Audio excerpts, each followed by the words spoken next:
Well, hello everyone. Good morning and welcome to Summer Torpids 2021. My name is Fergus Mainland, host of the End of the Island podcast, and for this first shift, we're bringing you the broadcast of Summer Torpids 2021. I'm delighted to be joined by Adam Ferris. Adam, how are you this morning? We've got some fantastic racing to look forward to. I'm very well, thank you. I'm very excited to just see how this Torpids happens and goes on. It's been a few years since we haven't had any Torpids or Summer 8s, so I'm excited to see some boat racing. And I've been on the river for the last few weeks, and yeah, I'm very excited to see these boats moving along, chugging along the water. Absolutely. So you'll be able to see up on your screens the crews starting to get in position for the first division, which will be kicking off at 11:50. That is men's division 7. We've got 10 boats lining up. But before we get on to the crews, Adam, do you just want to run us through the ins and outs of Torpids and how it might differ from some of the various bumps races across the country? Of course. Well, I mean, bumps racing already, I think, is quite unique, really, to Oxford and Cambridge. But as you mentioned earlier, it is Torpids that we're doing, so is the format of the race that we're doing today instead of kind of classic Summer 8s. And so the difference is that, well, first of all, let me explain that we have a row of 10 boats that are chasing each other, chasing the boat ahead of them, and the idea is to bump or catch up with the boat in front of you before the boat behind you catches up with you. The difference with Torpids is that once you have bumped the boat ahead of you, you can then clear the racing line and stop. And if you have been bumped, then you continue to row further until you can either catch up with someone or you get to the end of the course. So obviously everyone wants to try and bump the boat ahead of them quite quickly. Yeah, absolutely. We're going to be bringing you some really exciting racing, and in a couple of minutes or so, as I said, we'll be kicking off with men's division 7. 10 boats in this category, and leading off it will be St Anthony's second 8, followed by Queen's second, Lineker's second, St Peter's second, University's third, New College third, Christ College their third 8, Mansfield second 8, Christ College's fourth 8, and Lineker's third 8. So some excellent racing over the 1800 metre course, the course roughly 1800 metres, and we've got 4 cameras stationed for you. We've got 2 on Donington Bridge, then the second camera will be on the balcony of Longbridge's boathouse, the one that you can see at the moment, and further down the course will be at New College. So Adam, just as the crews start to get lined up, getting in position, how's training been going out on the ices? Have we got any form crews that we should be looking out for over the next few days or so? It's an interesting one. So obviously with the COVID backdrop happening, we haven't necessarily had a full year of rowing. It's mainly been a lot of kind of rushing to do some training over the last, let's say, 2 months. But I've been surprised at how well people have been able to pick up rowing, because you have to remember that quite a few people who are racing and either coxing or rowing today weren't rowers before they came to Oxford. They're from universities around the world or starting their university in Oxford. So with no rowing experience and in 2 months are now able to row in an 8. Really nice technical work we should be able to see, and some fast rowing. With regards to which boats to look out for, I don't know. I'm going to sit on my predictions for the moment and see how some of these first few divisions go. But I'm excited to see some good racing. Yeah, keeping the cards close to the chest. But you can see there up on the screen we've got St Anthony's second 8 just lining up at first crew there, and behind them it looks to be Queen's and Lineker lining up in position. We've got a few more minutes or so as we wait for the likes of Mansfield, Christchurch, Lineker, boats 8 through 10 in this division, just to get lined up, all set, ready to go. But as we take a look through some of the information, the likes of St Anthony's kicking off. St Anthony's, they have had 1 blades. The last time they gained their blades was in 2016. So obviously three Torpids since their last set of blades, and on the other side of things they've had 1 set of spoons. However, that was their most recent set of racing in 2019, so they'll be hoping not to see that repeated this year, Adam. Yes. Well, I'm actually coxing St Anthony's later this afternoon. I'll be coxing St Anthony's M1, so I'll be cheering St Anthony's for every single division all day long. And as we take a look through the rest of the crews, like sort of Queen's second eight, their highest position that they've reached was 21st, but that was way back in 1876. The biggest rise that they had was in 1968 when they had 12 bumps, a fantastic year of racing for their second boat. Queens have had 6 times they've gained blades from 1952 to 2015. And again, 6 times that they have gained spoons from 1935 through to 2006, their most recent time there. And Adam, as the crews are starting to line up, who's got more pressure on them? Is it the ones towards the back of the division, or is it the ones who are starting in that sort of first or second place in the division? Well, I don't know, because I was trying to think about the training plan, because obviously if you're first of the division, so as St. Anthony's M2 are, you can see them in the top right corner of the screen there, they will have been training both in the mindset of, in their ideal situation, they're going to row that full course, so the full 1.8 kilometers up to the head of the river, but also they need to be aware that Queen's M2 will be probably trying to do some big bursts at the beginning in that start sequence to try and catch up with them. So they'll have to be training on both that speed at the beginning and the endurance of the full length of the course. Then I'd say kind of in the middle of the division, you maybe don't have that pressure or that mentality of necessarily being ready for the full course.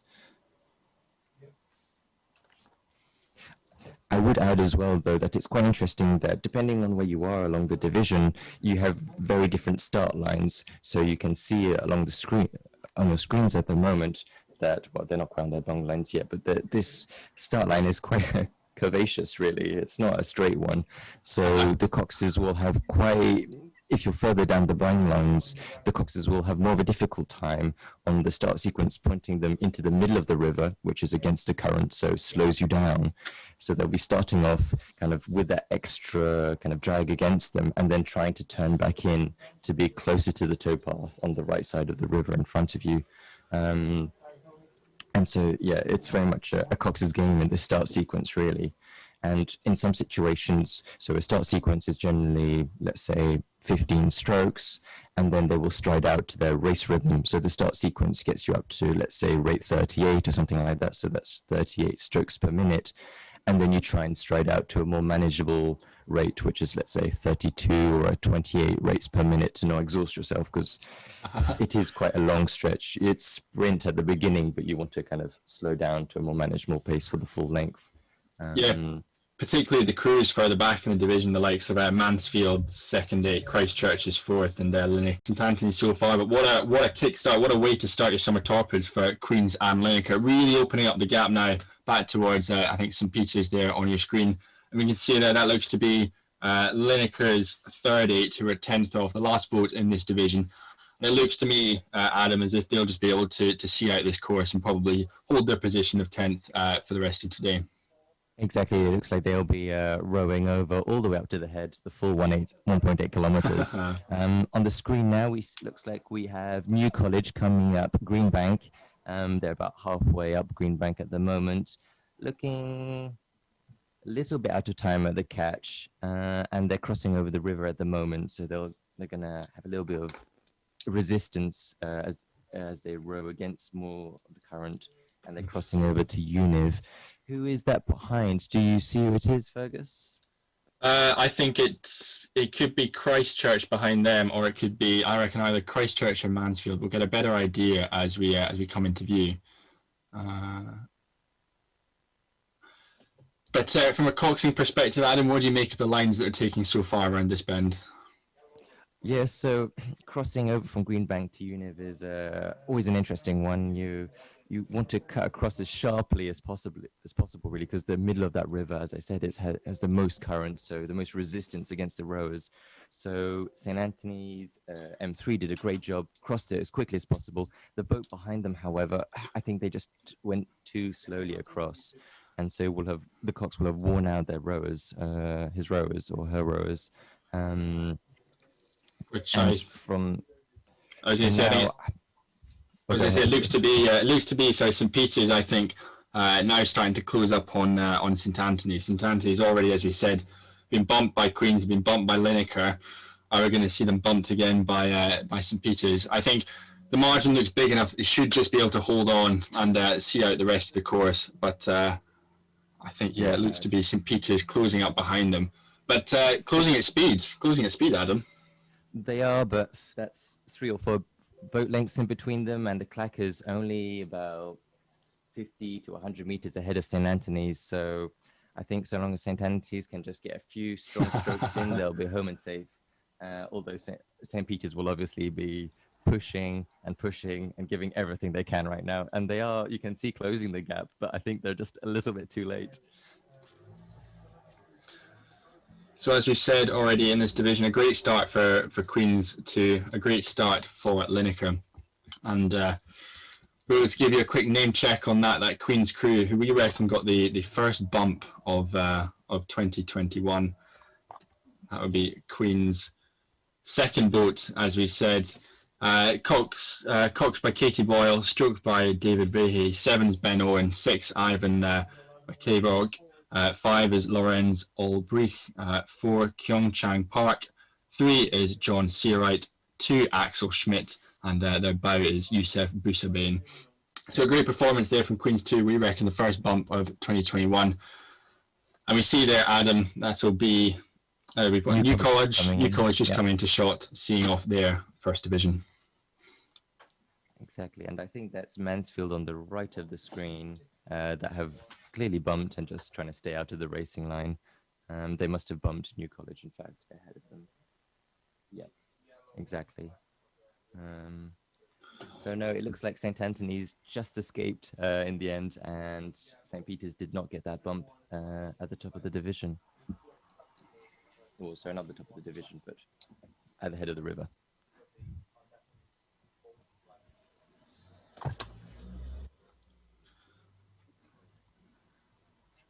So as weather goes, you can't really ask for a better day to kick off Summer Torpids. Some fantastic shots that we've had down the course, and we've got an action-packed afternoon of racing to bring you. Next up, at around 12:25, will be the Women's Division 7, and we'll just see racing through all the way to the Men's and Women's Division 1. Men's Division 1 at 6:15 this evening, and then Women's Division 1 at 6:45. It's the fastest boats we'll be seeing. So stick around all afternoon for some awesome racing, some great bumping, and some questionable tactics, I'm sure, Adam. And on screen right now, we have one of our marshals, whose job is swan management. Although in front of him right now, we have ducks and geese, but he is there just to throw bread at swans in case some swans appear, because obviously those are the Queen's property, and we must emergency stop if there's a swan anywhere near one of our boats. And it looks like some boats coming out. But no, that was a brilliant first division. And as you said, the weather's absolutely glorious. So I am looking forward to the next few hours of racing. And in fact, I see that in the next division, there's a Wolfson 4 boat, a women's Wolfson 4, which is my college, so I'll be also supporting them, as well as St. Anthony's. I feel like I'm going to have a bias in every single division today. Yeah, you've managed to get your fingers into plenty of pies, supporting all the crews, which is, great to see. But no, I think fantastic to see the likes of some of these colleges. As we saw Christchurch in the previous division, we'll be seeing Wolfson in this division kicking off at 12:25. Fantastic to see putting out the likes of a 4th 8, a 5th 8 as well. Really great to see depth, particularly at this stage in the season, despite having seasons affected by COVID, people not being able to get down to training. It's still fantastic, Adam, to see the boat houses being able to put out so many athletes for Summer Torpids. It really is. I mean, rowing or Oxford rowing is really part of the student experience. I mean, not for everyone, of course, but it is for many people. As you said, for each college, we have 4 or 5 boats for each gender, so it can be up to 7, 8. So they do taking quite a pool of students every year. So it's really a really amazing opportunity, and the fact that we've been able to have Torpids this year after last year having both events. Am I right? Both events were cancelled, I believe. So no, I'm really happy. I'm really pleased with it. My first Summer 8s campaign was back in 2018, and I remember it. It was with very fond memories. It was a really fun week of events, because normally it's Wednesday to Saturday. This year it's Tuesday to Friday, of course. But no, really special memories. And I'm sure all the students this year will also be collecting loads of special memories from this race week, but also all the weeks of training leading up to it. There's lots of bonding that happens in between the crew members and the cocks and the coaches. So you build a special bond with the people in your boat, and you have to trust them, right? Because one of the funny things about rowing, of course, is that you're racing going backwards, so you don't actually see where you're going. You're trusting the cocks to steer you safely, which I always thought was a funny fact. If you compare it to running or cycling, you're always looking ahead of you, and then you look over your shoulder to see the opponents behind you catching up. But in rowing, it's the complete reverse. You're rowing backwards. You can't see where you're going, but you can see your opposition coming towards you potentially. So you get to stare at them in the back of their heads. Yeah, absolutely. And I think, particularly with the year that we've had so far, actually, all the time that they'll have either spent on Zoom together or erging together or running or cycling in their colleges together, it'll be a different bond that will have been created compared to other years. But it'll be a really tight-knit group, one that, just like any other club, school or university around the country, will have just been so grateful to be able to get back out in the water, get back training, doing the sport that they love so much. And just even now, we've seen sort of over the past few weeks or so, racing's been returning. We had the likes of the national schools not so long ago. We had Metropolitan Regatta at the weekend. Just crews and clubs, and it'll be the same for the guys and girls doing Torpids. Being able to just get out and race and doing what we love means so much to everyone. And I think this year's Torpids will be remembered, hopefully for all the good reasons. It'll be the first race back after the long lockdowns and the isolations that we've had over winter. So to be able to get out and race will just be absolutely fantastic for all these crews. Yes, as you said, it's been a real push from British Rowing and from the OURCs and the Environmental Agency here in Oxford to make sure that this event can happen and be COVID safe.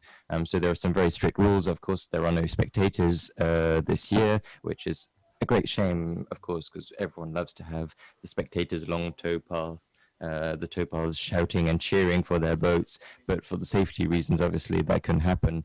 But at least we get to have the events over the next 4 days. And as I said, the OURCs have done an amazing job to organize it within both the British rowing regulations and the university regulations to make sure everyone stays safe. Yeah, absolutely. As Adam said, we'll be bringing you racing on this broadcast. We're delighted to have this broadcast to share with you over the next 4 days, Tuesday, Wednesday, Thursday, and wrapping up for the hotly anticipated divisions on Friday. But yeah, as we said, delighted to be able to bring you this broadcast, bring you these pictures, and share summer Torpids with those who might not have been able to get down to the banks, those who would have been but sadly can't attend this year because of social distancing. But yeah, delighted to have you all joining us from wherever you are, either in the UK or around the world, cheering on your college, your old college, your friends, flatmates, or who are course mates.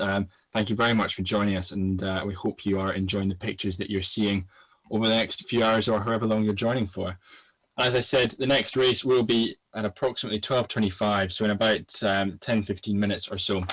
It'll be Women's Division 7, and then we at 12:55 will be Men's Division 6, and 1:35 it will be the Women's Division 6. So plenty of racing still to come before we get to the Division 1s at 6:15 and 6:45 later on today. Yeah, so on the screen at the moment, you can see that there are some boats that are paddling around. So this is our New College shot. So there we have a camera on top of New College Boathouse. And so with the 10 boats in each division, they are split in two. So there will be half of the boats that do their warm-up above the guts, and then half below the gut, which is closer to the start line. And so, for example, on the right of your screen right now, you can see that we have a boat spinning. So they'll be basically doing kind of some gentle paddling just to get those muscles nice and warm, and then they'll probably be doing a few little bursts just to kind of get the heart rate going, and just make sure that all the crew is nice and in time and focused. And then we should hear a 10-minute cannon some point soon, at which point all the boats will start racing down to the racing line to get to their bung line and quickly trying to swivel and get in place at the right bung line. In fact, bottom right here, I see there's one of the Wolfson women's crews. I don't know if that's in W4 or Wolfson W5, because I see they're both in this division. But that, if I can, again, have with a little bias, so that looks like an amazing crew, very much in time at the catch there. You see they're placed there, slotting that blade in the water like toast in a toaster in time together, and then popping out of the water at the finish once they've finished their stroke. And Adam, what will be more important for these crews? Will it be beating the colleges around them, or will it be for the likes of Wilson 5 or Wilson 4? Will it be beating their fellow club mates? Where do the big rivalries come from? No, there aren't any rivalries within the club. But there'll be definitely a hunger to catch up with the boat in front of them, to try and go up the ranks. But no, I think Wolfson 4 and Wolfson 5 have done an amazing bit of training this year, considering we've taken 5 boats of 8 rowers plus 5 coxes and been able to train them up to a really good standard. Is really an amazing achievement. And there are other colleges out there as well with multiple boats. We saw in the previous division, for example, Christchurch had 4 men's boats. And it looks like they have 3 women's boats. So really an amazing amount of rowers that have been trained up by generally only 1 or 2 coaches. So that's a lot of early mornings and a lot of late evenings for both the students, the coaches, and then also the captains, of course, that need to organize the chaos of all their crews getting a decent amount of training time. Yeah, absolutely. It looks like we have St. Anthony's here going downstream, down to their bung line, and we've got Teddy Hall that have done just finishing off a piece there. They were just doing a little burst from the looks of it. Yeah, I was going to say St. Anthony's. We're looking not to repeat the performance that their men's had in Division 7 not so long ago. We're looking to avoid all those bumps that their men's had. They're setting off 9th overall, so if they get bumped, it'll just be by Teddy Hall's 3rd 8. He'll be setting off 10th just behind them.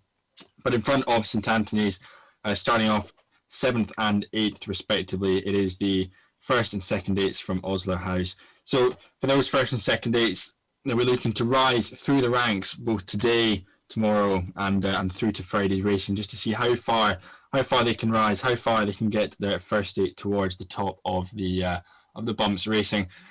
Obviously, fantastic for them to have their 1st and 2nd boats so close to each other. Hopefully some tight racing going on there. And starting off in front of the 2 Oslo Houses 8s, it will be St. Catherine's, their 3rd 8. Wolfson, we've talked about them, their 5th 8, behind Trinity's 2nd, Teddy Hall's 2nd 8, Wolfson's 4th 8, and it will be Christchurch, I should say, their 3rd 8, kicking off Division 7 for the women at 12:25. So as Adam said, we will hopefully have had the 10-minute cannon, and rapidly approaching the next cannon that we'll be having as we start to get all these crews lined up, ready to go. We see there on screen, Adam, some fantastic headwear going on with the red bucket hats in that crew on the screen. Exactly. So I think this is the 2nd Oslo boat. The 1st Oslo boat is a green and kind of black boat that I think we saw in a previous shot.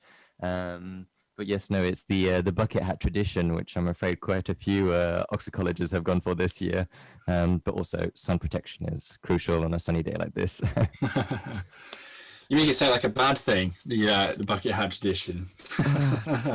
I mean, as a cox, I've had to fish out quite a few of these bucket hats because they're not aerodynamic. And so as soon as we start doing pieces, quite a few of these bucket hats fly off the rowers and then into the river. And then as the cox, I have to do some steering to try and fish it out of the water. And in fact, last week for the rowing on, which is the qualifications a bit of the race for kind of the lower divisions, we had one of our launches that had to fish a few bucket hats out, which is always quite entertaining. So yes, I have mixed feelings about these bucket hats. And you mentioned there the qualification that took place for the lower divisions last week. Are you able to explain just as to how they work for those who perhaps don't know, Just talk us through how many crews come from qualifiers into Torpids, that sort of thing. Of course. So the let me just double check which division they're in. Yes, so it's basically all the boats from Division 4 or higher, so Division 4, 5, 6, and 7 for both the men and the women had to do a qualifying race, which was basically from Long Bridges up to the head of the river, so about 800 meters.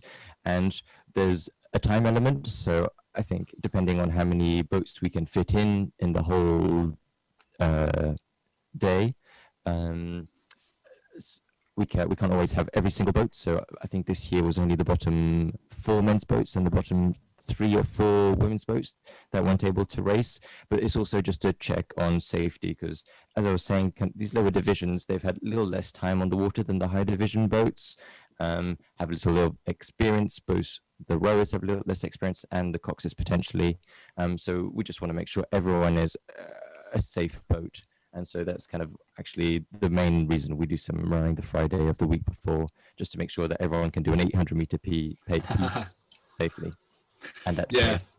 Yeah, always good to get that experience in beforehand. It'll give the coaches an indication as to where their crews are, either a very encouraging performance or a quick hit the panic stations. There's plenty to be done before Torpids kicks off in not too long down the road. I think I just heard another cannon bang, so I'm hoping we're on time, and so that would be the 5-minute cannon, in which case there are 2 more cannons to go, of course. The next one being the 1-minute cannon, at which point you'd really want all the boats to be on the bung lines, and the cocks holding on to the little wooden disc at the end of a rope. And then, of course, the start cannon, which will be announcing the start of the race. This is, I think, the most stressful bit for the coxes, is basically now until the start of the race, making sure that they're in place in time, making sure they're able to spin. As you can see, Wolfson, looks like they're at the top of the division, so it must be W4, getting in place there. So this is always quite tricky for the coxes to get right. And then there will be a pole man, so you can see along the towpath, there's some of these, or pole people actually, people along the towpath with these very long wooden poles with a little metal hook on it. And with that, they will pass out a wooden disc at the end of a rope. The rope, I can't remember the length of it, but it's a fixed amount of length. So of course, everyone has the same amount of distance from the bank. And there will be 1.5 meters, or no, sorry, 1.5 boat lengths in between each boat as well. The trick, of course, because there's always a technique and little shortcuts you can do. There always is. Is that the coxes, when they're holding the wooden disc at the end of the rope, is to lean back as far as possible so that you can get a few extra centimeters or even up to a meter away from the boat ahead of behind you. So the taller the cox in this instance, the bigger the advantage. So it's all about the cox leaning back. You'll see they'll lean back onto the onto the stern rather, and reach out as far as possible, just to give their crew a few extra, get a little bit closer to the boat ahead of them and a little further away from the boat behind them. And that can be crucial, of course, when trying to evade a bump or trying to capture one. Yeah, definitely. So we mentioned that kicking off this division in for 3 minutes or so now, it will be Christchurch's third 8, the women's third 8. They have contested 4 Torpids in the past, first contested back in 1999. The highest position they reached was in 1999, we reached 52nd overall out of all the divisions. Lowest they reached was 59th, that was back in 2018, and that was the year they had their biggest drop as well. 2 spots. They are yet to win their first set of blades and they're yet to win their first set of spoons, but perhaps this is the year for them to do that. Setting off, we've already mentioned the likes of Wilson College. This is only the 3rd time that they have sent out a women's 4th 8, so great to see the depth that they've got this year. The highest depth they reached was 56th. And the biggest rise was actually back in 2016. They had 3 bumps over the course of 2016. So again, looking to go maybe a couple better than that this year. But if they're going to do that, they've got to get past Christchurch's third boat directly in front of them. Next up is, as we said, St Edwin's Hall, Teddy Hall. They are sort of one of the more dominant second dates, I imagine, with 16 Torpids that they've contested, first participating back in 1986. 35th was the highest position that they have reached. First reached in 1986, last reached in 1987. The biggest rise was 3 from 2003 and 2005. And again, another crew who haven't gained blades, but also they haven't gained bumps. They haven't gained blades and they haven't gained spoons, I should say. So perhaps this is the year, Adam, for some excitement, maybe some blades, but there's also that risk, of course, for some disappointment in getting the spoons. Of course, well, it's one of those competitions where some people will get bumps, obviously, and some won't. And then the spoons, which obviously mean, well, doesn't necessarily obviously, but spoons means that you get bumped down. So you get caught up with every day or all 4 days of racing. And I think, well, I'm not sure, but I think the tradition and why it's called spoons is because during the boat club dinners, so where the crews have a formal dinner at the end of the week or the following week, those who got spoons were only allowed to eat with spoons. I think this is a very old tradition, and I haven't actually seen that happen. No, I've never seen that happen, actually, but it amuses me as a story. And it looks like quite a few of the boats are moored up now and pretty much ready to go, which is good. I imagine, I don't know if we've had the 1 minute cannon yet. I'm sorry, I keep looking in the distance of this shot we have on the screen to see if I can see any smoke or from the cannon. And I can see there's one of those boats still trying to get into place, the yellow one. Currently a few bung lines down. What's that? It could be Trinity looking just to get into place. Trinity setting off 4th overall. But obviously, if we've had that minute cannon, it's going to be getting pretty nervous on that start line as they're trying to spin round to get ready to go. Because obviously, once they've had that minute's cannon, racing has to begin, Adam, between 60 and 70 seconds afterwards. Exactly, yes. If you're not in place in time, the senior umpire has the right to say you're out of the division because you took too long to get in place. It happened to me. I did. When was it? I think it was one of my summer eights campaigns where I was just left it a little bit too tight and I was still above the gut at the 5 minute cannon. And so we had to do a sprint piece to get down to the bung line and get spun. We were still spinning at the 1 minute cannon and got place in time. And I definitely don't recommend that for any of the Coxes this week because that was extremely stressful. But we did manage to get there in time, thankfully. And I believe we actually bumped that day. But well, there you go. Well, there you go. Happy endings. Definitely not a good strategy, though. Talking about strategies, though, I'll be interested to see if we can see it on camera, on screen. Sorry, will be if so. As I was saying earlier, the start sequences tend to be 15 strokes, and at which point they kind of taper down to a lower rate. That was the 1 minute gun we have just heard. So 1 minute gun, 1 minute to the race. But as I was saying, if some of the boats get close enough during that sprint, those first 15 stroke sprints, they might try and throw in an extra 10 strokes of sprint, which can always surprise crews ahead because everyone kind of slows down together, so the gap doesn't change that much. But some boats will do an extra little sprint to kind of close that gap and try and get that bump in early. But that's very much the kind of the fly or die strategy, which can be quite risky if you then run out of steam and haven't bumped in time. Right, it looks like everyone's getting in place now. You can see the pole people pushing out the boats. The Cox is trying to get their racing lines, so you'll see in each boat, you'll see the 2 rowers closest to us do little taps. So that's bow seat, so number 1 and 2 seat. For example, you can see the yellow and red blade one, which is second on screen, has their bow person just taking some little taps just to get the nose pointing a little bit more towards the bank, although still keeping it into the middle for a nice racing line. So very exciting. Must be about 30 seconds to go now. I was going to say we must be moments away. So what we'll do, we'll just hang on and we'll see if we can hear the starting cannon. We just see the Christchurch just tapping up, getting their bows exactly where they want them to be. We see Wolfson just behind, just getting lined up, because it's so important, as Adam has said, just that first 15, 20 strokes, trying to get that jump on the crew in front of you. But we'll hang on and just wait for that starting cannon to come in the next few seconds or so. Yes, so normally either the coach or one of the pole people will tell them when there's 30 seconds to go, 10 seconds to go, and then they'll go silent. And so the cox gets extremely nervous at that point, and the hull will really start racing. I don't think they've got to the 30 seconds yet, because normally the cox will make a call for all the rows to go closer to the cox. Oh, that was a cannon. So that must be the 1 minute cannon then. Yes, you can see the smoke in the back. So they're running a little bit late, but that explains why none of the rowers were, as I was saying, kind of at that front stops is what we call it, when all the rowers have their legs completely compressed against that footplate in front of them, ready to have an explosive push away from that footplate, away from the cox.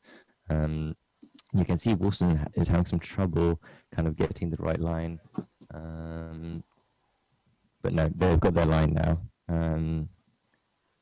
And I think, yes, hopefully in the last 30 seconds.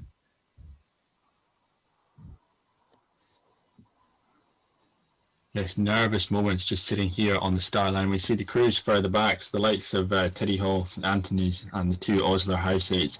They've just got to contest with that, the bank that just pushes out just before them, that the likes of Christchurch, Wolfson, and Teddy Hall won't have to. But there we go, we are underway.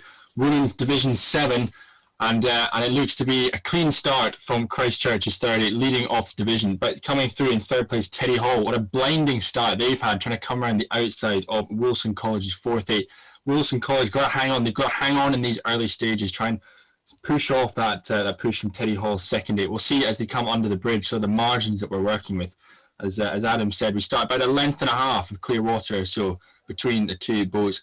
And it looks to me as if Teddy Hall just starting to close that gap, and as we can see, they're pulling away from Trinity College, who set off behind them as well, who in turn are just holding that gap with Wilson College's 5th 8. A great performance from Wilson. But out in front, Adam, a great start from Christchurch, who can just enjoy all this clear water out in front of them. Exactly. We can see that Christchurch, they had a really good start, really got a little bit of distance away from the Wilson ahead of them, and Teddy Hall are really chasing Wilson down right now as we get into the gut. And the issue is the gut is quite tight, so if you've got a good speed differential with the bow in front of you, as in you're catching up with them as you go into the gut, it's very likely that you'll get the bump by the exit of the gut. So Wilson will be a little bit worried about that right now, I think. So we can see there on screen the two Osler House 8s, their 1st and 2nd 8s, their 2nd 8 on screen at the moment. They've had a great start, their fantastic performance there from their 2nd 8. Look to me like they are pulling away from St Anthony's 2nd 8, and then at the back of the field it will be Teddy Hall wrapping up this division. But as Adam has been saying, a clean start from most of the crews, and we'll be able to see the camera angles further up the course if we've got a bump. But on screen now, is that their 2nd 8 catching their 1st 8, Adam, Osler House? So no, it's St. Cat's with the blue blades ahead, being caught up by Osler. I think it's Osler 2 actually. So it looks like Osler 1 might have bumped out already, and now Osler 2 has caught up with St. Cat's. You can see St. Cat's has had the concession. They raised their hand. So both Osler boats, I think, have now bumped and out of the race. And now we see St. Anthony's at the bottom of the screen that will also be chasing St. Cat's and potentially could catch up with them, which would mean that St. Cat's would lose 3 positions, go down 3 ranks. It's a tough way to start your bumps like that, losing 3 in 1. Yes. Race. I think here on the screen now we have Wolfson W4, so the 4th boat for Wolfson women, long green banks at the start of green banks, and I can't see the boat. Oh, there's a boat ahead of them. Who is that then? It looks to be Christchurch. Yeah, Christchurch, who started the division, have held and actually increased their margin over Wilson. So it looks to me as if it's going to be safe in this division for Christchurch, their women's 3rd 8, barring any uncertainties or so. Christchurch, their women's 3rd 8, coxed by Charmaine Lang, stroked by Kex & Co. 7 is Charlie Freetang, 6 Christina Hassan Hultl, 5 is Jen Jackson. Dawn Moosley sits at 4. Ada Hermelink at 3, Poppy Sparrow at 2, and Zoe Gorman at bow. They're your leaders and look set to hold on to first place in Women's Division 7. But who have we got on screen, Adam? This is the second Wolfson boat in this division, so that's Wolfson 5, and so they're just starting the Greenbanks push now. From the looks of it, there isn't a boat close by in front of them, so they might be doing the full stretch as well. So I hope they're not too tired, but at least from the looks of it, there's no boat chasing them down too closely. In fact, so this is the shot we can see ahead of them. It's Trinity. With this angle, I can't quite tell. Trinity are crossing the river right now, but I just can't quite tell the gap in between those two boats. Behind them, we see a yellow boat. And who is that? Oh, we've changed shot now. So now we're looking at St. Cat's being chased down by St. Anthony's. There's about... It's close. It's close. We're less than half a length between them. And I think, as you said, a nightmare start for St. Catherine's. And it does look like they're going to get bumped. Yeah, and concession there. A great performance from St. Anthony's 30, going all the way, catching up St. Catherine's, who started off in 6th. What a fantastic row for them. And we see now we're at the broadcast on at New College Boathouse and coming into the last few stages of this Women's Division 7 and Summer Torpids.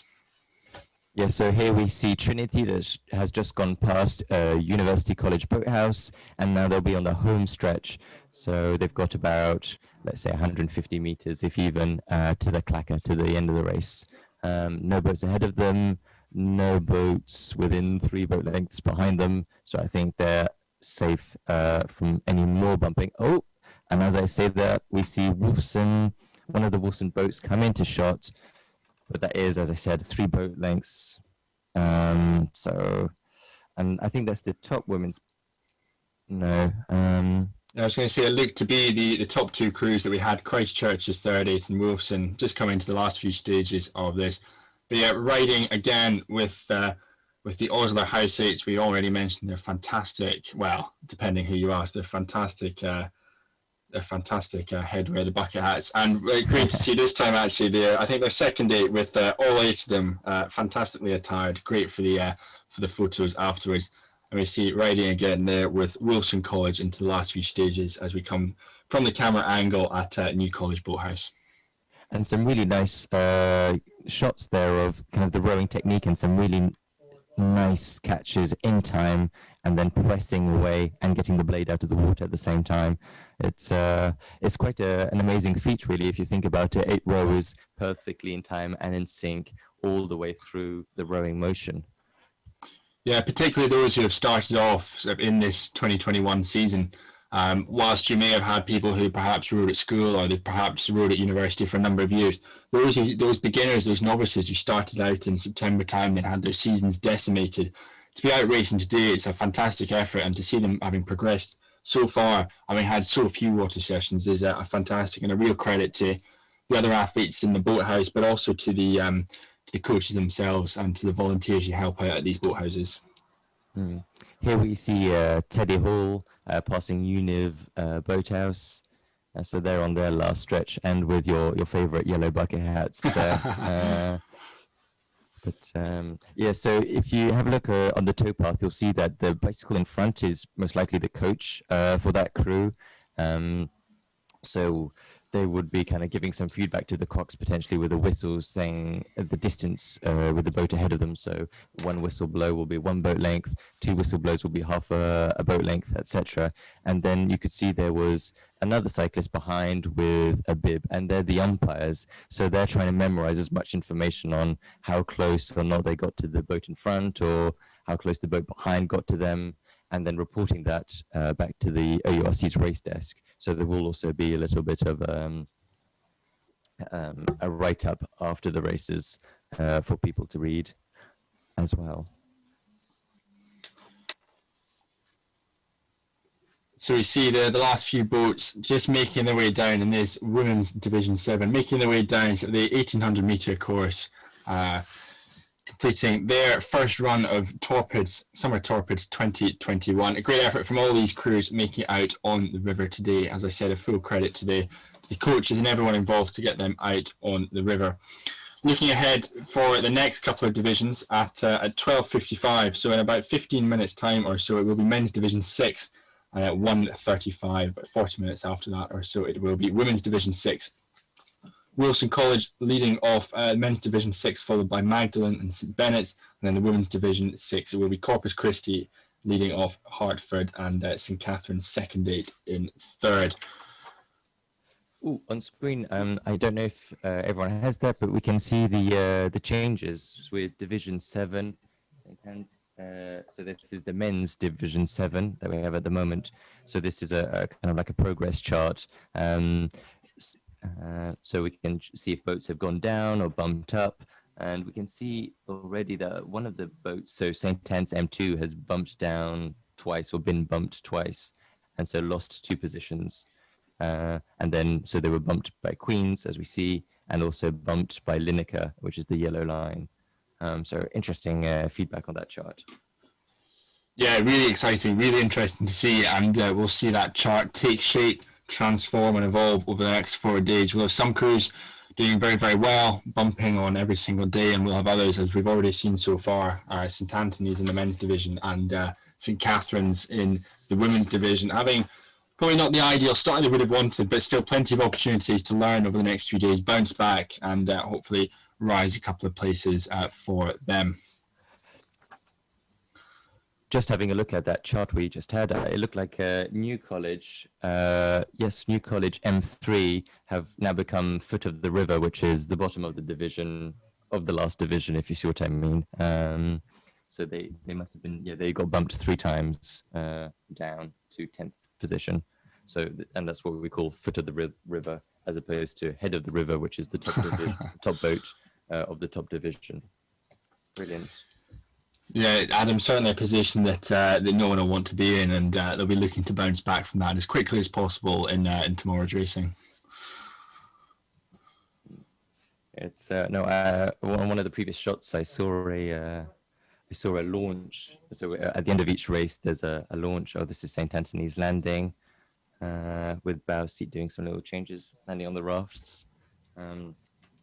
As I was saying, at the end of each division, you have a launch that follows the last boat, and I always find that quite daunting. So the rowers obviously see this launch following you along the whole stretch of the course, and it reminds me of this time I was doing some sculling for Henley T&V, which is the I can't remember what the T stands for. Something in visitors. Is it tourists and visitors? Henley Town and Visitors. Town and Visitors, exactly. So I was doing a sculling race in Henley Town and Visitors competition, which is, I think, in August or September or something.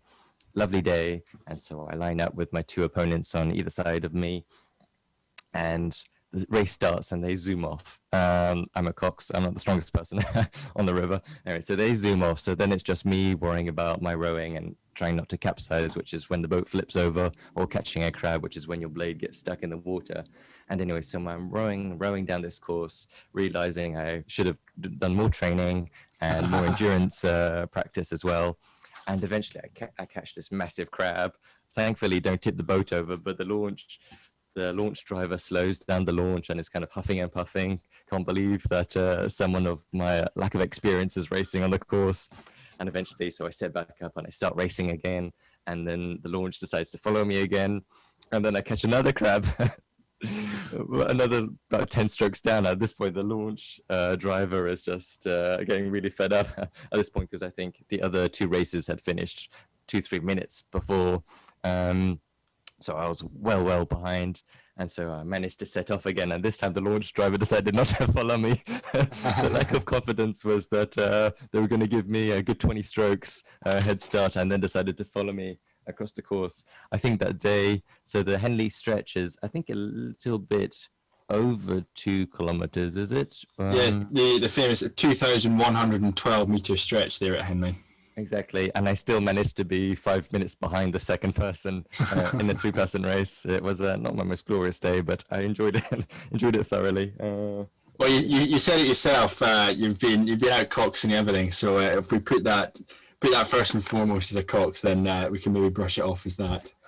Exactly. No, I've coxed crews for Henley TNV, and we've done very well. Yeah. So I think my steering skills are much better than my rowing skills. Well, we can see on the screen there the camera that we've got at Longbridge.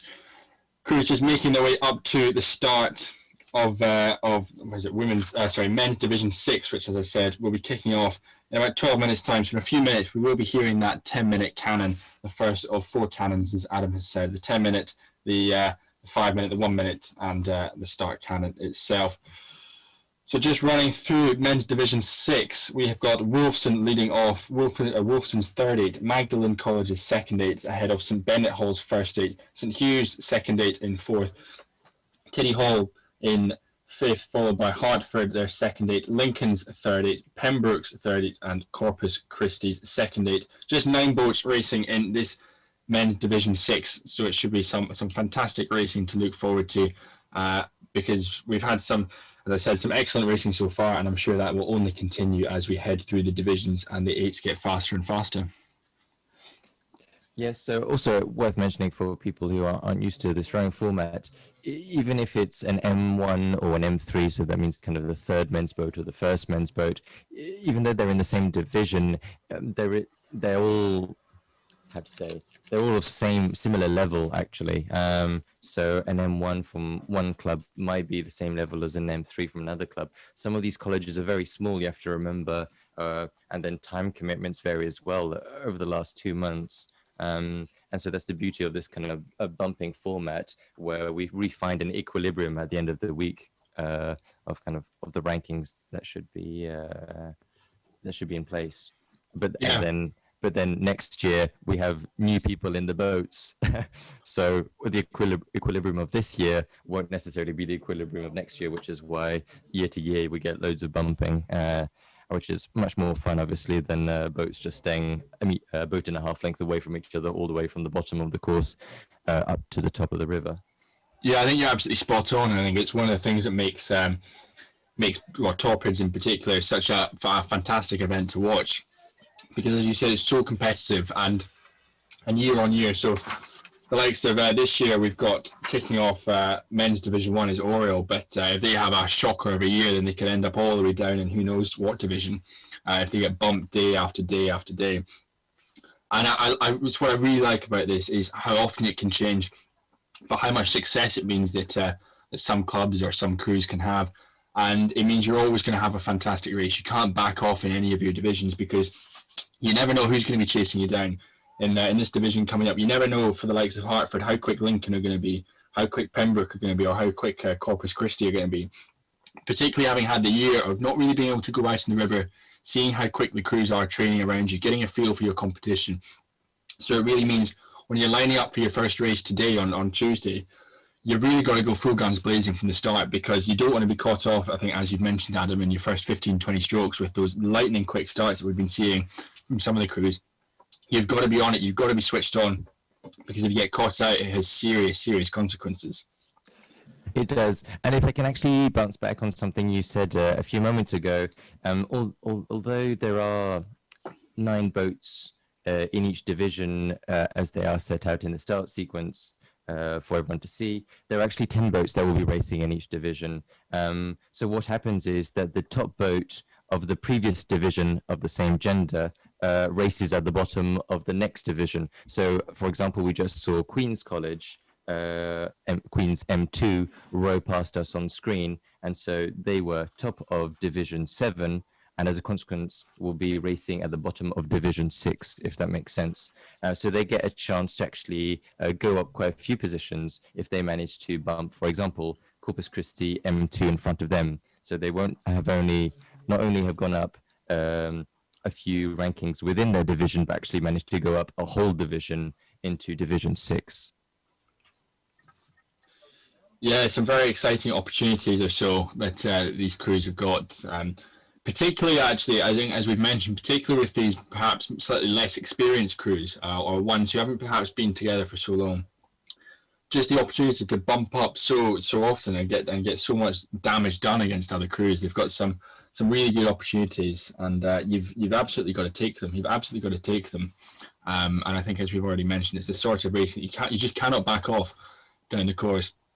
Be it in that quick start that we talked about, or perhaps some of the tactics might play in the crews just hold that cruising rhythm just a little bit longer and are able to come through some of the crews who perhaps blasted at the starts maybe just a little bit too quickly.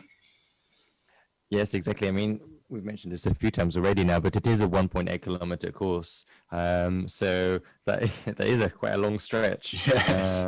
It will, in an 8, is it taking them 5 to 6 minutes? Probably depends on in which division they are.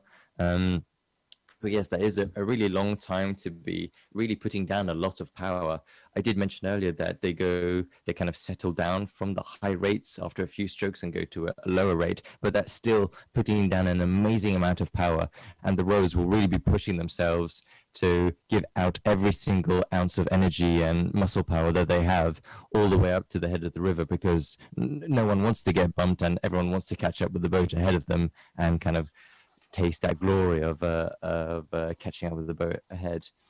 It looks like here on screen we have a boat that's just practicing some start sequences. I'm just. I was going to say it looks to be Magdalene's second 8 who'll be setting off second behind Wolfson's third 8. And yeah, as you say, just getting their practice starts and getting lined up. Because in about a minute or so's time, we should be having the 5-minute cannon. So we should be starting to see more and more crews appear in this starting area over that sort of 200-meter stretch or so that we'll have for the crews lined up. We see there the camera, our second camera, which is on Donington Bridge, looking down the course. They're just the last ones making their way up through the bridge into the starting area with about 5 minutes or so to go until the start of Men's Division 6. Yep, that St. Bennett's M1 that we're looking at, doing a very nice pause drill at arms, at the tap down, not at arms away. So the cocks will be trying to put in some last minute exercises just to make sure that the crews are really nice and synced up on kind of every checkpoint along that rowing motion. And this is Wolfson men's crew coming down here. This is the only boat, or I think it's the only boat for Wolfson where they use the St. Cross colours actually on the blades rather than the classic yellow and red stripe. So that's the St. Cross. So Wolfson Boat Club is actually a combination of 2 colleges, St. Cross College and Wolfson College. And Wolfson isn't the only college that does that. There's some other ones like Linacre, which is a combination of Linacre College and Nuffield College. And there are a few others. I think I think Kellogg is with Christchurch. I'm not sure. But anyway, there are quite a few colleges like that. So we don't have, I think we have 38 colleges in Oxford, and we don't have 38 boat clubs, basically. Thankfully, because that would be a very, very busy river. Yes, it certainly would. Even more busy than it already is. But I think it's great actually seeing some of the other distinctions we've got in the blades, the likes of Lincoln College. We've got little extra crest added on for their first 8. St. Catherine's, who we've already seen racing today, both their M1 and their W1 crews, slightly different blades. So it means it shows a lot to these crews when they step into their first 8s, for example. Take a lot of pride representing their respective colleges, and we see that on the blades. You often see it with the British national team as well, just with a little red stripe. Then when they go in the race at the Olympics or the World Championships, then they get the Union flag on their blades as well. So the college is taking a lot of pride in their first 8 boats out in the river today, and you'll be seeing them racing later on down the line in the likes of Division 2 and Division 1 from 5:15 through till 6:45 this evening. But as we've mentioned already, plenty of racing still to come, and we're probably about 3 minutes or so away from the start of Men's Division 6. Yeah, so it's another thing worth mentioning for those who aren't used to the Torpids or bumps format is that in the lower divisions there will be more bumping and kind of moving around compared to the high divisions, where it tends to be much harder to bump up or up in the ranks. And so those top crews in the top divisions, like Women's Division 1 and Men's Division 1 at 6 this evening, will have the mentality of, okay, guys, we're rowing all the way from the bottom of the river up to the top, and they'll be going at a very, very intense rate and with a lot of pressure being put down on those footplates. and going through the water. So there is that kind of element of kind of different strategy in between the high divisions and the lower divisions, which I think is always very exciting. Oh, we have an update on the women's results on screen at the moment. So we see Christchurch W3 kept their top pole position. So that means they'll be rowing again in women's division 6 at 1:35. So it's a quick turnaround, isn't it? It's quick. Have a quick snack, quick banana, then straight back in the boat, paddling up to the start for the next one. I know it's a horrible challenge to row twice. Rowing once would already be my nightmare, but rowing twice within less than an hour is tricky. And then we see also Trinity W2 kept their position, as did Wolfson W5. And then there's a little bit of bumping that's happened in those bottom 5 boats, where it looks like it's that Senkat's W3 that's gone to the foot of the division, and with Oslo W1, Oslo W2, and St. Anne's W2 that have bumped up one position. Sorry, not one division, one position. So they'll be delighted with the racing from day one, and they'll put them in really good spirits for tomorrow and the following days. I think I just heard a cannon, by the way. Well, I reckon, given that it's about 12:54. Oh, I was going to say 12:54. It could be the minute cannon, but as we've got crews just starting to get lined up, it could be the 5. Or, as we already mentioned, it could be this blind panic trying to get these crews lined up with about 60, 70 seconds to go until the start. No, I think you're more right with the 5-minute guess. I'm not hearing all of the cannon fires, but I think it's more likely the 5-minute one. Because otherwise, the crews would be really panicking at the moment. We have on screen Wolfson, the Wolfson M2 crew closest to us. So you can see the Cox, the person with the life jacket on the other end, and the pink headband with the microphone attached onto it is trying to figure out the reversing strategy to get to their bung line, asking their stroke seat, which is the rower closest to them, to take some backstop strokes there. So that's kind of the reverse of what they should be, the reverse of a normal rowing stroke. And that Cox is also getting bow seat to take some strokes, trying to spin that boat around. And now the pole person has handed out the disc with the rope, with the line on the end of it. And so in a second or two, you'll see the Coxes start to lean backwards, trying to get that extra bit of distance that I mentioned earlier. And it's all very exciting. It looks like most of the other crews are in place now and ready to go. Yeah, just minutes away from the start of this men's Division 6. As we've already said, it is Wolfson's men's third 8 kicking off this particular division. They're currently the number one men's third 8 out of all the third 8s racing this Torpid, so a great position to be in, and one that they'll be hoping to hold on to as racing goes on later on down the line. The previously contested 14 Torpids have Wolfson in a third 8. Biggest rise back in 1991 when they bumped 8 crews. The highest position is this one actually, in 46th overall, so a great position for Wolfson to be in. And the lows, that was 80th that they reached back in 1985. Wolfson's third 8 have gained blades 5 times between 1985 and 2016, and fortunately for Wolfson's third 8 over the years, no spoons. And setting off second, it will be Moordland's second 8. Their first raced back in 1982, previously contested 111 of the Torpids, so a great outing for their second 8. Lowest position they reached was 78th back in 1984, and over the years they've gained 13 blades between 1901 and 2011. So it's been a decade since their last set of blades, so maybe this is the year that they can bounce back and produce some more blades, bumping once every single day of Torpids this year. I'm conflicted at the moment because, as I've mentioned before, Wolfson is my boat club and they're at the top of the division, but my flatmate has been coaching Moordland M2, which is the boat right behind him, so I'm not too sure who to cheer this time round. Well, I think you've got to stick with your own club with Magdalen and deal with the fallout later on this evening when you get back. There'll be some plates thrown around the kitchen if I'm not careful. But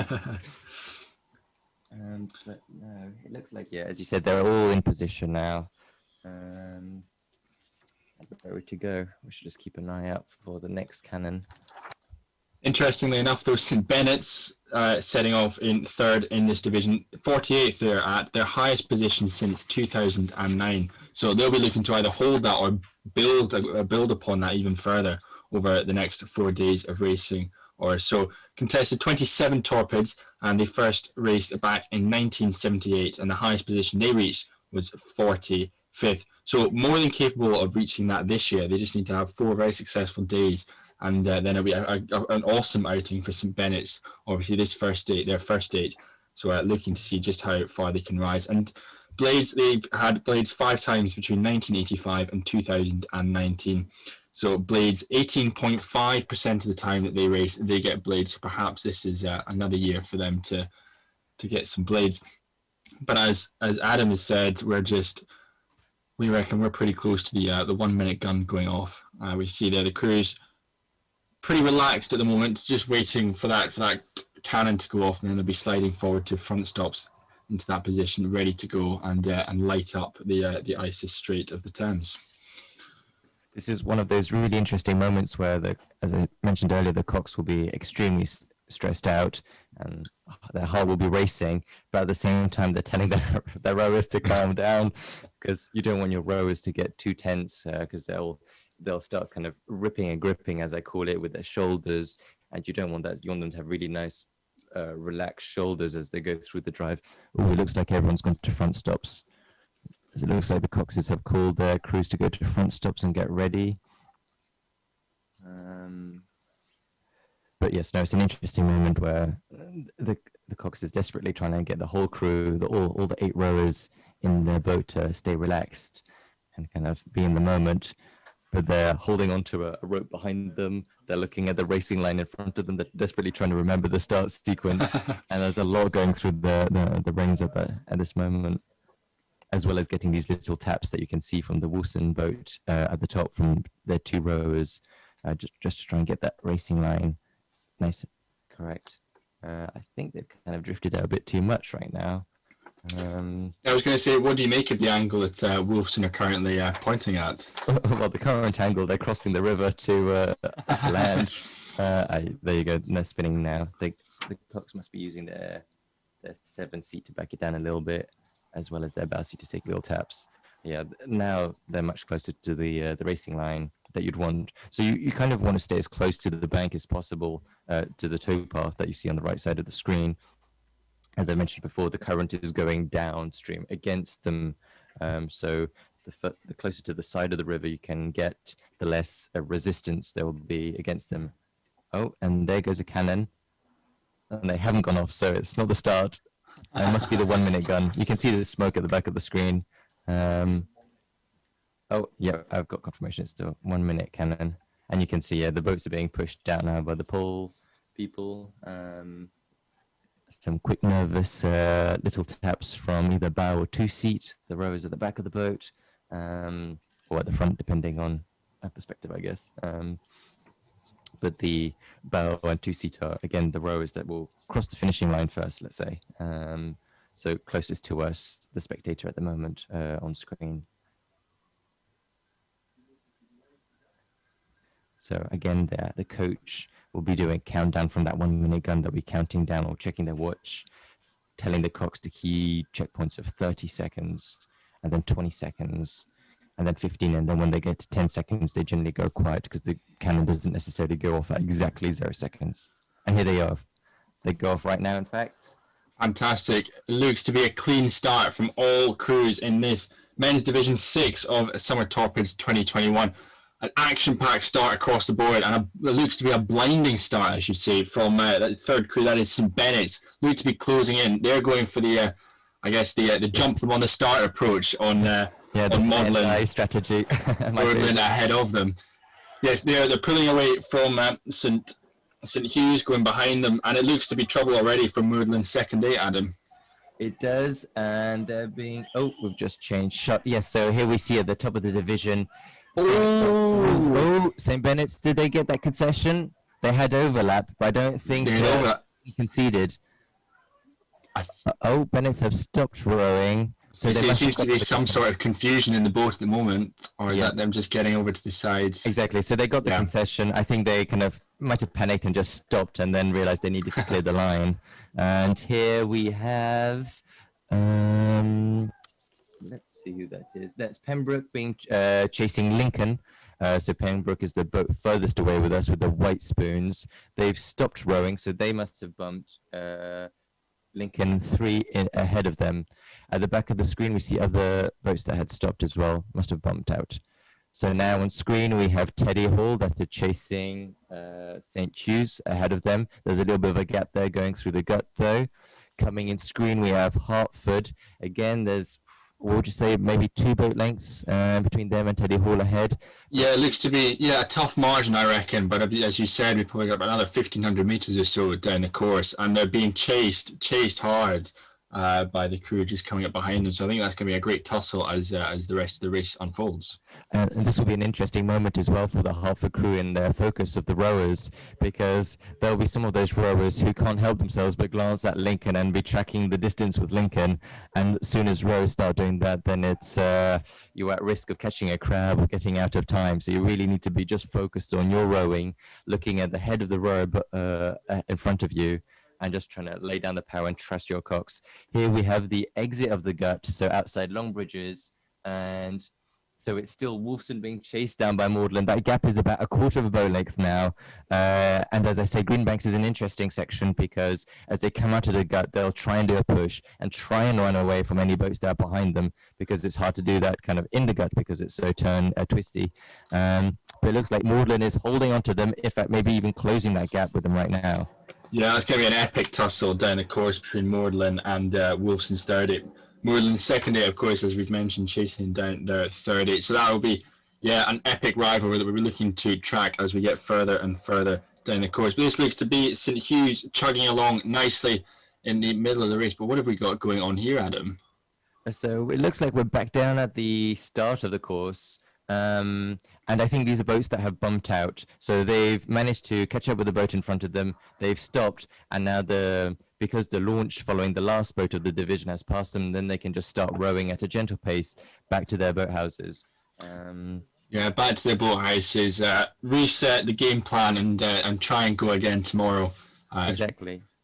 Apart from the boat that's at the top of the division that that's got to go again in about an hour's time or so. Yes. It looks like Magdalen has stopped rowing, so they've bumped Wolfson College ahead of them. So Wolfson now will be rowing up to the head, but having already lost 1 position. And as I said, Magdalen we can see just clearing the racing line there, back onto Greenbank side. And behind that is that Lincoln M3? I think it must be. I think it looks to be, little blue stripe. Yeah. And it looks like they've got a kind of a safe-ish gap for the moment, but it'll be interesting to see if the boat behind has a little push. They will, so at this point, they've just crossed the river from Greenbank. We'll be passing Univ Boathouse there. If we continue to pan with this St. Hugh's boat, we'll see Univ Boathouse in a second. Yeah, here it is coming up. So there in the background, we've got St. Peter's Cruise standing around and Univ. And so on this stretch now is the home straight. So if a boat is going to try and do a strategy to catch up with the boat ahead, it will be now, and it's the classic Cox's call of kitchen sink out the window, or give it the wellies, or any of those kinds of outrageous calls, just to motivate those 8 rowers for that last little push. Yeah, time's running out for those crews who want to try and catch their opponents out in front of them. They look pretty safe, I'd say.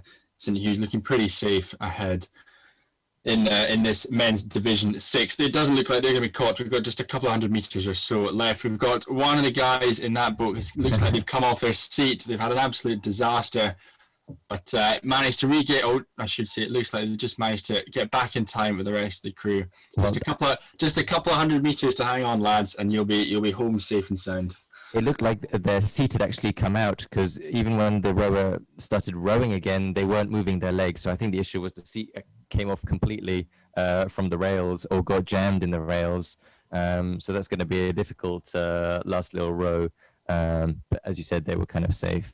Looks like Lincoln has stopped before the end of the course, so must have gotten a little bit too close to those canal boats and obviously didn't want to crash into the canal boat, so came to a standstill.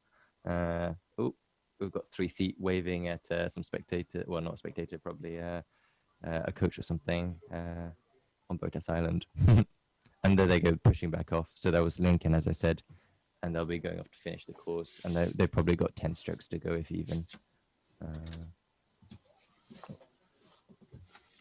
And so here, no, these boats now, they're out of the race, so they've done their bumping. This is Corpus Christi, I believe, with their darker colored blades and little red stripes. Yep, exactly, that's Corpus Christi. Great start to Division 6 for Corpus Christi, getting up, bumping Pembroke's third eight, and as such, as we said, just paddling back down, just completing the course, rowing over in men's Division 6. So the next race that we will be bringing you will be Women's Division 6. We've got a little bit of a gap. We've got about 25 minutes or so between now and the start of Women's Division 6. That will be led off by Corpus Christi, as we've already alluded to, and more racing coming as the afternoon goes on. Yeah, so as I was saying earlier, it looks like Magdalen M2 ended up being at the top of that men's Division 6. So that means they'll be rowing again in the men's Division 5 at 2:10. So they've got barely enough time to have a quick land at their boat club raft, maybe quickly jump out, stretch their legs a little bit, but that's all they'll have time for. Maybe a little bit of a sip of water, but they don't have time to get the boat out or anything like that. They'll be just waiting for the women's division to have their race and pass them, and then they'll be out again. So they'll need a quick recoup strategy. Yeah, we see there's quite a few boats that are following the finish line, the finish launch. So I think there's quite a bit of bumping that's happened. So once we get a chart up, we'll have a look at that. But from the screen, that looks like St. Bennett's at the back. That's bumped. In front of them, that's White Blades. Blue stripe on the edge. Not too sure who they are. And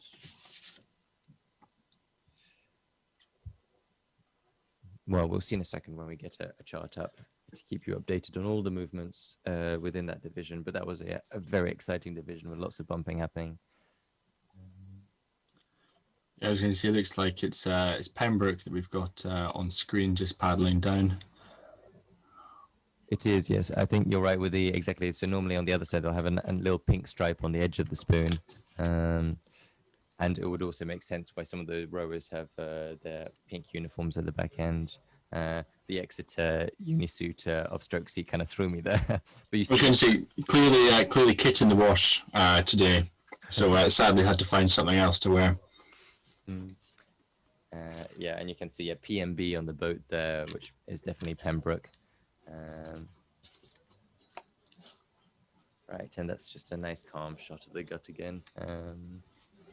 It's an interesting section this that we have on camera, actually, because as they exit the gut, they're crossing the river onto the Greenbank side, so on the other side of on the opposite side of the towpath. So you really want to make sure you get a nice line, kind of getting in, cutting that, well, really kissing the apex of the exit of that last corner, the gut, to then be really nice and tight to Greenbank on the way upstream. But it is a challenging corner because just before then you've had another tight corner. So it's quite a bit of steering, either from the rudder by the cocks or potentially the cocks throwing a bit of power steering from the rowers. So that's when one side of the boat just does a little bit more pressure to help kind of turn that boat around. And yeah, I've seen races that are kind of won or lost on this little bit of a racing corner here, because you really can shave off quite a few meters, quite crucial meters. I was going to say, as you said here, it's a vital section of the course. and it's where we see a lot of sort of the mid-race pushes go in. I think, as you said throughout this afternoon's racing, it's a really, really important place for these crews. And actually, whilst we see quite a lot of the bumps going in the first couple of 100 metres, we've actually seen quite a few of them happening in this section here as well. Yeah, no, definitely. I've seen a few Coxes escape on that corner as well, where the Cox has just been very courageous and taken as tight a line as possible, and been able to get an extra 2 meters ahead of the boat behind them. That was a little less courageous. There are some branches that stick out there at that corner, which is West one in the corner. I think it was 2 years ago, so the summer race before COVID, where there was a kind of a branch sticking out, and I think there were 2 consecutive divisions where there were boats that were hitting this kind of sticking out branch and kind of then causing the rower to catch a crab and kind of get stuck, and then that would stop the boat, and then the rowers would have to reset and kind of start rowing again, and basically kind of do a bit of a start sequence to make sure the boat behind them didn't catch up with them, or another boat further down didn't catch up with them. So it's quite a stressful corner, I think, for some Coxes. But anyway, I'm excited to see in the next division which boats am I going to keep an eye out for. I think Corpus Christi, I think, could be quite interesting to watch. Obviously, at the top of the division. I do wonder, though, however, if Hartford aren't a little bit quicker than them. So it'll be interesting to see if they manage to get a bump in on the lower half of the gut. So that's from the start sequence to the gut, which is this big corner section that we just spoke about. Yeah, worth again. Yeah, I was going to say St Bennett's there. I think, as you've alluded to, the size of the colleges varies quite a lot. So whilst we may have the likes of University's third 8 in here and various other second 8s, it's St Bennett's first 8 racing, starting 7th overall.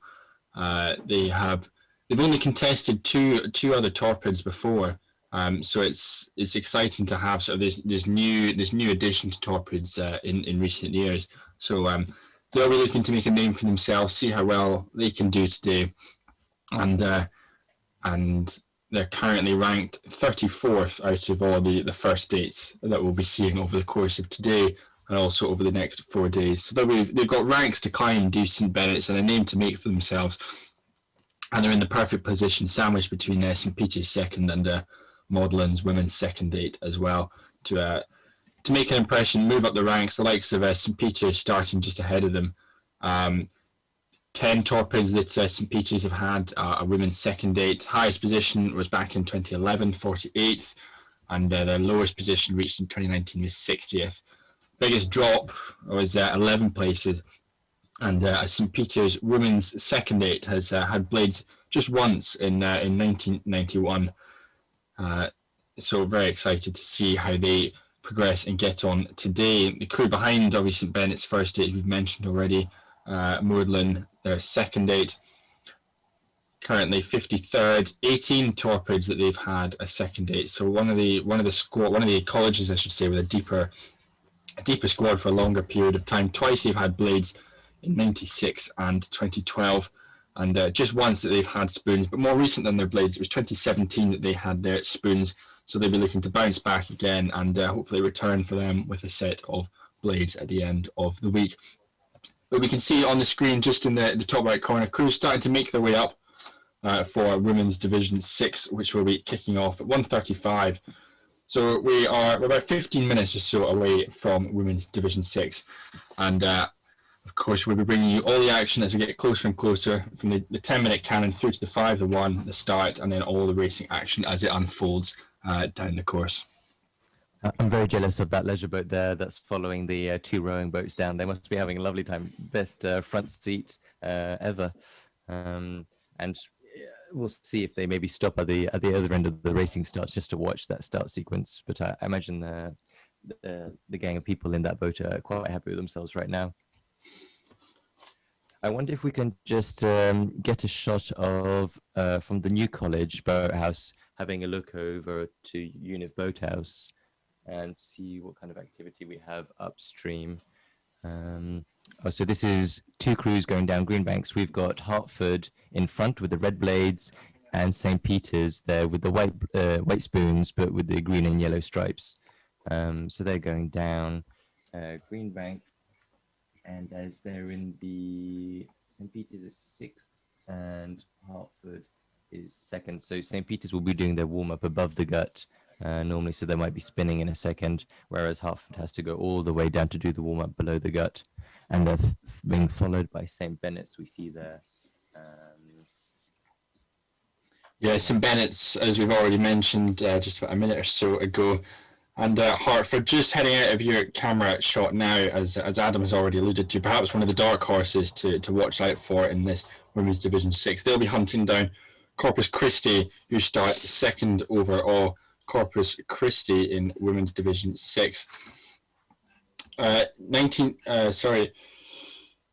Torpids that Corpus Christi have had a second 8 race.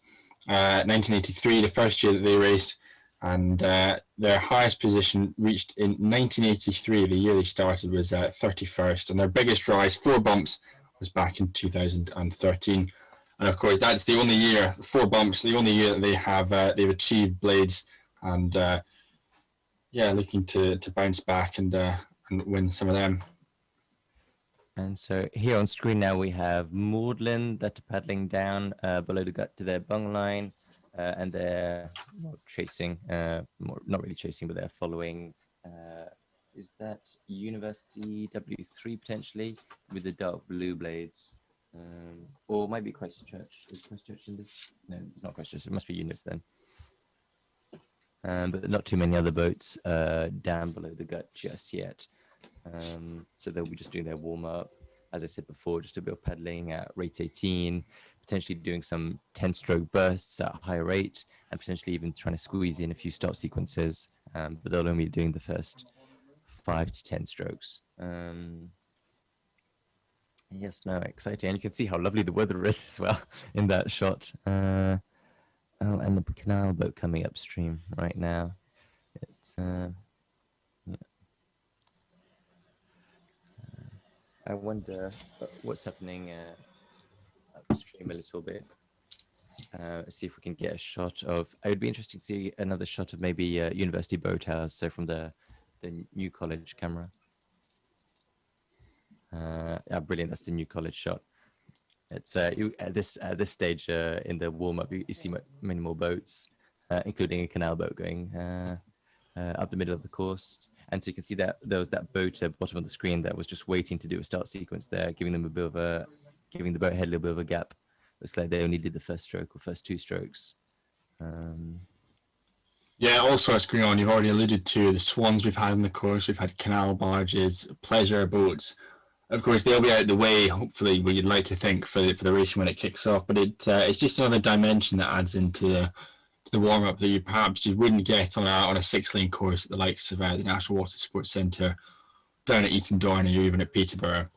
It's the far more enclosed racing arena compared to sort of this open river, which have got various different things, various different other elements you've got to look out for, not just the other crews or what's going on the river. But there we can see now the results of Men's Division 6, which we have just had. And big, probably the standout losses would be Wilson's M3 dropping 2 spots, and also Hartford's M2 slipping down as well. But a good day for St. Bennett's, Adam. Yes, well, I was mistaken earlier. I thought it was Magdalen that ended up being the top of the division, but no, in fact, it's St. Bennett's that managed to bump twice. And so they will be the crew who will be racing twice today. So racing again in the next division, which will be Men's Div 5 for them. So you were completely right that St. Bennett's are the dark horses from the looks of it this year, which is an amazing achievement because, as you said, it's a very small college. And yet they seem to perform very, very well, or have been doing so in the last few years. Yeah, another good performance there from Pembroke as well. They're rising too. And the rest of them just staying where they are, the likes of St. Hugh's, Teddy Hall as well. They're staying there. Perhaps just waiting another day or two just to see how the division unfolds and see what sort of moves and pushes that they can put in over the next few days just to get a bump or two up. Or perhaps their goal is is just to stay where they are, hold their position within their division, depending what kind of preparation they've had leading in. I imagine now there'll be plenty of games, almost plenty of mind games really between the crews as to or if they're going to stay where they are, if they want to bump up loads, or if they're just trying to hold the position and not slip down too far. Maybe. I think everyone's always very optimistic though, and they're like, oh, we're going to get blades and we're going to bump every single day. And so I think coxes generally don't try and dissuade them from that. It's good to keep that high spirit. Although obviously if then they get bumped on the first day, that can set a kind of a sadder tone for the following days. So the crews that did get bumped today, they'll probably be having a quick chat when they land and trying to kind of reboost morale and kind of prepare themselves for a big race tomorrow. And you might see some last minute changes in strategies. Also, now that all the crews and all the coaches have seen how well the other boats are racing, so there, as I said, there will be changes in strategies potentially.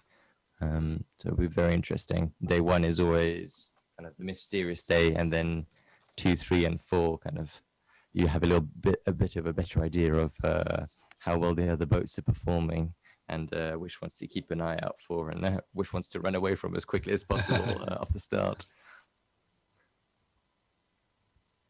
So yeah, so here on shot we have St. Bennett's again. So let's see if the women's St. Bennett's does as well as the men's St. Bennett's crew. Then it's very, very possible. So it looks like they're just tapping down to get past St. Peter's. Oh, where are they in the list? Yeah, they're right behind St. Peter's W2. You were talking about kind of the swans, the canal boats, and all the other leisure boats, and this is a kind of a very well organized event where there's a lot happening beforehand. So lots of kind of safety checks, both for within the colleges, obviously on the boats and the individuals, but the OERC, who organize this event, will also do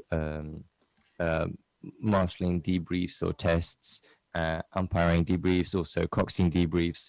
So these are kind of like lectures, if you like, where we are preparing the people on kind of what could happen, what will happen, and just to make sure that everyone's aware and as safe as possible, warning them of any risks or dangers to look out for, and preparing them on kind of these. So, for example, for the coxing debriefing, kind of telling them how to manage certain situations that might occur because of a canal boat or because of a swan, or but more often, basically just how to be careful with the other boats around you, because obviously no one wants to actually get hurt or have an accident. Although this is kind of called bumps racing, generally there's no actual contact, or there might be a slight bit of contact. So like the two boats kind of kissing each other gently, but mainly you're looking for the cox to concede before you actually make any physical contact with their boat, or you go for a little bit of blade on blade contact. So the row of the boat ahead will have their blade hit the blade of the boat that's just chasing them, and that's a much safer bump in that respect. So there's really the boat on boat bumps are the rarest form of bump in between quotes. You say rarest, but I'm sure we'll see some of that as racing unfolds, as perhaps crews start to get maybe a little bit more aggressive out in the water. Perhaps a couple of disputes that end up getting settled, but we will of course be, I'm sure, as I said, we'll see some of that as racing goes on. Perhaps as it gets more feisty, more competitive, there's serious bumps on the line, whether it's either bumping up into some of the top divisions or on the risk of getting bumped down. I could see it getting very competitive out there on the water. No, most definitely. We always kind of, for safety, you would always advise the cox to concede early so that they then can move on, continue rowing up without having any issues. But obviously, this is a competition. In the end of the day, they're not going to give away a concession because the boat behind is 5 meters or 10 meters away. obviously you look at the difference of speeds of the boats, but every boat will have to fight for that bump in the end of the day, because no one's going to be giving it away. Oh, I love these deer antlers for Hertford College. I don't know if you're seeing that on screen as well. But I am. Sadly, the person sitting at 3 didn't quite get the memo for the match hit. But no, great to see it on display. We've had bucket hats, we've now got antler ears, we've got everything on display. So maybe that's the secret. Maybe those antlers are the secret to some free speed during Torpids. We'll have to see. We'll have to see how Hertford get on in this division. That could be it. The secret to unlocking and bumping Corpus Christi and having a crack at Women's Division 5 later on today. On top of the screen there, we just saw Corpus Christi that crashed into the wall as they were spinning around. They got a little bit too cozy with the wall and the bushes there. So they give themselves a little bit more room to spin, thankfully, now. Perhaps they're intimidated by the antlers from Hertford, too distracting. Maybe that's what the goal of them is, to get into the heads of all the opposition before we kick off with racing. But as we've said, the start of Women's Division 6 will be at 1:35, so we reckon we're quite close to the 5-minute cannon or so before the start of the division. So we see that just more and more crews getting lined up in that starting area, and we see they're on screen. We're just down at one of our cameras, so we'll need to get them shifted out of the racing line before we kick off. But a reminder of the Women's Division 6 crews. We've mentioned Corpus Christi, their second boat. Then Hertford with the outstanding antlers on their head. St Catherine's, followed by University College. LMH setting off 5th. St Peter's. St Bennett's, as we've already alluded to, will be 7th. Magdalen in 8th, and Brasenose 9th as well. And we've also got the bump up from Division 7 to look forward to as well. I was just trying to think of some strategies that I've used over there. Oh, there goes one of the cannons. You can see the smoke in the background. So what do we think? Do we think that was the 5-minute one then? I reckon the 5-minute cannon has just gone off, yes. It's still a little bit of chaos with the boats trying to get into place. But no, I was trying to think back to some of the strategies that I've used as a cox for bumps racing, and obviously one of the easiest ones, and that everyone will probably do, is as a cox you try and shout concede to the boat ahead of you before you're that close. So even if you're a good kind of 5-10 meters away, you still start shouting concede to the boat in front of you, just in case the cox panics and raises their hand by accident or reflex, which is one of the easiest and my favorite. Another method is, of course, trying to learn the name of the cox in the boat ahead of you. So you're literally calling that cox to concede, whatever that person's name is. I had briefly considered trying to learn the names of all the rowers in the crew in front of me, and then just kind of calling them name by name, one by one, to see if that could kind of unnerve them a little bit. But I think that's too much hassle to learn all those names, and might be a little bit too distracting and not quite fair play. So I'm just going to stick to calling out the cox ahead of me and not the rowers. They need to keep their heads in the boat. Yeah, all about gamesmanship. Whether it's the line you take or the calls you make, it has such an impact on your crew, but also those around you. Particularly when you kick in those killer moves, it is such an impact on the crew. And obviously, as you alluded to, just with the way that you row, it makes it very difficult. Only the cox and the crews behind you will know exactly when you're pushing on. So for the likes of St Catherine's, who are setting off third, they won't know what Hertford are going to be doing. I think, as you alluded to, Adam, trust becomes so important. The trust that St Catherine's will have in their cox to know that they're going to hopefully try and catch Hertford, and for the likes of Hertford themselves, trusting in the cox that they're going to steer them closer and closer towards that elusive bump on Corpus Christi, who is setting off first of all. But there we see on the screen just the last few boats starting to get in position. We reckon we're just 2 or 3 minutes away from the start, but we've had a few of these divisions just setting off slightly behind schedule, so we'll of course factor that in as well. But there we see them just getting lined up, just getting that spacing. About a length and a half of clear water is separating each of the crews over this sort of 200-meter section or so, where we've got all the eights lining up, getting ready to have their crack at their first run down Summer Torpids 2021. And you can't necessarily tell from these shots because I don't know if it's a wide angle or some kind of lens distortion, you might call it. But these boats are they're 18.7 meters long. These are very long boats. You can't, as I said, you might not be that obvious on screen, but these are very long boats. And the oars, I think they're 2 and a bit meters long. So just as a little bit of extra data or statistics there for you as a fun fact. But yeah, it looks like we've got the last crew just getting into place now. That boat that's getting into place now is probably a little bit nervous because it's a bit tight to the start of the race.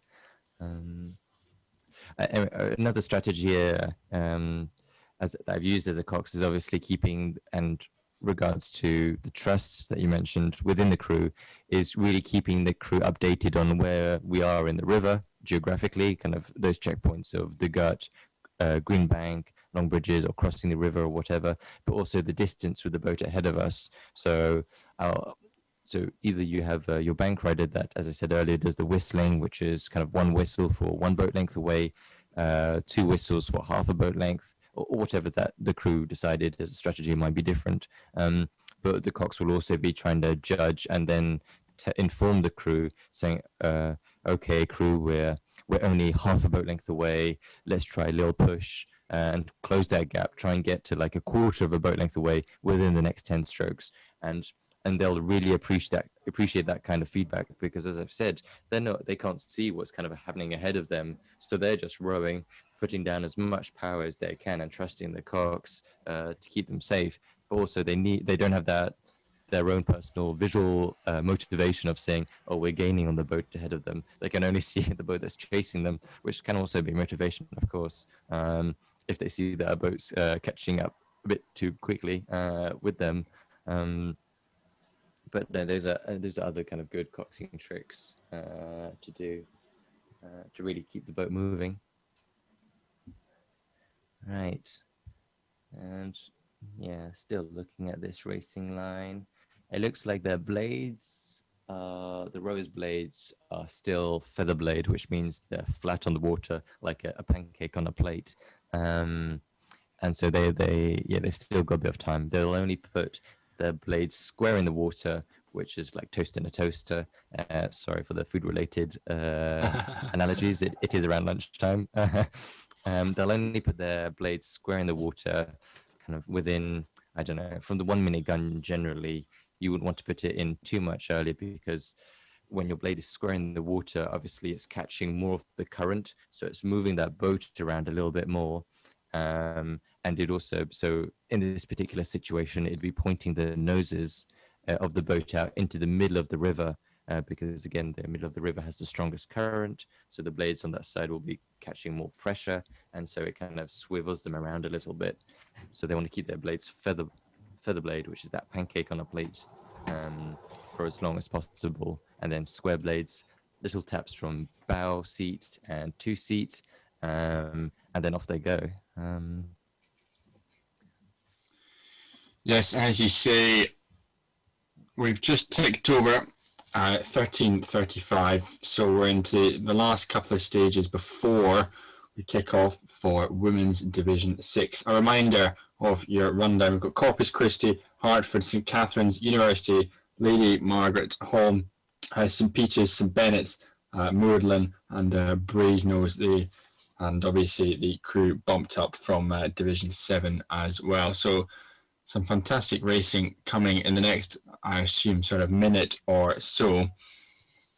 But as Adam has alluded to, nervous moments here on the start, nervous moments for the crews and for the coxes, just making sure we've got the bows exactly where we want to have them, exactly where you want them. So you've got that perfect racing line under the bridge, under Donington Bridge in the first sort of 100 to 200 meters or so, which will then steer them hopefully to success and hopefully to a bump and away from prying crews coming up behind them.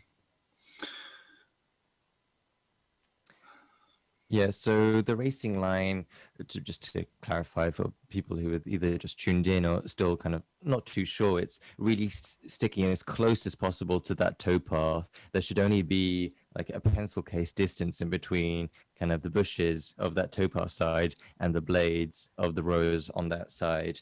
And you're keeping that distance kind of all the way up to the bridge, under the bridge, and to the kind of as you approach the gut, you kind of stay nice and close to that, but there is a kind of a fake bank or kind of dimple which you don't want to go around because that's just a big distance. So you cut across that, and then you get to the gut where there's these two kind of infamous, very sharp corners that you kind of try and cut through the middle of, and but still try and kiss the apex on the way out of that gut to get a nice straight line without too much steering on green bank. Because if you miss that last corner after the gut, then you kind of end up in the middle of the river for green bank, and again there's lots of current against you there, so then you'd have to swerve back in to get closer to green bank and out of the current. But also remember, every bit of steering the Cox does is basically applying brakes, because the steering that the Cox does is attached to a rudder that's below below the boat. So just like a little metal rectangle, basically, that kind of forces the river flowing underneath it one way or another. So that does slow down the boat, and it will also upset the balance of the boat potentially, especially in these lower divisions where they not necessarily have quite mastered how to set the boat and adapt to steering of a Cox. So the Cox will also have that in mind of not steering too severely in one go. And also warning the crew that they're about to do some steering, so that the Cox, so that the rose can kind of really sit up, keep that body weight centered, and try and keep the boat balanced with some handle height adjustments. Yeah, I think that's a very valid point that you make there, Adam. That a bad sort of minute, 30 seconds or so in the coxswain seat can completely cost the crew the race. You know, if they mess up a line or they perhaps use too much rudder, it just allows the crews behind them to come back into contention, back into the race, and sort of close that gap and get a bump potentially at the end of it all. So they have a huge impact on the results of racing, and it's why it becomes so much more of an advantage for these crews setting off first, second, third in the division for the likes of Corpus Christi, Hartford, and St Catharines that we're going to see your first three crews here. Being able to have almost that slightly cleaner water, particularly for Corpus Christi, that cleaner water makes such a difference, and it gives them the choice of the river. It allows them to go exactly where they want to go without being impacted by crews behind them.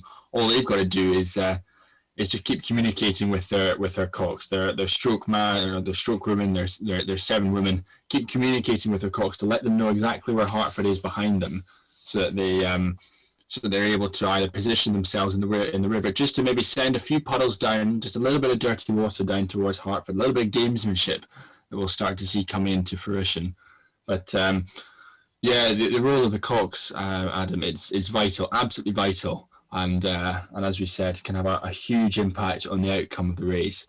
They perhaps on pieces of water such as the tideways, the Cox can in fact win them the race, and actually by taking crucial racing lines, they can win them the race, I imagine, here as well. But more likely, if they have a bad line or a bad 30 seconds in the coxswain seat, then ultimately the Cox, they can lose the crew of the race. But as we can see here, Women's Division 6 is now underway. The cannon has gone off, and a flying start there from Corpus Christi, trying to get that perfect racing line, as we've already alluded to. Chasing them down, it is Hartford in second place, but it looks to be a blinding start from St Catharines, looking to get the early bump. They're already closing that 1.5 length gap that they had off the start.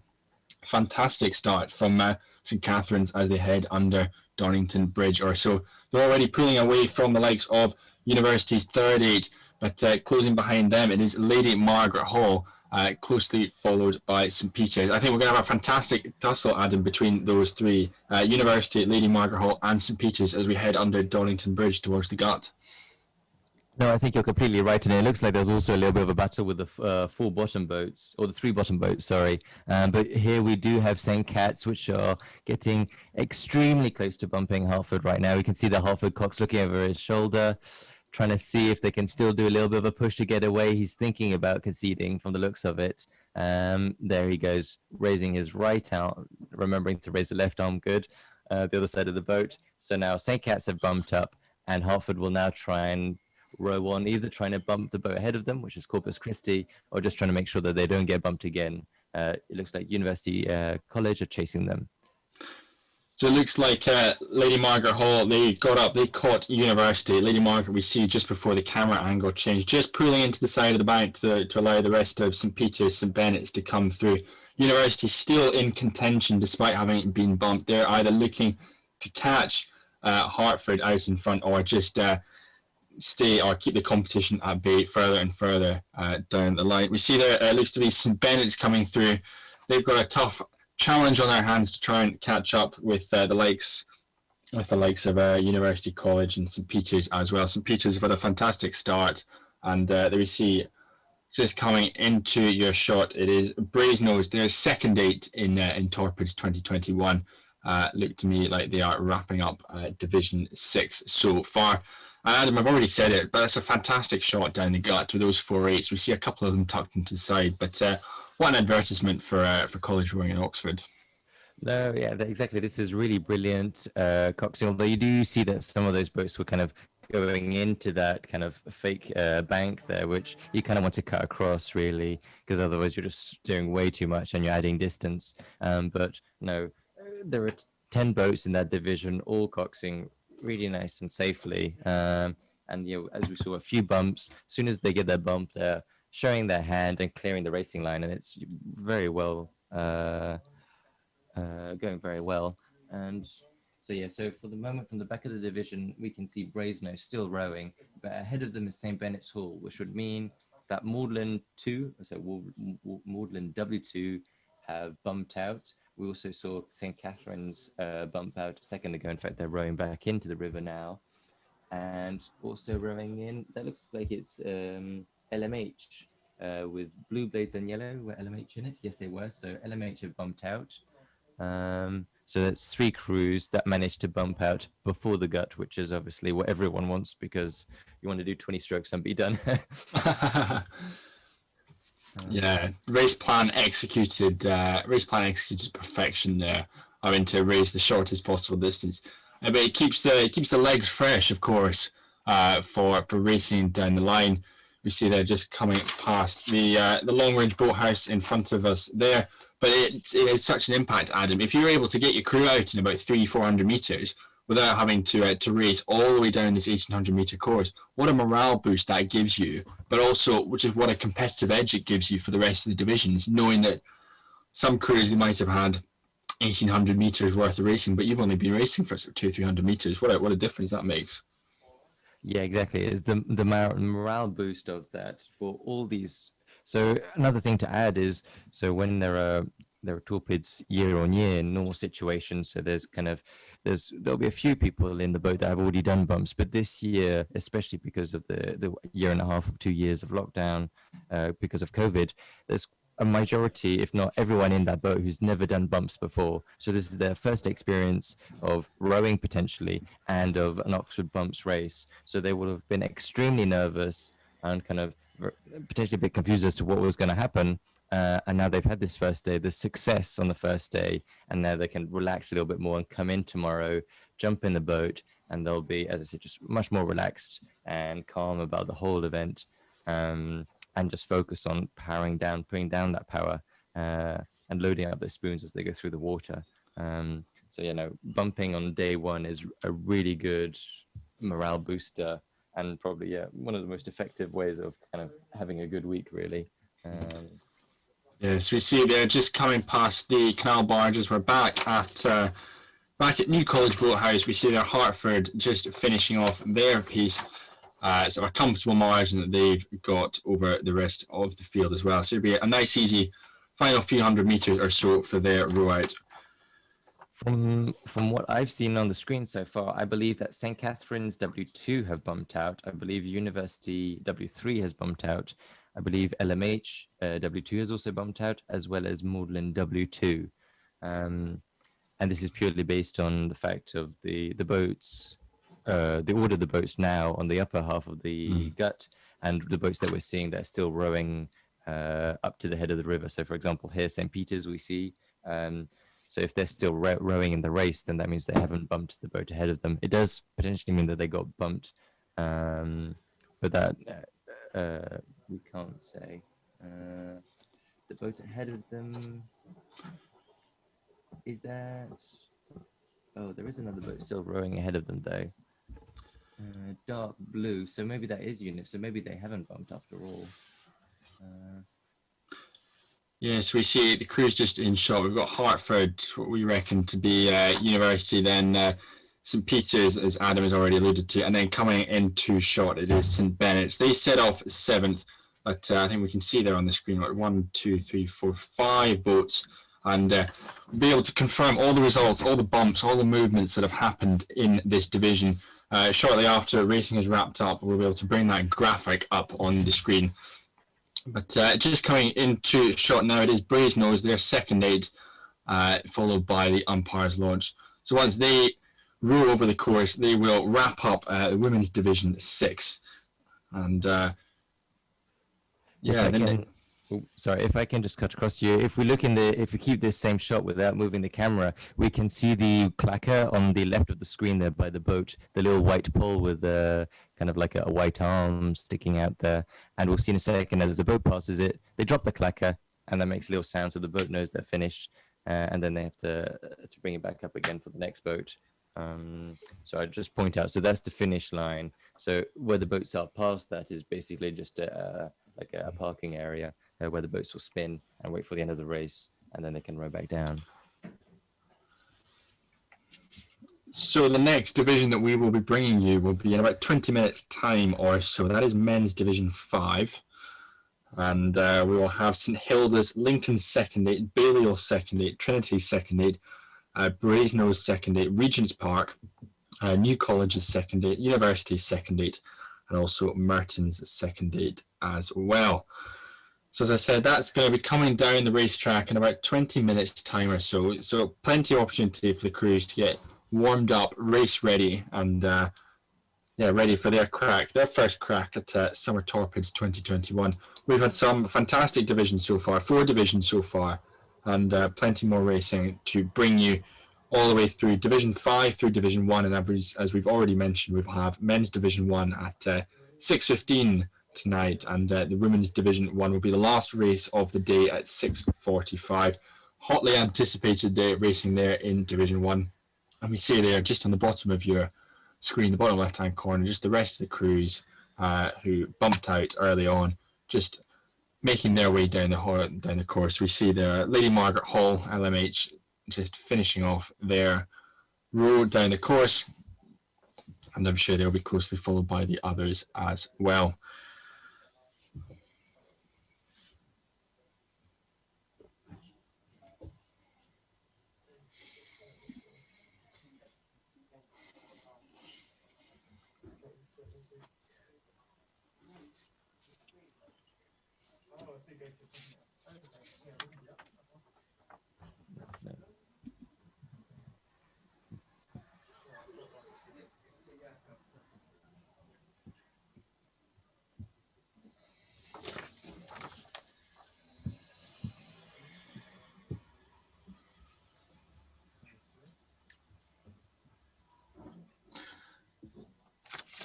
So as we continue to wait for the next race, as we've already said, that will be at 2:10, Men's Division 5.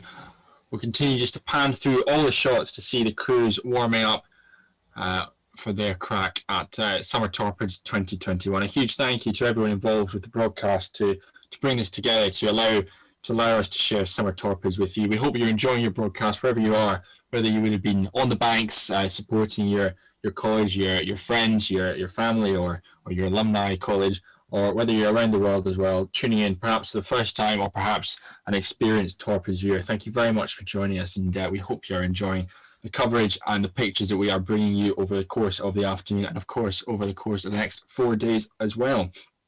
We've got all the action, all the coverage of the 4 days of Summer Torpids, and we hope you'll be with us all the way through the 4 days.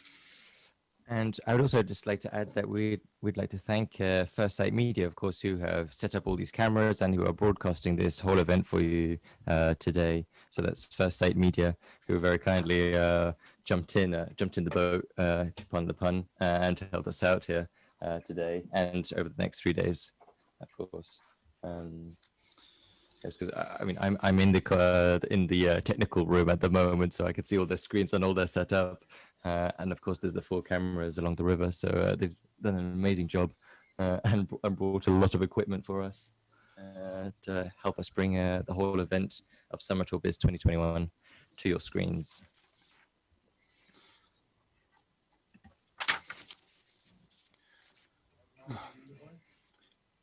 So as we've got this this little lull in competition, and we see there on the screens, the crew is just warming up. We're with our camera at a Longridge boathouse just before the gut.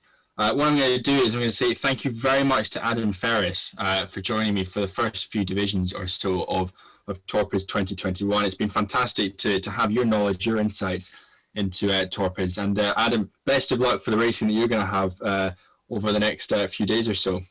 Brilliant. Thank you so much. Well, I think I'll be commentating again tomorrow morning at the same time. But yes, I'm off now to Cox St. Anthony's Open 1 division. So very excited. And yeah, please cheer for me as I go past the cameras. Yeah, best of luck, Adam. And I'll see you at 11:30 for the start of Wednesday, day 2 of Torpids 2021. But now who I'm delighted to introduce is Ed Evans. He's a fellow co-host on the End of the Island podcast, and he's commentated at the likes of Henley Women's Regatta. Ed, we're delighted to have you joining us for Summer Torpids 2021. How have you enjoyed the racing so far? Really great to be here alongside Fergus. Adam, fantastic commentary this morning, and best of luck this afternoon. Really looking forward to seeing you race later on. I've been tuning in this morning. It's really exciting stuff, and I think it's just testament to the strength of these programs that even after it was sort of almost over 2 years now of really disrupted sessions from COVID and horrible winters, we're actually in a position where we've got some really strong racing and really exciting crews. And I think looking down the division lists for the divisions coming up, that's not going to stop anytime soon. We'll be with you here until the early evening with some really exciting stuff with the final men's division 1 at 6:15 and women's division at 6:45. But Fergus, how has it been from your position this morning? Any standout races so far? Yeah, I think we've seen some heartbreak, obviously, particularly for the likes of St Anthony's in men's division 7, who sort of had the just about as bad a start that you could have to Torpids, getting bumped multiple times. But some really strong performances as well across the board, particularly in the women's division as well. We can see there just on your screen, we've got crews lining up ready for their crack at men's division 5, which will be at 2:10. And Ed, I think for me, certainly, it's one of my first experiences of Torpids. It's great to be able to see it despite broadcasting all the way from Newcastle. So to be involved and see all the action is awesome. And I think, as Adam's been alluding to, there's a huge amount of tactics that go into it, a huge amount of tactics. And I love all the gamesmanship that comes with it, particularly this important start. I think never has a start been more important in a rowing race than now in Torpids, when you can effectively win or lose or see yourself crumble in the first 200 or 300 meters. Yeah, absolutely. I think it's in everyone's best interest in that boat to get the best possible start you can, because obviously you've got 4 days of racing ahead of you, and if you can shorten your race on that first day, then you're setting yourself up for success later on down the line. But yes, that gamesmanship and those tactics that you referred to, Fergus, absolutely crucial in Torpids this year, and it really is a Cox's game. They're the only ones that really have the eyes on the crews in front. They know how to use their crew best. I think it's balancing being truthful with the crew and perhaps being a little bit flexible with the truth in order to motivate them on to hopefully gain those blades and avoid at all costs being awarded spoons for being bumped every day. But I think for everyone participating this year, it's just really exciting just to be back, and I think we'll keep saying the same thing over and over again. Even though we haven't got the Summer 8s this year, Torpids is a fantastic substitute, and we've got some really exciting stuff coming up.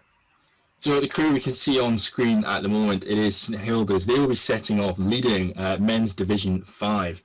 St Hilda's, they have participated, they've had a first 8 racing for 11 different Torpids, and this is the highest position they've reached, 37th. Their biggest rise was back in 2013, 7 bumps over the course, so a great outing, 7 places that they had. Lowest position is 71st, first reached in 2009, last in 2012. And over the course of their racing between 2013 and 2019, St Hilda's have gone on to gain blades 4 times. So a very successful stint there, Ed, between 2013 and 2019, and a tradition they'll look to continue as they lead off men's Division 5. Yeah, absolutely. St Hilda's looking very, very strong. I was looking down some of the stats just before we jumped on earlier, and St Hilda's absolutely, they'll be looking to make their way up the divisions this weekend, and I'm sure over coming years as well. They're one of the insurgent crews that have really been on the rise. Similarly, from Lincoln, just behind them, crew number 38. This is the highest position they've been in since 2005. They've gone from 51st to 38 since 2016. So again, another really strong crew. So we could have sort of quite a battle at the top of this division. And again, as you look down the crews, all of them are going to be looking just to do as well as they can. And I think importantly, a lot of these rowers won't have raced bumps in this format before. There's quite a lot of fresh faces in here, and their first experience, they'll be wanting to make a splash. They'll be wanting to come in and really dominate over their crews and set their college up for success. But absolutely, St Hilda's and Lincoln at the top, I think will have a good tussle going on there. Yeah, definitely. And as I said, hopefully we'll be able to bring you the results, the on-picture graphs of the divisions that we've just had, because that's of course where we'll see all the action unfolding over the next 4 days, tracking the progress of all the crews. And if they perhaps have a blip on day 1, well, there's still time to bounce back. There's still time to bounce back over the next 4 days up until the all-important conclusions to racing on Friday. But Ed, as we've alluded to, you couldn't ask for better weather to kick this off. Just minimal wind pretty much on the course, so it's nice flat conditions, so nothing that the rowers can blame if things don't quite go their way. Yeah, I think you've hit the nail on the head there. It's all down to the boats today. Yeah, it's absolutely lovely. You know, British weather, as we all like to bang on about, is can be a little tricky one to contend with, but I think we're absolutely stunning weather at the start of this week, and hopefully it continues. Obviously, we don't want it getting too hot, because then out on the water you can start to get slightly parched. But I think today is a great start to that, and no wind as well just keeps everything nice and fresh. I think the only thing we're missing is spectators lining the banks, but obviously in line with COVID regulations, we've got no spectators this year. But hopefully everyone joining us on the live stream will fulfil that role, supporting your colleges. So hello, wherever you're tuning in from around the world, feel free to pop on into the YouTube chat, and we'll try and engage with you there as much as we can over the next few divisions. Great to hear who you're supporting. But yes, hopefully we'll see the results from the previous races coming up nice and soon before we kick off into men's Division 5 at about 2:10. So you see there, University College, they'll be setting off 8th. This is University's second 8. And yeah, a fantastic Torpids record that they've got. 94 times that University College have got a second 8 racing. As such, they've had blades 9 times from 1904 through to 2015, and spoons, they've had their successive spoons, as you would perhaps expect, having been around and racing 94 times. 5 times, the most recent 2016.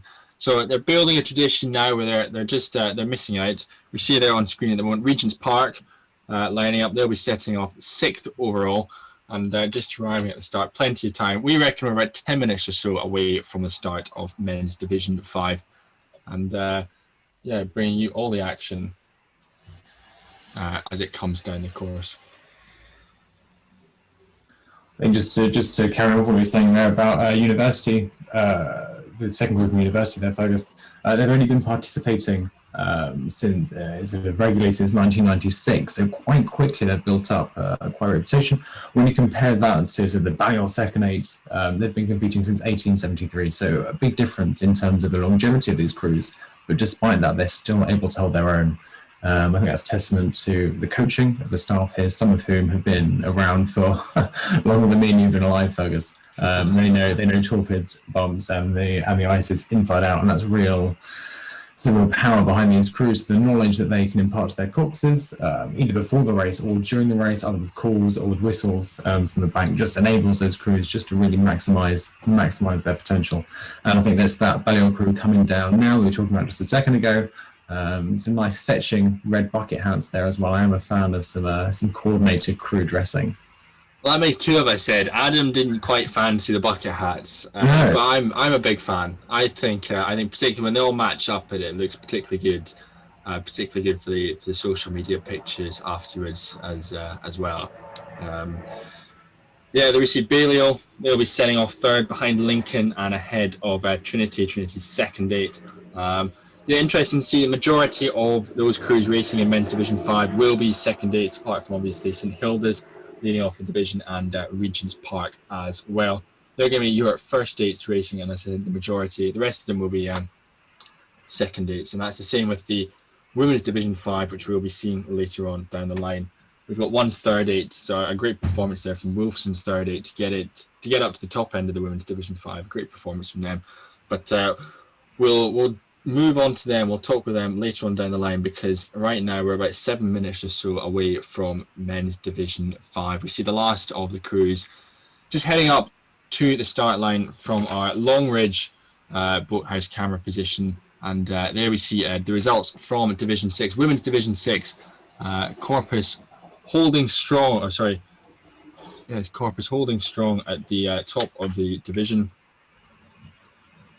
But just a wee position switch from Hartford and St Catherine's, as we saw on the broadcast, and again from Lady Margaret Hall and from University College as well. And the final one down at the bottom, Magdalen and St Bennett's also trading places as well. So very much looking forward to seeing how they square up over the next few days or so of racing, to see if they continue to trade places, or if we see one continuing this forward trajectory all the way to the top, or continuing to slip down the ranks. But yeah, great racing, some great bumps going on, plenty of bumps there in Women's Division 6, and I'm sure we'll be seeing plenty more of the same, Ed, in Men's Division 5.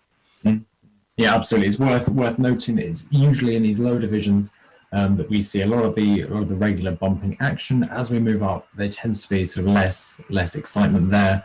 But I'm sure over the next few divisions there'll be plenty of action bumping, and many crews will be looking to start their own dynasties this week. We've had a hiatus from college rowing, and I think it's at this point that crews are being right. We can start to assert ourselves on the scene once again.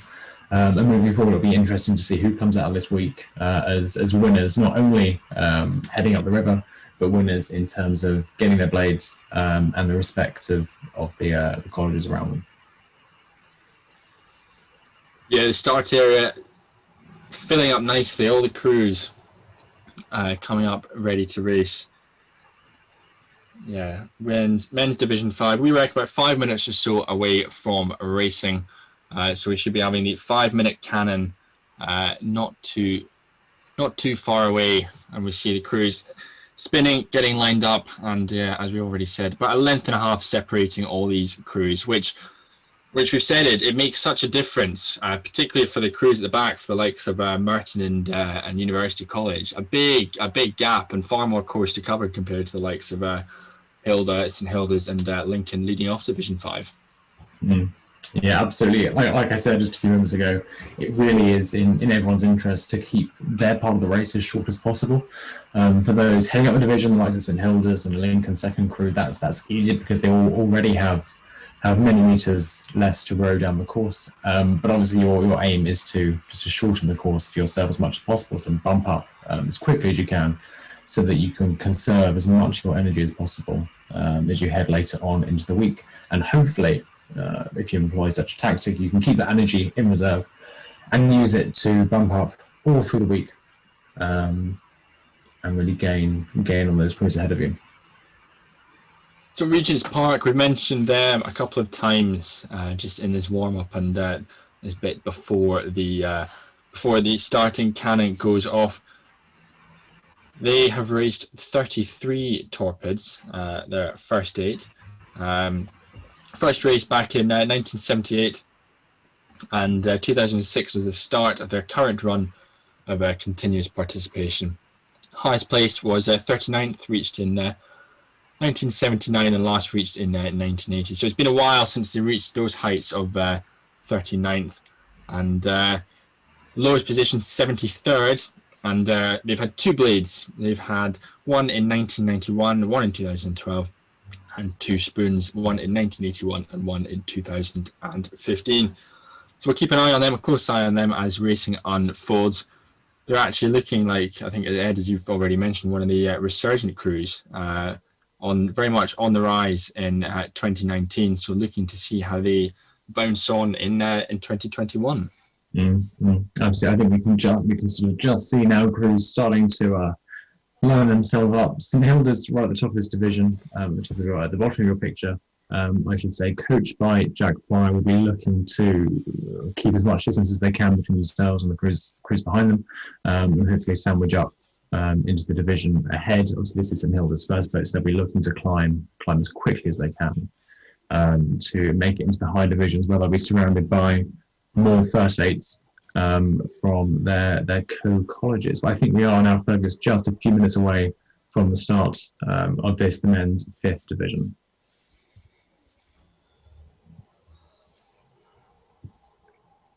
Yes, I reckon we've had the 5-minute cannon. I reckon we are pretty close to the 1-minute cannon going off. I think if you look closely on your screen, you'll be able to see just a little plume of smoke that will appear when the cannon goes off. So we'll look closely for that. And if we've missed that, apologies. But I imagine that's probably not too far away. The 1-minute cannon getting ready for men's Division 5. Indeed, the cannon quite a tradition of bumping races, both in Oxford and in Cambridge, and I think it's a fantastic way to start a race. I can't think of a more traditional and exciting way to to begin a race than having a cannon go off. I think it's historical, and it really adds that energy. Especially, as we said, there's no spectators, so perhaps the wall of sound that some of these rowers will be used to down the river will be less present. But hopefully, that cannon will sort of inject that boost of adrenaline off the start and give these crews the motivation they need. And there we are, folks. There's a whispered smoke there. I'm imagining almost there now at the start of this race. Yeah, I reckon that will be the 1-minute cannon, Ed, as you've alluded to. So the coxes just getting their bow balls pointed right where they want them to get that perfect racing line. Oh, we've back with the feed at Donington Bridge. It's one of 4 cameras that we'll have. The first of which, as you can see here, looking towards the start. The second will be also on Donington Bridge, looking down towards the gut. And then we will have from the Long Bridges boathouse a fantastic side-on shot before one of our cameras just before the finish line at New College Boathouse, which will catch all the action as it unfolds just in the dying stages of that race. And by that stage, we'll either have the crews bumped and paddling down the course, or the last ditched attempts to bump the crew in front or survive. But we can see here we are underway, lights out, and away we go. Men's Division 5, a fantastic start from your leaders from St Hilda's, looking to etch away, stamp out Lincoln College, their men's second 8. And but it looks to me, Ed, that we're going to have quite the tussle between I think Trinity and Balliol. Trinity, what a performance, what a move that they're putting in early on to catch Balliol. Yeah, really quick start there from Trinity, looking, as we said, to get off that start quickly and minimise their own time. They've got and I think going down a couple of, I think we've got New College there as well. Quick start, just trying to edge up on Regent's Park. So it looks like in the opening stages of this race, folks, we're going to have some quick bumps already. Yeah, it's awesome. It's really exciting, and I can't wait to see the camera shot, our second camera shot from Donington as well. It's a cracking shot. There we go. What a fantastic move we're seeing there from Trinity. They're getting right up behind Balliol, looking to really jump on them in the first few hundred meters or so of this stage. Because of course they run the risk, Ed. Well, if they almost run out of steam, but they haven't caught them, well, then it leaves it completely open for the likes of Brasenose and Regent's Park to come up behind them. Regent's Park almost had. Looks like they're down to 3 blades, Ed. Looks like they've caught a crab and they've lost all that distance that they were gaining on Brasenose out in front of them. The women's completely stopped there for a moment. That's a real shame for Regent's Park. They had a flying start and they were they were out. I think they might be withdrawing their Fergus. I think they might have left the race entirely. I've got a similar problem behind as well for New College. It's like they've got a blade problem there as well. So there is no end to the drama in this men's Division 5 just off the start. Yeah, this is epic racing, isn't it? This is absolutely epic. We've got University chasing them down. It almost looks like Regent's Park coming back into it. Perhaps steering issues with that crab that was going on. They're looking to almost to try and slot themselves back into it, and we'll get the camera shot when it pans around. But there we see Balliol. We're just waiting to find out if Trinity did get the bump on them. Balliol still not quite able to make up that gap to Lincoln, who are out in front of them. It looks like it's moved out perhaps about two or three lengths or so as we come up to the shot at Longridge Boathouse. But looking good are Lincoln as they etch out in head of Balliol Head. Yeah, as we come into Greenbank, the crews are starting to lengthen out. I think that initial burst of drama we saw at the start and settle down. It'll be interesting to see what sort of chaos we've got going on here as we take our second shot down from Johnny Bridge. It seems to be that drama has caused a few issues. I'm not quite sure how many of these crews have managed to bump and how many have experienced equipment failures. But definitely strong drama off the start there. Yeah, this is what Torpids, this is what bumps is all about. We love the drama, everything that's unfolding here. So what we'll do is we'll try and piece that all together after racing when we get the charts and everything. But here we see Regent's Park. Looks like I make that out to be about Brasenose out in front of them. They're closing in on. A great performance there from Regent's Park. Yeah, absolutely. Yeah, rowing past, having taken that bump. They're looking very relaxed despite all those problems off the start, looking very relaxed. And we're looking just to move up as far as they can and secure any stragglers that are ahead of them and bump them as well. Just as we come down to the New College shot here. Yeah, still that tussle going on between Balliol, still chased down by Trinity. It doesn't look like Trinity are quite going to have the legs to catch up with Balliol. Looks like they're just going to hold on despite the surge. There's a huge surge, wasn't it, Ed, off the start from Trinity? A huge effort that sadly hasn't quite come to fruition, and Trinity not quite able to capitalise on that early push that they put on. Very, very, very, very gutsy indeed. Choosing to go that hard at the start. I think I'd be tempted to perhaps delay a tactic like that until a little bit later on in the week, where I perhaps know the strengths of my competitors. But absolutely, for some crews today, explosive starts are going to pay off. But in this case, it looks like they've run out of steam just ahead, unfortunately. And Balliol there just continue rowing away with those bucket hats still firmly fixed in place on all but two of the rowers. So for many of them, they'll be looking to learn from these races as much as they can as they go on into the week, try and minimise any further disruption to their ranking.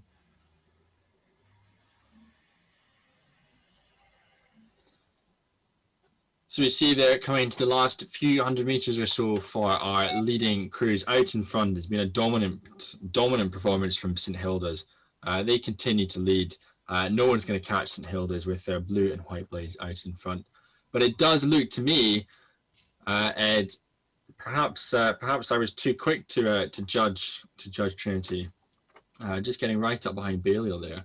Not quite entirely sure what's going on. We'll bring you all that action afterwards.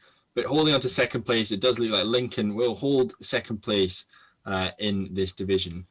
And there we see, Trinity did get the bump on Balliol. Congratulations to them, a great performance. And Ed, maybe it did show they were getting the surge on in the beginning, perhaps it came off them a little bit, but then that final surge, that final sprint that they put on was enough just to catch Balliol and prove you and I wrong. Indeed, I think I need to learn to hold my tongue over the next few hours. Clearly, it paid off. They will be aiming to make this a sprint as much as possible. No one wants to see this race drawn out into anything longer than it has to be. But as we said at the start of this, St Hilda's and Lincoln's second crew, both right at the top of this division, looking very, very strong. St Hilda's just left the field behind after a really, really strong start. and sort of left that chaos to the lower boats. But some of whom will have come out on top, and others who will have suffered for their crimes earlier on today. Yeah, I think as Adam was talking about earlier on, I think tactics are very interesting. So it was fascinating seeing Trinity almost having to wait till the very end of the race to get that bump on Balliol, because it's something that they wouldn't have wanted to do. We saw them jump out the blocks early on. We saw them wanting to get them in the first couple of 100 meters, just so they would be able to enjoy the rest of the racing. And it's something they weren't able to do. Balliol made it difficult for them. They made them fight all the way to the end. And how much of an impact do you think that's going to have on Trinity in the days to come? I think for any crew, I think it's a balance between learning from what's happened over the last few days and just putting it aside and stepping on as you go on. I think it's important that these crews put it in perspective that, you know, day to day, the whole scene is going to shift. You know, tomorrow we could wake up and we could have gusty winds, lashing rain, as we've come to expect from British weather, and that's going to throw everything into disarray, and it will show how these crews can handle the different conditions. But I think going into tomorrow, it'll be important for these crews to learn from what's happened today. And for those that went off the start exploding and it was successful, I think they'll be looking to repeat that. And for those that perhaps didn't have that steam in their legs come to the halfway point, they'll be looking to go, okay, how can we adjust to make sure that we don't run out of pace before we've got to the end? Yeah, a lovely panning shot there over the course down at the finish line at all the university boathouses. Our camera on top of New College Boathouse, and we can see here our camera at Longridge Boathouse as well, down into the gut, the all-important gut in the middle of the race there. We can see here down the crews getting ready, almost getting lined up as they head up for the next race. And next race on the cards we will be bringing you at 2:45 will be the Women's Division 5, led off by Pembroke second 8, Wolfson's third 8, Christchurch 2, Mansfield 2, St Hugh's 2, University 2, Lineker 2, Balliol 2, and Worcester 2 as well. So plenty of women's second 8. Great to see, I think, as I've already mentioned, Wolfson's third 8, showing real depth in that the Wolfson squad. As we've already seen today, we've had Wolfson 4, Wolfson 5 racing in Women's Division 7, so the second race of the day. So awesome depth in the squad there, and I'm sure it's a sign of things to come for Wolfson College. Obviously, their first boat will be racing 5th in Women's Division 1, so we've got that to look forward to at 6:45 today. And same for the men as well. Their Wolfson's first boat will be racing 4th overall in Men's Division 1 at 6:15. So plenty to stay tuned for as well if you're a Wolfson College fan. Yeah, absolutely. From Wolfson, I just pick up on what you said, Berg. It's absolutely fantastic to see their third 8 in Division 5. It is all credit to their coaches, Tom Chapman and James Marsden, that they're able to produce this depth throughout the squad, that they're able to race these 8s at such a high standard. On the women's side, Wolfson's first 8 was starting 5th in Division 1, on the men's side starting 4th. So a college that will not be looking to extend their lead, but clearly they've already got very, very deep penetration into Torpids, and that was something they're looking to build on over the next few days.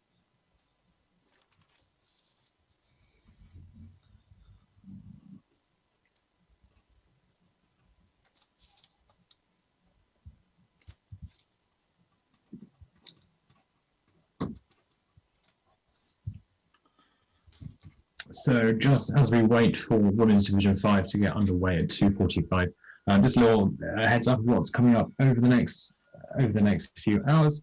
We'll have at 3:15 Men's Division 4, followed by at 3:45 the Women's Division 4. 4:15 and 4:45 will be the Men's and Women's Division 3, and at 5:15 the Men's Division 2. And following on from that, we'll have 5:45 the Women's Division 2, and then there's the two top races, the 2 blue ribbon events of today's racing. At 6:15 the Men's Division 1, and at 6:45 the Women's Division 1. So a full afternoon and early evening of racing coming up. So do stick with us. Do tune in when your college is up racing, your first crew. But we'll be delighted to hear from you. Anything you've got to say in the chat on the live stream. In the meantime, folks, I think we're also looking forward to Women's Division 5 and seeing if Pembroke can maintain their lead at the top. Otherwise, we'll be looking to see who can topple them. Yeah, so Pembroke, this is their second date, will be leading out Division 5, but also worth noting that Pembroke's first date will be leading out Division 1, so plenty on the line for the top two crews from Pembroke College, the top two women's crews. Plenty on the line. In this division, Division 5, they're chased by Wilson's third date, and in Division 1, they will be chased by Hartford.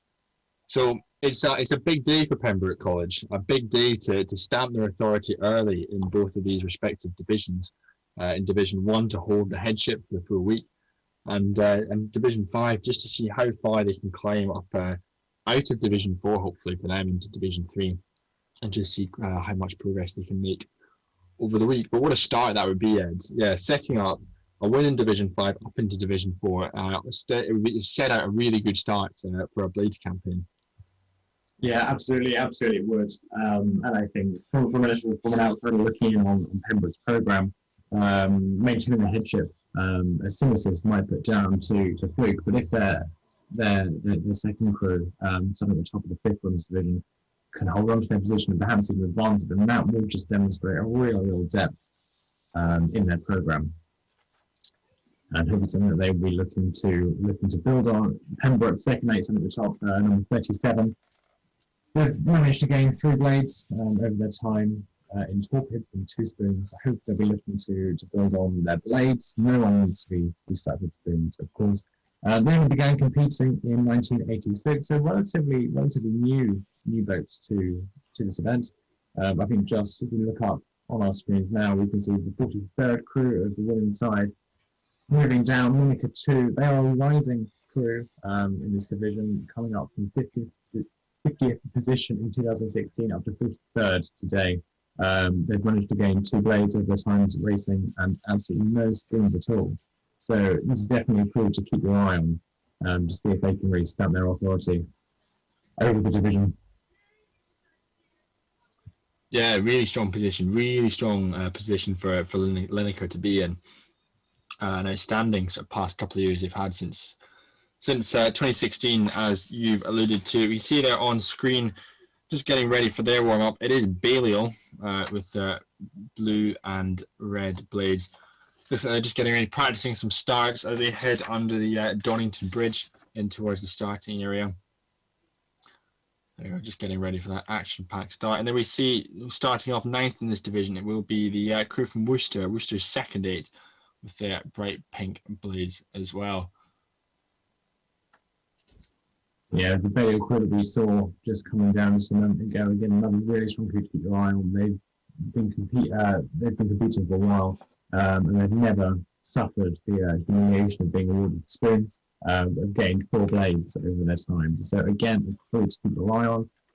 Pembroke as well at the top, and Lineker between Balliol. So I think we'll have quite a match in our hands between Lineker and Balliol, but all eyes will be on Pembroke to see if they can maintain their position at the top of this division and move up into Division 4 as we head down the week.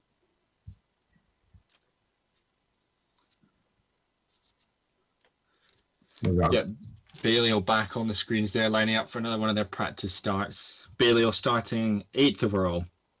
They'll be chasing down Lineker, who we've already seen, and chasing after them as the crew that we saw before with their bright pink blades. It will be Worcester's second eight, chasing down Balliol's second eight as well.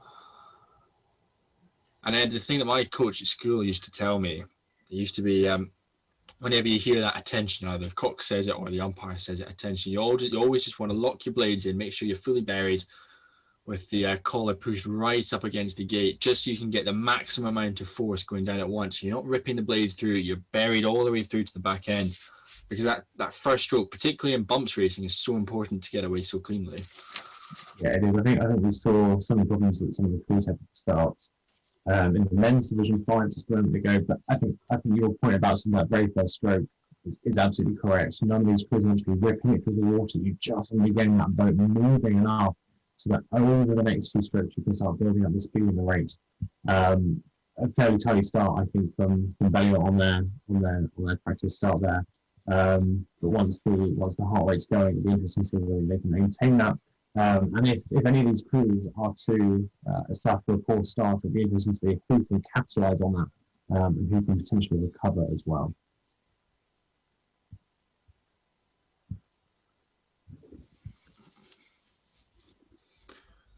So we see the camera on Dorrington Bridge, just panning around. We'll see if anyone else is coming up to the start area so we can get any more practice starts in.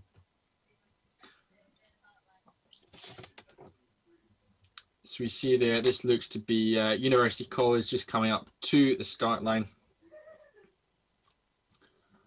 Perhaps lining up just like Balliol. Get a couple of practice starts in and get spun around and lined up, ready to go. 2:45, I was going to say 2:45, this division will start off. So about 15 minutes away, 5 minutes from the 10-minute cannon before the crews will start to get themselves into position for racing to kick off.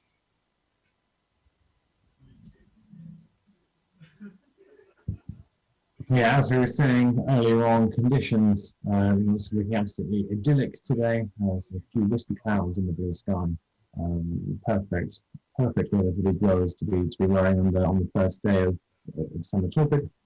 Important to note, of course, that this is summer Torpids, not summer 8s. There will be no summer 8s this year. So this is a couple of things to bear in mind about that difference, of course. Is that in summer 8s, both crews involved in the bump will pull to the side and stop racing. Here, the crew that has been bumped will continue to race and see if they can bump another crew, or at least avoid being bumped again. And you won't see any of the crews that race boat races in the top boats here either. All varsity athletes are prevented from entering, so no point looking out for your favourite blue this afternoon. But still, we'll have some really interesting racing with these crews. As I said, many of whom this will be their first bumps, especially in the lower divisions. We're really excited to see who can come out of their first week and really establish some ground.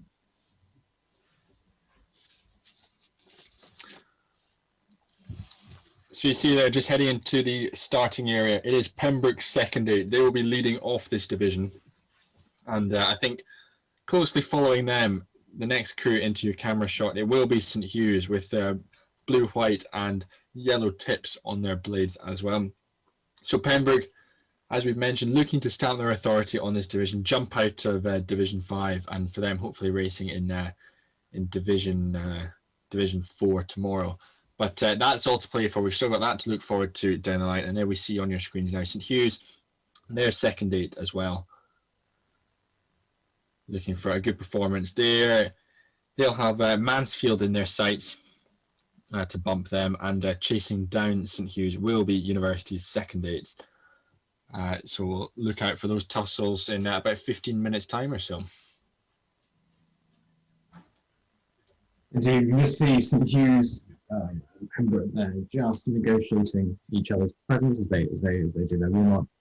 St Hugh's currently ranked 8 out of 23, second Torpid 8 on the women's side, so fairly high up in the second 8 ranking. But again, like every crew, they'll be looking to extend that ranking over the coming days, and the first day is the perfect day to begin that trend and hopefully work towards some blades towards the end of the week.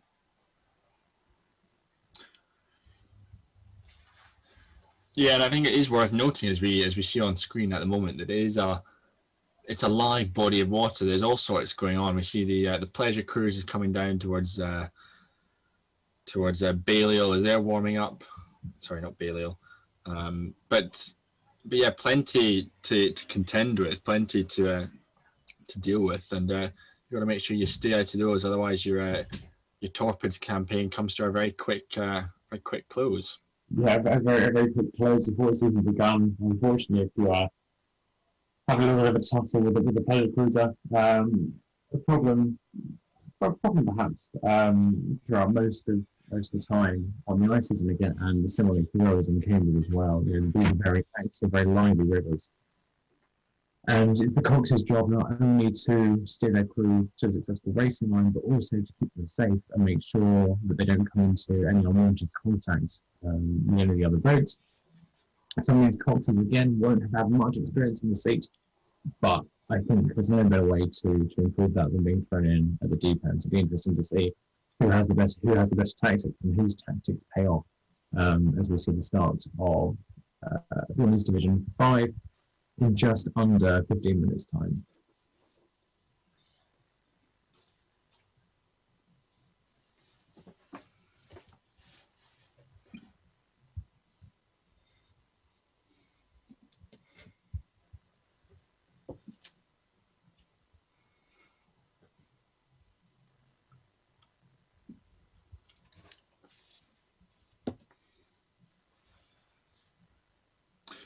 So we see the last couple of crews or so, just passing the pleasure cruiser there on screen. You've got Mansfield, their second date, making their way up to the start for Women's Division 5. Mansfield, I've already mentioned, starting fourth behind Christchurch and ahead of St Hugh's. And just chasing them down at the moment. Looks to be that crew from Wolfson College Ed, I believe, was setting off second behind Pembroke. Yeah, both Wolfson and Mansfield are starting to stay in their highest ever positions. There's some Torpids, so it will be a race both ways to see if they can maintain that, and perhaps even climb the rankings to extend their lead of their ranking. Rubbish of Pembroke there just as we come down to the start.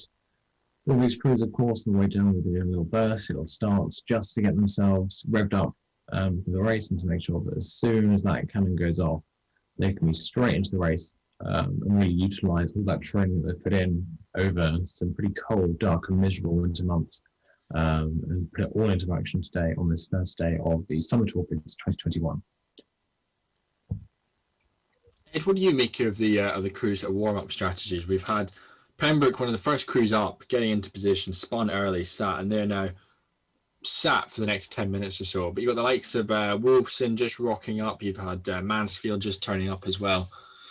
If you were sort of lining up, do you think you'd want to be sort of in position nice and early on, sort of 10 minutes before, or would you want to leave it right to the last minute, try and get your bursts in, get your starts in, and then just spin with just a couple of minutes to go?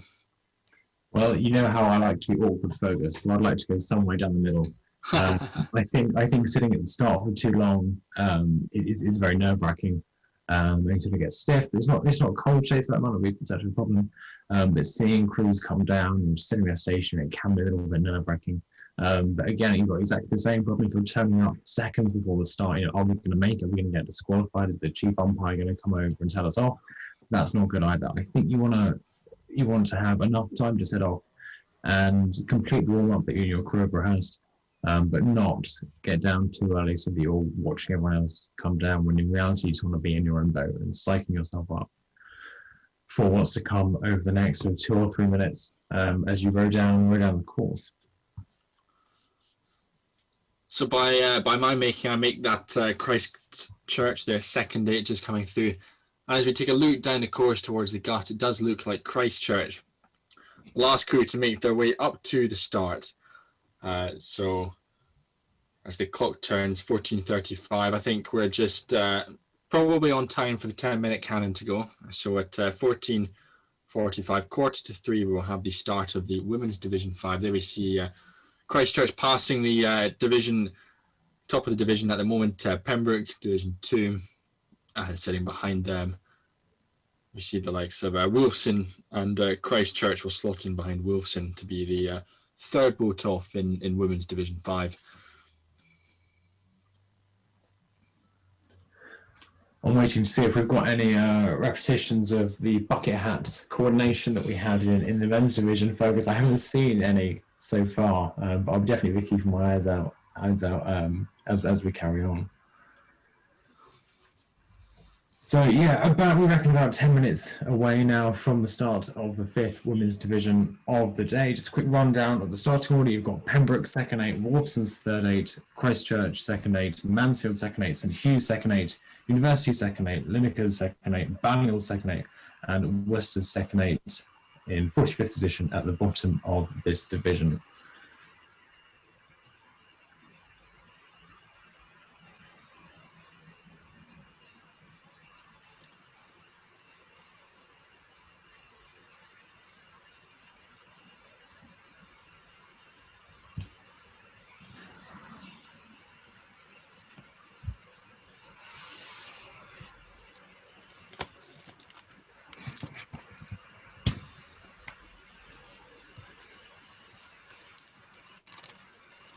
I can see a rogue kayaker there, Fergus, making its way down the river. I would advise any kayakers out who happen to be listening to this broadcast to get out of the way, because in a few minutes we're going to have a real toss on our hands, and I feel that kayaks may be the least of any Cox's concerns as they come down the river. I think so. In the same way that the crews would be expected to stop for the swans, we might not do the same for the kayakers. But I'm sure just as that pleasure cruise makes its way down the course, hopefully they're well past the finish line before we all kick off.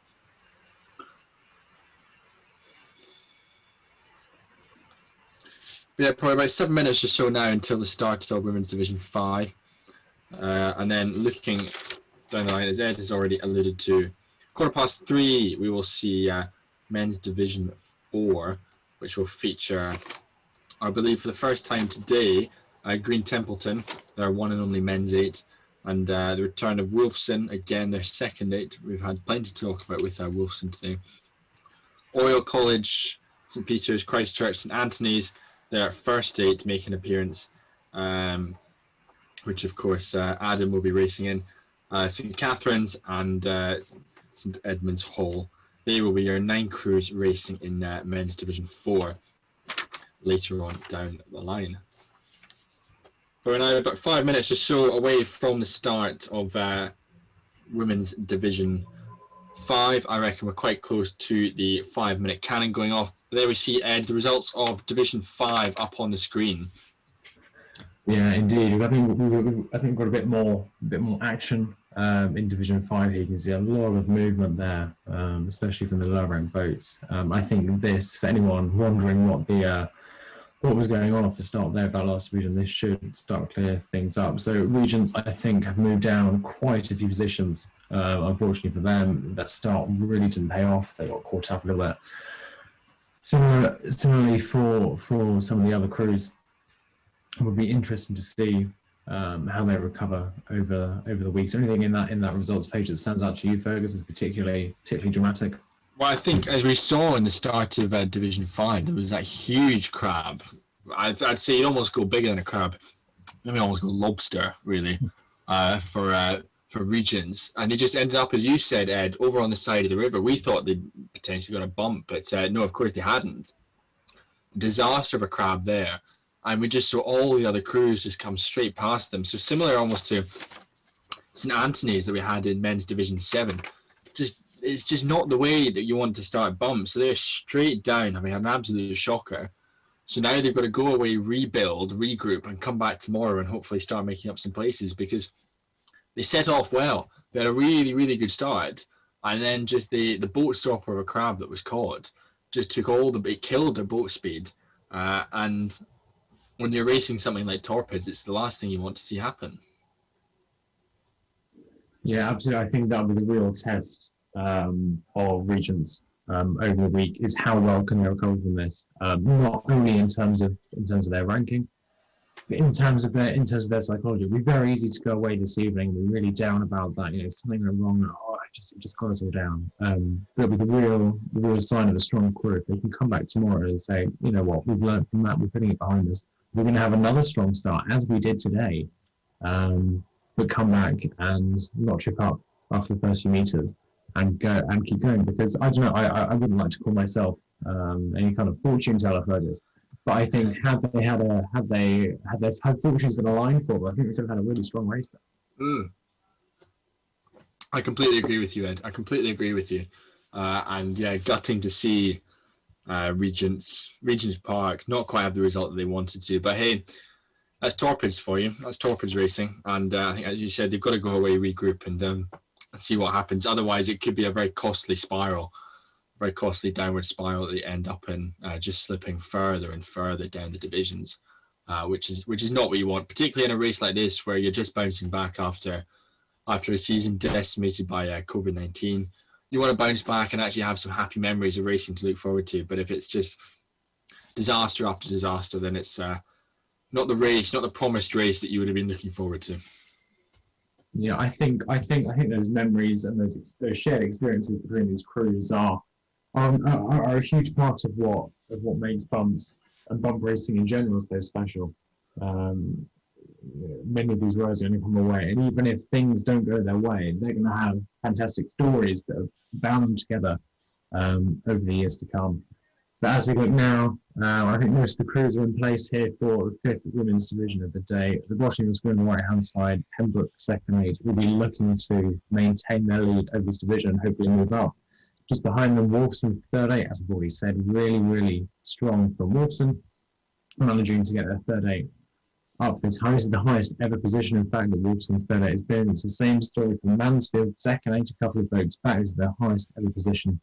But of course, many of these crews have changed. I doubt almost anyone from these boats a couple of years ago will still be here. So it'll be interesting to see how that legacy manages to impact these rowers and how they can capitalise on them going forward.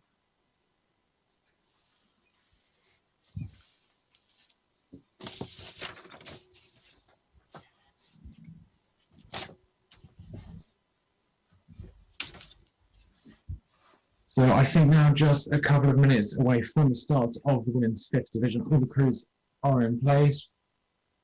We're just waiting for our final cannon to go off, and we'll be away.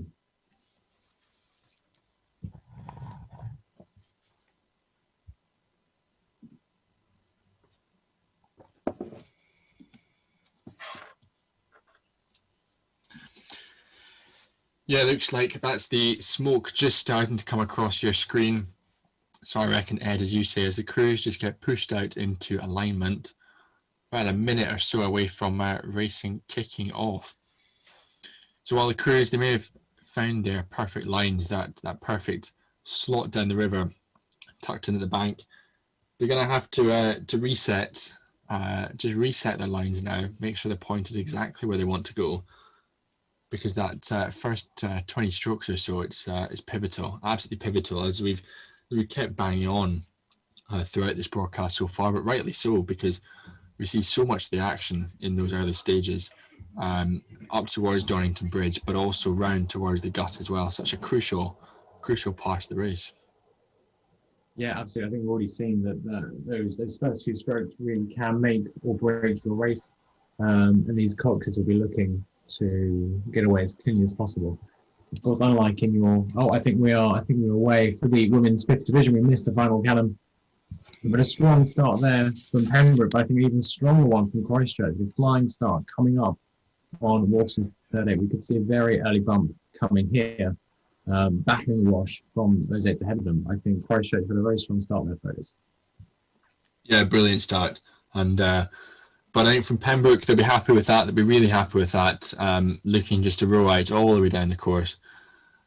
You see Christchurch there, just coming under Donington Bridge. And actually, despite what I just said about Pembroke, a little bit of disaster with their blade work, not quite together. And a blinder of a bump there from Wilson, straight into Pembroke, collided with them as well. So what sort of impact is this going to have on Wilson as...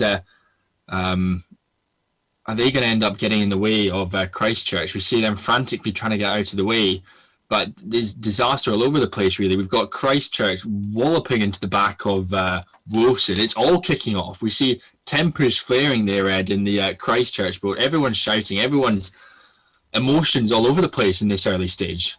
Yeah, I'm thankful we haven't got any audio on these boats. I think that's probably best. Some guidance problems on there, but I think, again, we've got a little bit of chaos there. Pembroke, what a disappointment after a really strong start. They are about to be overtaken by the majority of crews in this division. We see here Mansfield's 8 going past there. This is the top boat. This is the top boat they've ever been in. And it looks like they're about to take Pembroke after a disastrous start. I think we might even see a blade clash or two there. There's like a nasty tussle at the front there. Yeah, this is quite something, this, in Women's Division 5. This is sort of all the action. It's sort of all coming down to this. We've got Mansfield charging through the middle. We've seen St Hugh's following straight their line as well. On screen there, we've got Lineker followed by Balliol. Slightly less dramatic, of course, what's going on here. And Balliol trying to close in on Lineker as well. Little crab there from the stroke women. Something's not quite right there in that boat as well. There's stuff going on all over the place. And just coming into shot there, wrapping up it is Worcester in their bright pink blades. But This is the most dramatic racing we've had all day. We hope you're enjoying this back home. And this is what Torpids is all about. We see there just going into the bank. It is Lineker. Lineker's heading into the side. Balliol are going off to the other side of the river, and we've got Worcester about to plough straight through everyone as well. We're gonna have to make sense out of all of this at the end of the racing. We see Worcester there ploughing into the back of Balliol, but back on screen now we've got Pembroke. Pembroke have to stay racing. Obviously, they set off top of the division. They're now being chased by, I think, St Hughes, Ed. I've caught all the way up with them. So if St Hughes get this bump, which it looks like they're going to, what a dreadful day for Pembroke, potentially dropping all the way through 5th position in the category.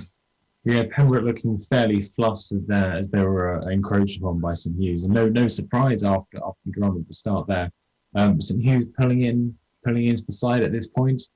I'm not sure if they gained a bump on Pembroke, but it seems to be the end of the first day of racing for St Hughes. But Pembroke will roll on regardless.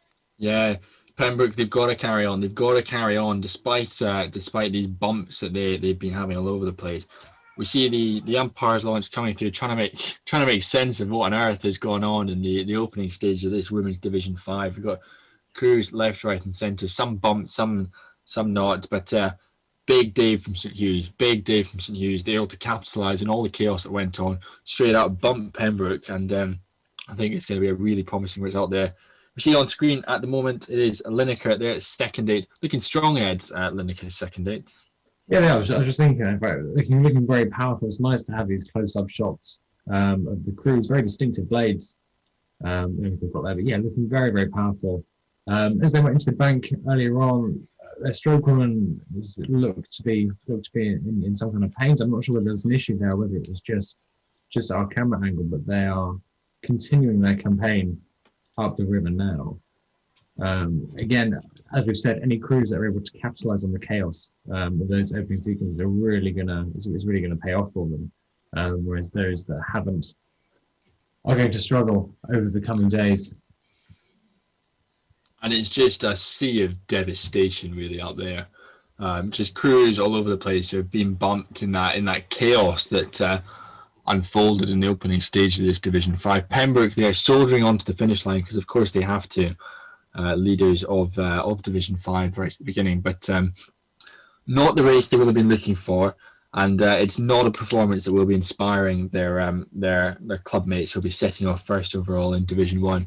But I think it goes to show, despite having had successful years gone by, be it in 2018 or 2019, what matters is today. What matters is the racing that goes down today. It doesn't matter your historical results or how well you've done previously. What matters is what you do when you turn up on the day and make the most of the racing opportunities. Yeah, absolutely. I think it's very easy to get bogged down into the historical results, but in reality, the blades that a club gained in 1892 have very little bearing, if any, on the results we see today. And I think if the divisions that come up are as chaotic as the ones we've seen already, it's going to be a really, really interesting day. And I think everyone watching the stream is going to be sad that they're not down in the bank to experience the chaos firsthand. But like we said, for those crews that are able to capitalise on these sloppy starts as we go into the gut, it's a miracle sent down from heaven if you can just weave your way through several crews, bumping several crews all the way through. Whereas for those that don't manage it, it's a more challenging start to their Torpids campaign this year. But like we've said, it's going to be the real mark of crews to see how they can respond.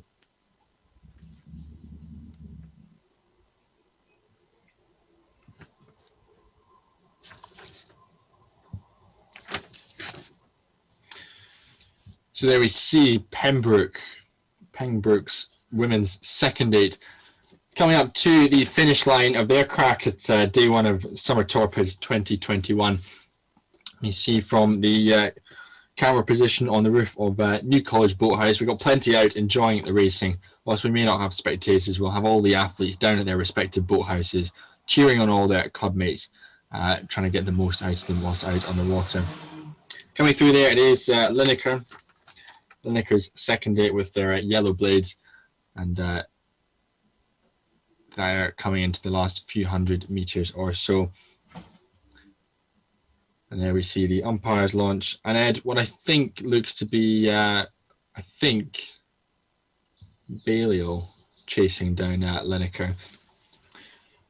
And yeah, as we've mentioned, chaos, drama, everything unfolding in the previous stages, the early stages of this race. And once we get the breakdown, the graphs, we'll be able to show you exactly who the winners and losers were from Division 5 Women's 8s. When I say winners and losers, it's really losers and, well, who lost by the least amount and who was sort of the biggest losers. Pembroke, of course, suffered massively, but we'll see how everyone else fared as well. Yeah, absolutely. I don't envy the umpire today who's trying to make sense of all this from the back of the race. But really, really interesting to see, as we were saying before this division, how those first few strokes can impact your chances. Because, of course, if you lose a few positions today, that means that before you can even try to advance your bumps campaign, you've got to first get back to where you are, and that could take you a good few days. So some of the losses that we've seen here today could hold these boats back for the next few years. It's really a real disappointment, especially for Pembroke at the front, who suffered the most today. Heartfelt commiserations to them after what was a really strong start.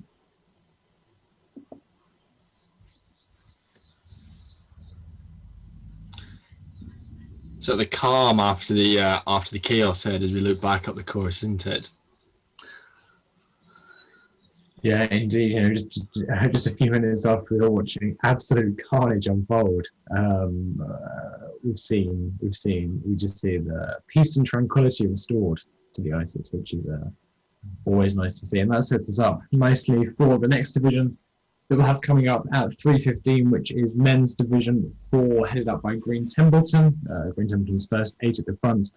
They'll be followed down by Wolfson, second 8, Oriel, second 8, St Peter's, first 8, Christchurch, St Anthony's, Keble, St Cat's, and St Edmund Hall as well. So tune in for that at 3:15. But in the intermediary, we're hoping to get some idea of what exactly has happened for the 5th Women's Division.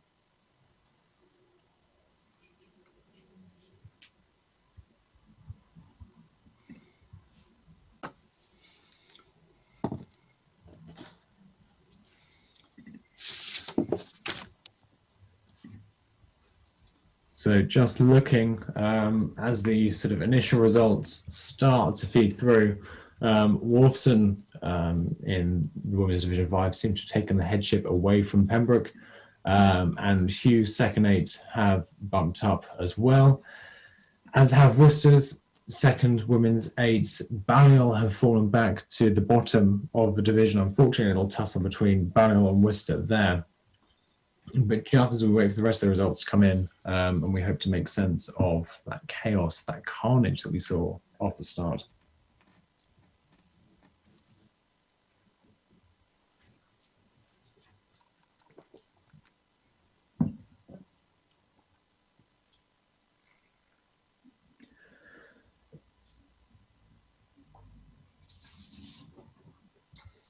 So just as we see the next cruise for Men's Division 4 starting at 3:15 start to come down to the start at St Anthony, I believe, in your picture at the moment. Just take a moment to look at what we've got coming up over the next few hours for you. After the Men's Division 4 at 3:15, that'll be followed by the Women's Division 4 at 3:45 and the Men's Division 3 at 4:15. If you're looking for the top racing of the day, be sure to tune back in at 6:15 and 6:45 for the Men's and Women's Division 1 races, respectively.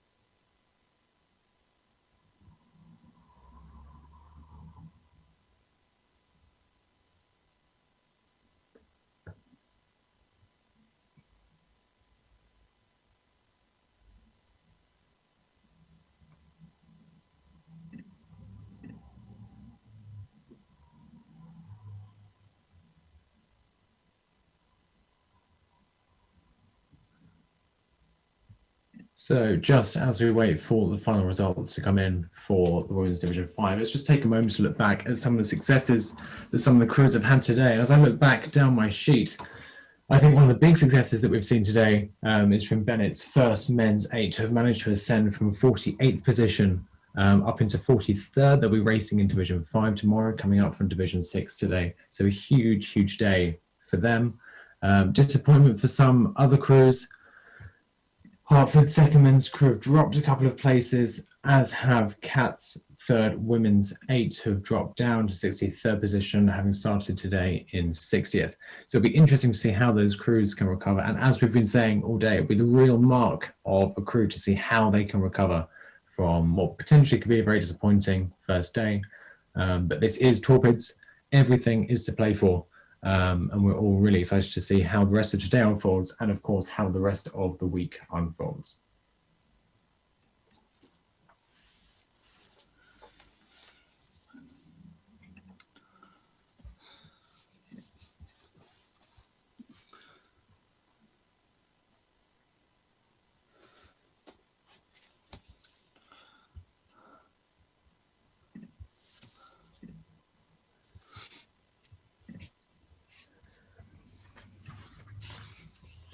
So just looking now at the crews starting to make their way down to the bottom, down to the log for the next division, which is the men's 4th division, which will be starting at 3:15 later on today. So in about 15-16 minutes time. Just a quick rundown of the crews that will be there. Green Templeton, the first crew from Green Templeton, will be leading that division. Behind them, Wolfson second 8, Oriel second 8, St Peter's, Christchurch second 8, St Anthony's, Keble, St Cat's, and St Edmund Hall as well.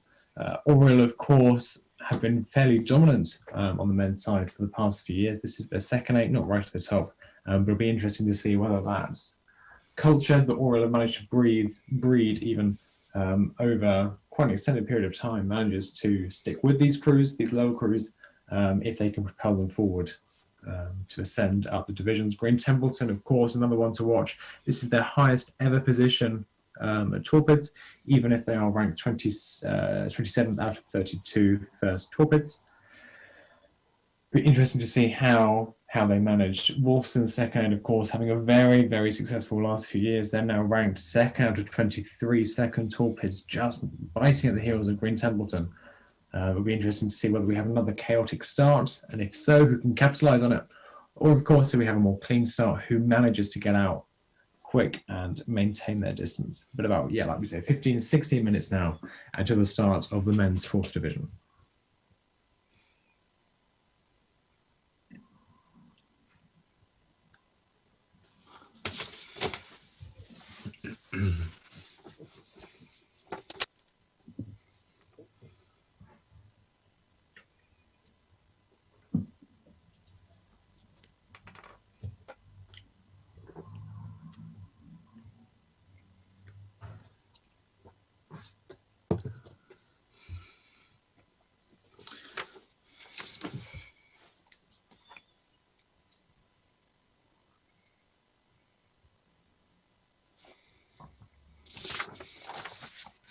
So this camera shot that we've got here, this one up from the Longbridge Boathouse, is a great one. It's a great indicator that we can use as the afternoon goes on to see what the conditions are going to be like on the course. It's a great indicator. We see there just coming past is Teddy Hall. They will be starting off 9th in this division, chasing down St Catherine's and Keble in 8th and 7th respectively. Seen plenty of action from Teddy Hall already this afternoon, and this one's starting out at 3:15 in men's division 4. Currently 36, their highest position since 1997. So again, looking to build on that performance, and currently ranked 7th out of 23 second Torpids. So a really strong position, Ed, for Teddy Hall to be in, and a really great opportunity for them to rise. They've been on the rise actually since 2016, when they started back in 54th place, and 2016, 2017 they were able to bump sort of day after day consistently. A little bit of a plateau in 2018, and then another good outing in 2019. So looking to step on once more in 2021 after last year's brief hiatus from racing. As brief as it could be. As brief as it could be. Indeed, indeed. Yeah, Teddies have had a really good day today so far. Their first day here, starting 36th. Overall, be looking to build on that success. As Fergus said, this is their highest ranking since 1997. And since 2016, they've risen from 54th position to 36th position. So they've had some really, really strong work over the last 3 or 4 years or so. Yeah, Teddy Hall there looking good. We see there on their screens though, Keble College getting in a couple of practice starts. Keble College opting to race in the Swift boat as opposed to Teddy Hall. They've got their pretty new looking Felipe going to stand them in good stead. The two of them just getting their practice starts in the last little bit of preparation. We're at 10 minutes, just over 10 minutes or so away from the start of men's Division 4. That's going to kick off at 3:15. So in the not too distant future, we will be having the 10-minute cannon. So we'll keep our eyes and ears out for that. I'll tell you what, folks, I'd be interested to hear your thoughts on the boats chosen for racing Torpids. I think it's a balance between putting out your quick boats and also not wanting to risk any major hull breaches to some of your nicer shells. You know, you're president of Newcastle. I imagine you're fairly protective of your fleet. What are your thoughts on shell strategies for this? Do you know, it's an interesting one, Ed, and I was thinking about this. Because obviously all the clubs around the country take a lot of pride in their fleets, and they'll want to have their first dates out in the best possible boats to make them as quick as possible. Be it that your Empackers, your Felipes, your Hudsons, whatever. And I think it is a risk though, isn't it? It is a risk. We saw Teddy Hall just going past in their aluminium wing Felipe. What sort of risk they're prepared to take? Because obviously if you put up one of those Felipes into one of the situations that we perhaps had in that other race, it's an expensive bill that you're going to be putting up. But yeah, at the same time, it's balancing out well. We want to give our athletes the absolute best. We see there on screen St. Peter's. They'll be setting off number 4 behind Oriel and ahead of Christchurch. They're spun around and getting their practice starts in as well. At 10 minutes or so, St. Peter's have to get their way up to the start for men's Division 4. Yeah, I'm really looking forward to this one. Division 4 is really sort of start to see those mergers of some of the top crews that have had unfortunate years past, and some of the insurgent crews that are looking to really make their name in the summer Torpids. So it'll be interesting to see who can win really over the next few hours.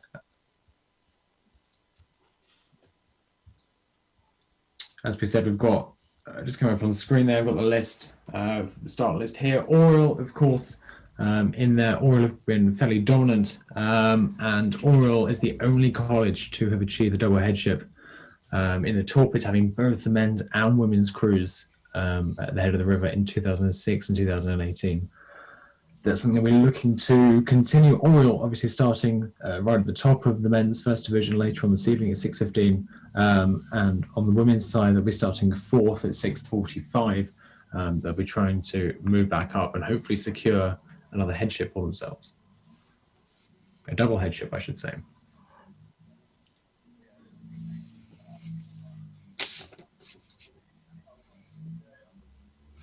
So the last couple of crews heading towards the start, we see there Wolfson on screen. They'll be setting off second. Wilson setting off behind Green Templeton and ahead of Oriel, as Ed has just alluded to. And yeah, good day. Plenty of Wilson crews out in action. And 29th they are currently. They've had 34 Torpids contested with a second date. And this is the highest position that they have ever reached. Biggest rise was 7 places back in 2009. And their lowest position and their biggest drop Lowest position 73rd, and that came in 2004 and 2006. But in 2004, Ed, 17 places they dropped over the day's racing. So must have either started sort of way at the top of a division, just had an absolute nightmare, similar to that of Pembroke that we just saw. But 17 places over 4 days. It's a tough one, isn't it? It's a long way to fall, and it's a hard fall, I'm afraid, for anyone that's dropping 1 or 2 places. I can only imagine the pain that the company's dropping 17 places. But as we've seen, even with the best preparation in the world, starts can just descend into chaos. And unfortunately, if you're in the wrong place at the wrong time in that scrum, you're not going to come out well. Good shot there, though, of Pembroke, second, 8. Currently ranked pretty near the top of the second Torpids, number 2. So they'll be looking to extend that up and in their minds, hopefully become the top-ranked men's torpid over the second men's torpid over the week of racing. So they're just lining up underneath Donington Bridge for their crack and a practice start. Looks to be Christ College, their second 8. They'll lead off in 5th place ahead of St Anthony's and behind St Peter's.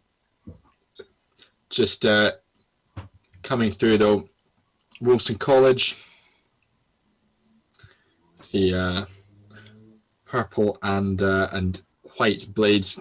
Big fan of that crisscross pattern, and actually quite a lot of these blades that we're seeing on show today, Ed, from the colleges. You have to feel for the boatmen putting these painting these patterns onto the blades. They're not the most easy ones, particularly the likes of St Catherine's M1s. You've got the likes of Hartford women's ones as well.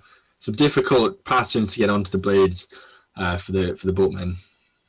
Yeah, I won't be putting myself forward for a blade painting job anytime soon. My artistic skills absolutely cannot match some of it. But I think, as we were saying earlier, the fleet of a club really is its pride and joy.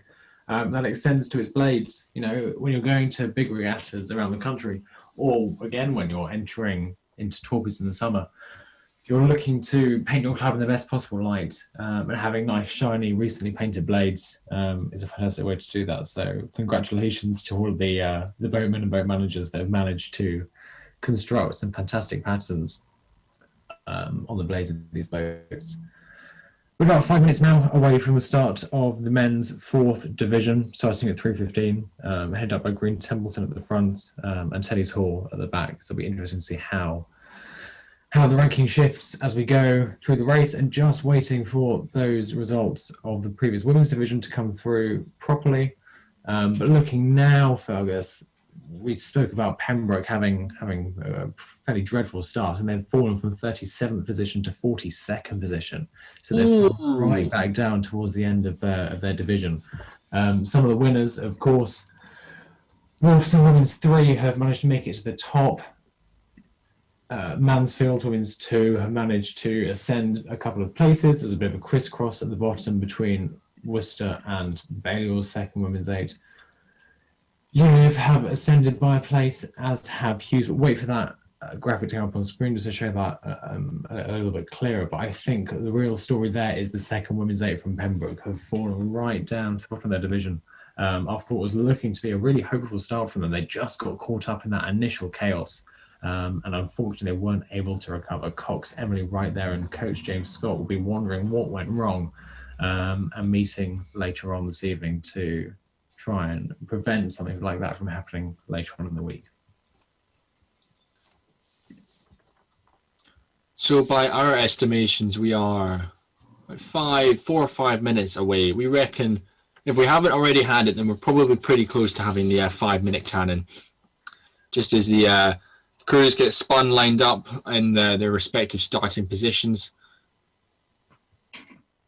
And Ed, particularly for the crews at the back of the division, you know, the likes of your Teddy Halls, St Catherine's and Keble in this division, you almost have to feel for the Coxes, feel for the crews a little bit more, because they got some extra rudder work, particularly where the bank sort of sticks out towards the back of the division. They got some extra rudder work to do to get round that turn in the early stages, in the first sort of 10 strokes, when really they want their boats going dead straight, so they don't have to use any rudder. So they minimise the loss of boat speed. Yeah, absolutely. I think this really is a Cox's game. If you can get that start right and you can get that steering right, you're setting yourself and your crew up for a really successful race. But I guess on the flip side, having just seen a couple of races of absolute chaos off the start, perhaps I wouldn't mind being a little bit further back so I could see what's going on up ahead and have time to react and move my crew effectively. But yes, for those Coxes, starting on that corner, starting on a turn, anyone that's ever attempted to do it isn't an easy task. And if they can manage to do it, then they'll definitely put themselves an advantage ahead of those who are also starting on the turn behind or ahead of them. Like we say, just a couple of minutes now away by our estimates from the start of the men's fourth division. The crew's just starting to get lined up on the banks there. We'll be going off in just a few moments' time.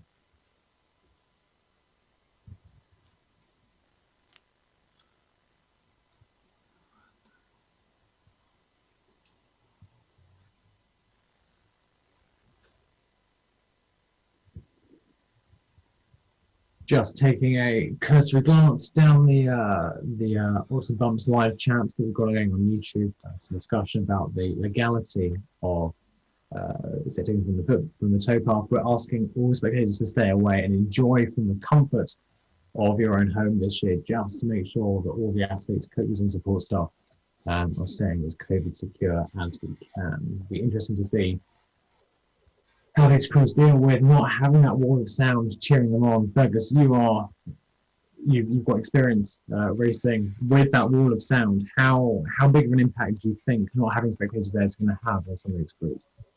Look, I think it's got a huge impact wherever you are on any stretch of river, really. Be it Henley Royal, be it at any sort of riverbank. What an impact we see there! Just the smoke going across the screen. I reckon that'd be the 1 minute cannon. Yeah, we see the crews just getting pushed out into the river. But dramatic. I mean, it's the same that we've seen across the scenes with sort of the football, the return to football as well. In that sort of sense, it removes a home field advantage. So perhaps for these crews, the advantage that they may get, or the surge they may get when they come up to their respective boat houses, is lessened, because the reality is they're not going to have all the friends, the family, the alumni, the supporters at each of these boat houses. So it almost levels the playing field, really. Levels the playing field. No one crew is going to have a huge amount of support. No one crew is going to have a very little amount of support, and it makes the whole thing far more internal. It means that it also removes more variables. You haven't got the loud crowd noises. You've got to keep it internal. And it allows you to focus far more on what your Cox is saying to execute the perfect race plan. I think we've just gone underway for the men's fourth division there. Green Templeton off the start, but I think it's the second Oriole crew that had the flying start there, or perhaps even St. Peter's behind them. Wolfson looking to make an early bump, hopefully over Green Templeton. It'll be interesting to see if Green Templeton, this is their highest position they've ever started to race. It'll be interesting to see if they can maintain that, and we'll see what kind of chaos we have this time as we go into the gut. Yeah, blinding start from St. Peter's there. They look to be chasing down Oriole, getting closer and closer. Do you think they're even going to get them before the bridge? What a fantastic start there from St. Peter's. They've got to be careful. They've got to be careful, because hunting down St. Peter's, it is Christchurch, and St. Anthony's with Adam, one of our co-commentators. He's coxing them on, looking to do absolute bits. But there we see, congratulations, huge success for St. Peter's. Job done. Do you know what? That's the way to do bumps, Ed. Get it over and done with before Donington Bridge. But disaster there. Crews getting interlinked, caught up in each other, and I think similar to Pembroke, not the way you want to start your bumps. Not the way you want to start your bumps at all, because it's a long row back to the boathouse after a start like that. It is, yeah. I think Cats and Teddies there have had a disappointing start. And then, as we said, they're fairly new looking for Levy. That's not how they're going to want to start there. I was going to say, if I was the coach there, I'd be panicking slightly, seeing those blades get closer and closer to that shell. But we see there a great sight there. We've got 1, 2, 3, 4, 5 8s hurtling down towards the gut. A blinding start, and there we see sort of in the bank. Job done there for one of the crews already. Oriel, I believe, there, having bumped Wolfson off the start. St. Cats seem to have got underway. This is obviously their second men's boat. Looking very sharp there, Fergus, for a second boat after time off the water. Looking very comfortable, especially after that slightly disastrous start that we saw just a moment ago. Yeah, tough for St. Cats, getting caught up in the action with Teddy Hall. Teddy Hall, great start actually. I mean, obviously it wouldn't have been the bump execution that they would have wanted to, getting wrapped up, and but I think, as you said, job done very early on. So it's a long road now for St. Catherine's, who have traded places with Teddy Hall as we head on down. But now riding with Oriel as they head down past Longbridge Boathouse, and there we see St. Cat's long road down to the finish, as they know that they've got to see out this course, followed by the umpire's lunch. Yeah, Oriel Crews looking nice. Had a little bit of problem off the start for the two crews at the bottom of this division, but I think as we entered the gut, we didn't see that chaos that we've seen earlier on. And I think that's paid off. Lots of the crews had a really good start. A lot of them looking very, very quick, especially given that some of these are College's second crews. They're looking very, very comfortable this early on in the week, and they'll be looking to maintain that as they go forward. So riding with Keble College at the moment, with white blades, the red tip on their blades. Yeah, looking good in there. It's Swift charging down through the gut past our camera at Longridge Boathouse. But I would turn our attention to our camera at New College Boathouse, and it looks like it's going to be quite the tussle between I think what looks to be St. Anthony's chased down. Sorry, my mistake. Wolfson being chased down by Keble College. Wilson chased down by Oriel College. Yeah, it does indeed. Just as the camera pans past now, the question is, can crews at this point hang on all the way down? Wolfson there, that would be the question the crew is asking themselves, and the Cox is asking the crew as well, is can we hang on just until we get to the clapper to prevent being swallowed by the crew behind us? I think it looks like they will. I don't think there's quite enough room for them to be caught at this point, but we will see if anything changes that over the next few strokes. Yeah, I think Oriel certainly look the stronger crew as we come into the finish line, but it is perhaps just a little bit too much work for them to do in the last dying stages. I mean, they'll be putting their sprint in, they'll still be trying to get that bump, that elusive bump, as we come into the last few stages. But you see out in the distance, out in front, a great performance from Green Templeton, holding on to first place in this division. A cracking row from them down this course, cool, calm and collected. Wilson College looking set to maintain second place, followed by Oriel. And then moving on up, it is St. Anthony's with their red kit and the red and yellow blades. Another great performance from them. So they are the four crews that we can see at the moment coming into the dying stages of this men's Division 4. And just as I say that, actually, a little bit of an issue on both sides for St. Anthony's, but they've regathered it in a few strokes left.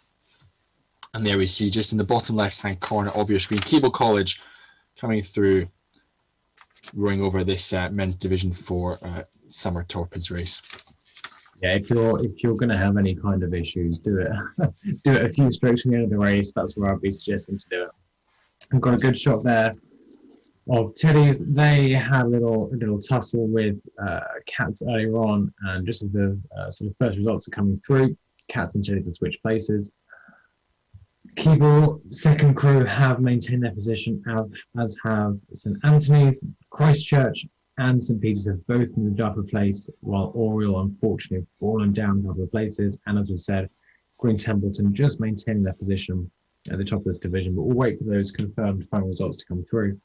And we'll get those to you as soon as we can.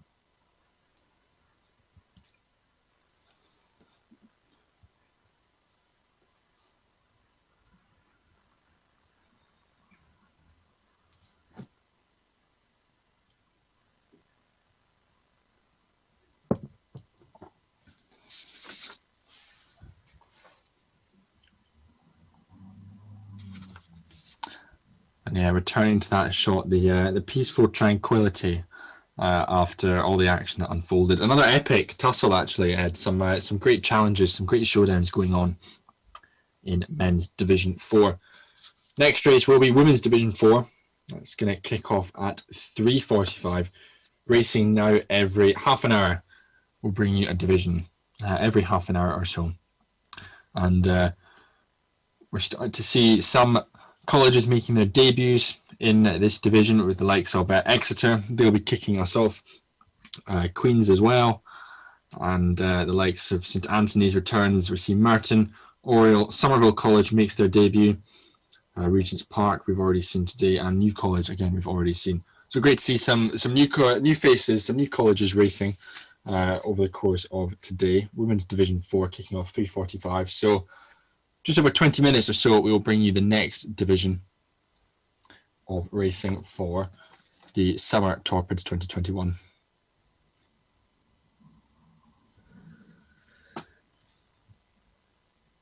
There we are. I think we can just see there Christchurch getting their boat off the water after a fairly successful outing for them. They bumped up from 32nd to 31st position. That'll be a good start to them. They can keep that going. Of course, they'll be awarded blades by the end of this week, and will give them good motivation as they return tomorrow, Thursday and Friday, to keep going with their Torpids campaign this year.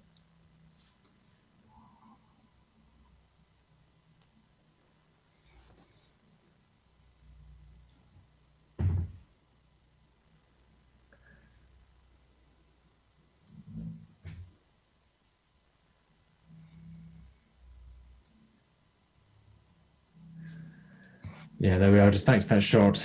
Lovely, calm river. And I'm sure in just a few moments it will be less calm as we see the start of the women's 4th division at 3:45. But stay tuned.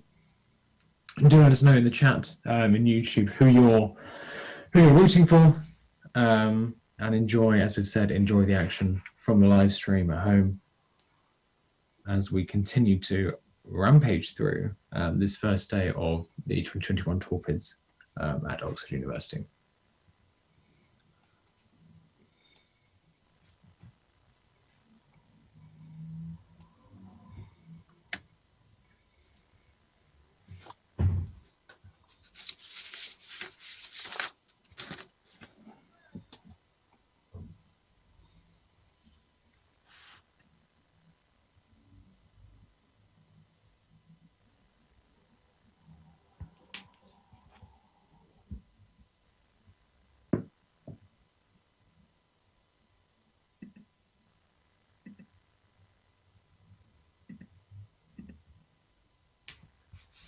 So just as we wait for those results to come in, just give you a quick rundown of all the crews contesting Women's Division 4 at 3:45. So Exeter will head up the division, followed by Queen's, Corpus Christi, St Anthony's, Merton, Oriel second 8, Somerville second 8, Regent's Park and New College second 8. So we're starting to get Fergus into the territory of first 8s more and more. So the racing should be hotting up. Are you imagining less bumping action going on as we get into slightly more advanced categories, or are you still imagining chaos that will reign supreme on the ices? Well, I'm leaning towards chaos, Ed. I'm leaning towards chaos because, well, the first couple of divisions we had with Division 7 for both the men and the women Division 6, pretty straightforward. I thought the slightly less experienced rowers handled themselves very, very well. And it's as we're getting up into these slightly more experienced crews who perhaps rowed this course a little bit longer, the fiercer rowers, Ed, I think, who are prepared to sort of ride that red line as to what's the best thing to do and what's really just bumping into them, and what's taking it maybe slightly a step too far. But it's it's cracking racing, absolutely cracking racing, and it shows that no one's prepared to give an inch to any crew around them, and they're going to defend their line and defend their crew right to the bump. So I think, are we going to see more bumps? Yeah, I'm sure we will. I'm sure we're going to see some more bumps, some more tussles, some more collisions, and I'm sure it'll just rack up as the week goes on. Absolutely, Fergus. So to anyone joining us this afternoon, welcome to the live stream of the Oxford Summer Torpids 2021 will be joining us in just a few moments for the women's 4th division at 3:45. Of course, crucial to know for anyone that's just joining, this is the Torpids, not the Summer 8s. The Summer 8s have been cancelled this year and replaced by Torpids. The two big differences to be aware of is that any varsity athletes won't be rowing this afternoon. And of course, crews that are bumped will continue to race to try and bump a crew above them themselves.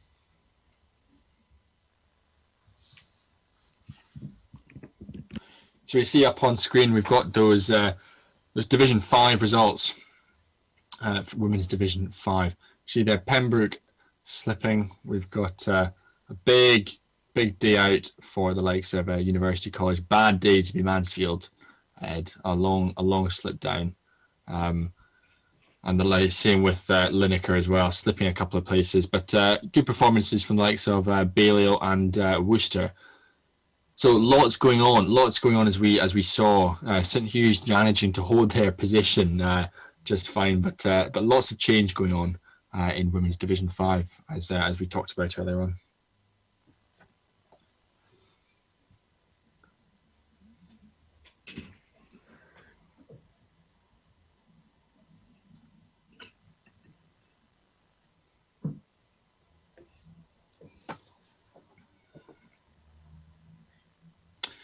So as we start to see some of the crews heading up, getting ready for the next division of racing, that is Women's Division 4, kicking off at 3:45. What we're going to do, we're going to take a brief pause here. We're going to leave you with the pictures, and we'll rejoin the action about 10 minutes before the next division is due to kick off.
The action for Women's Division 4, that will be kicking off at 3:45.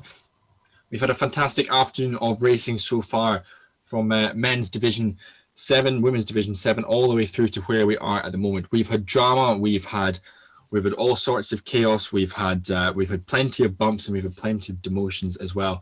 My name is Fergus Mainland, host of the End of the Island podcast, and I'm delighted to be joined alongside me by my fellow podcasting voice, Mr. Ed Evans. Ed, how have you enjoyed the racing so far this afternoon? It's been fantastic, Fergus. I'm absolutely delighted to be here. It's great to see some college racing back in Oxford. I'm from Cambridge, believe it or not, so I hope I don't get too much hate for that particular admission. But it's absolutely great to see college crews back out racing, and we've really seen the drama today kick off. I think what we've seen, if you're listening in as the Cockler coach, one of the later divisions, I think the thing to bear in mind is it's all about how you can react to the unexpected. You know, over the past few divisions, we've seen some really, really nasty tussles as crews have gone into the guts, and the crews have been able to react quickly and move on, have been able to secure some really fantastic gains on this first day of racing. Whereas those that were perhaps slower to react have suffered quite an extended fall from grace. For example, we had Oriel, the second men's crew, in the last division, who fell 2 places. And before that, the Balliol men's second crew in the division before that, who again fell a couple of places. So it's all about how you can react to the unexpected in these races. And I'm sure we'll be seeing similar antics over the next few hours to come. So over the next 5-10 minutes or so, we will be bringing you Division 4 of the women's Torpids. That's kicking off at 3:45. To give you just a rundown as to who you can see, we will have Exeter leading off, followed by Queen's, Corpus Christi, St Anthony's, Merton, Oriel, second 8, Somerville's second 8, Regent's Park, and New College, their second 8 as well. So I think some hotly anticipated racing to come. And Ed, as you've alluded to, starting to see more and more frequently some of these first 8s making their way into these divisions. So we're almost getting into the business end of racing. Yeah, absolutely. Two sides to that coin. Firstly, great to see some more of the first 8s appearing in these divisions, and of course, for those second 8s that have managed to make it up this high, it's fantastic to see the depth of some of these college programs that are able to field competitive second 8s against some of the higher ranked first 8s. And what we'll see later on in the next division after this is the highest ranked second 8 on the men's side. That's Pembroke's second 8. And on the women's side in their third division, that's the Wolfson second 8. So it's really testament to some of these programs just how deep their talent pool is within the college, that they're able to field these competitive 8s. But at the end of the day, when that cannon goes off, the number associated with your boat set counts for absolutely nothing. It's an all-out tussle to make up as much distance as you can over the 2 or 3 minutes that you'll be racing, and of course to try and shorten that racing as much as possible. Fergus, we've been watching this for quite a while now. Are there any particular tactics that stand out to you as do's and don'ts?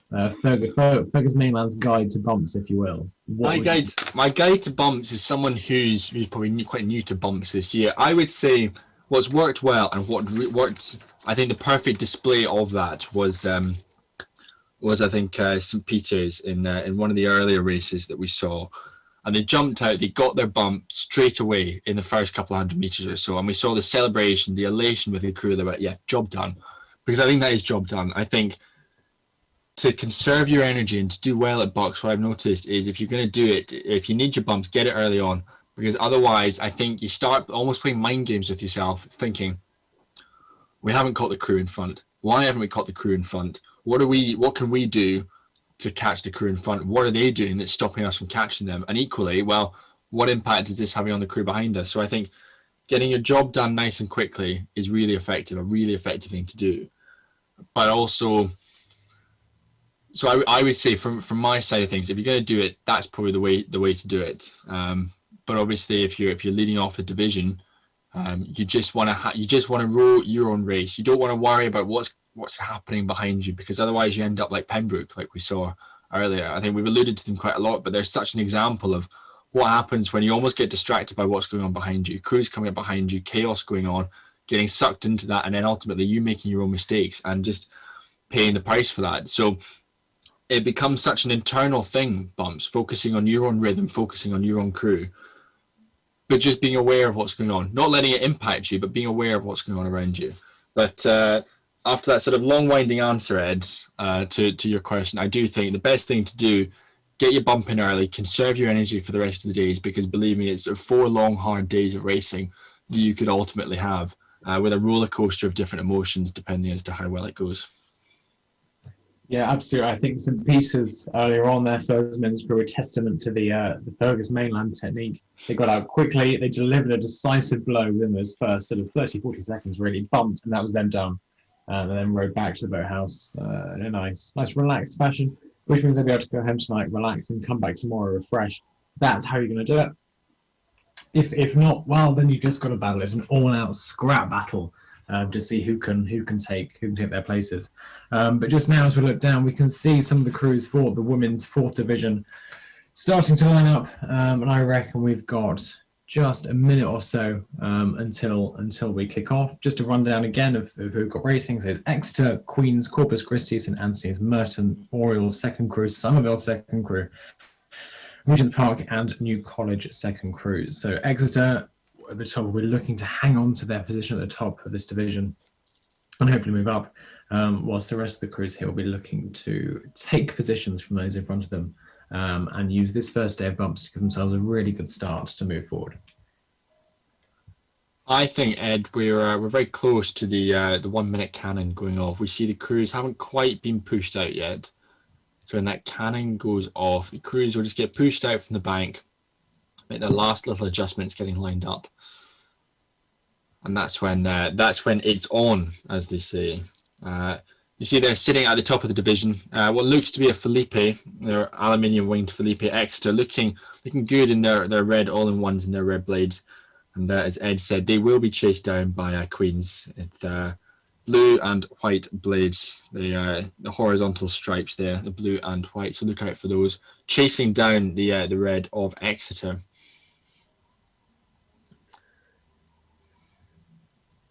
Yeah, indeed. Just as we wait for that 1 minute cannon to go off, and we'll see the crews pushed out by the pole people into the centre of the river.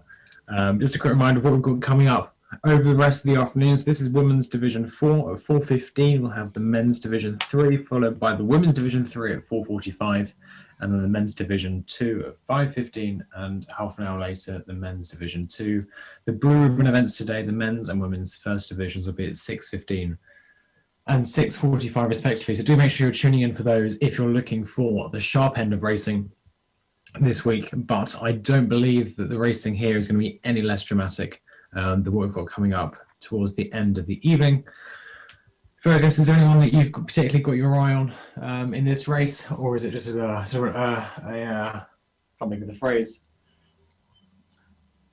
Well, I think, Ed, as we've seen, those at the top of the division aren't necessarily the informed crews, and I think it's what's great about Bucks. I think that we see the smoke there, the crews getting pushed out 1 minute to go. What's so exciting about Bumps, but also I guess university as a whole, is that you've only got these athletes for 3 years if they're doing an undergrad, maybe slightly longer, but it's going to be a constantly changing cycle of athletes that come through. Therefore, it's impossible to say. Well, let's take the men's Division 1, for example. It's impossible to say Oriole will be on top for forever, because they just won't. They just won't, because there will come a time when they maybe have a slightly weaker intake, or say Pembroke behind them will have a very good intake. So I think what's great about Bumps is that crews will go through form. You will have crews going through very good form at the moment. It is Oriole, top of M1. But there will come a time when they slip, and it makes it very difficult to predict sort of who's going to stay on top and for how long. But what we're going to do is we're going to turn our attention to this. This is Women's Division 4. It's kicked off, lights out, and away we go. And cracking start there from Exeter, who will look to get out, stay clean, and have a fantastic road down this course, keeping Queens at bay. And it looks like they're doing that, just holding a distance off the start. It's a blinding start from Queens, though. Looks like they're desperate to get the bump, not so soon after Donington Bridge. Going with them, though, it is Corpus Christi. chasing absolutely. down Queens. Yeah, absolutely. I think all the boats today in this division had a really, really clean start. As I've said, the boats been looking to bump as early as possible so they can conserve as much energy for later on in the week. But just looks like Merson just creeping up there on St Anthony's as we follow the start of this division. It'll be interesting to see how things are panning as we swing round. But yeah, it doesn't look like anyone's managed to gain a bump. Yeah, Exeter's still out leading the pack. But I think Queens, as you said, Ferguson, explosive start. I think they're starting to creep up next to now. It's a dangerous turn, that one, Ed, isn't it? A dangerous turn, just the line that Exeter are taking, because you almost will go straight over there. You don't want to hug the bank all the way around because you use some rudder and allow an opportunity for the likes of, well, in this case, Queens to come up and catch Exeter. And I'm just seeing it's a difficult angle to predict at this stage. I mean, I'm looking at the moment, we've got another tussle going on between St Anthony's and Merton. Merton really chasing down St Anthony's. Again, it's a dangerous line St Anthony's are taking, and a potential costly one as well. Out in front, Exeter, desperate to hold on to that first place. Desperate to hold on. I think it looks like they have just conceded, though, Ed. I think Exeter have just conceded to Queens. So Exeter carry on. Queens tuck into the bag to avoid the thundering Corpus Christi that are heading down towards them. We're now riding with Regents and New College, and we've got Somerville, I think Oriel in there as well. We've got loads of action going on, loads of action. I'm trying to dissect it all. So we're riding with Oriel. They started off 6th. And actually now looking back at the bank, it does look like Exeter were bumped. Queens have tucked in. So now here come Corpus Christi, Ed. Do we think they're going to catch Exeter? They had a strong start on Exeter, unfortunately. Despite starting the top of the division, didn't get away quick enough. That Queens day was right up on their tail. So it'll be interesting to see whether they can hold off.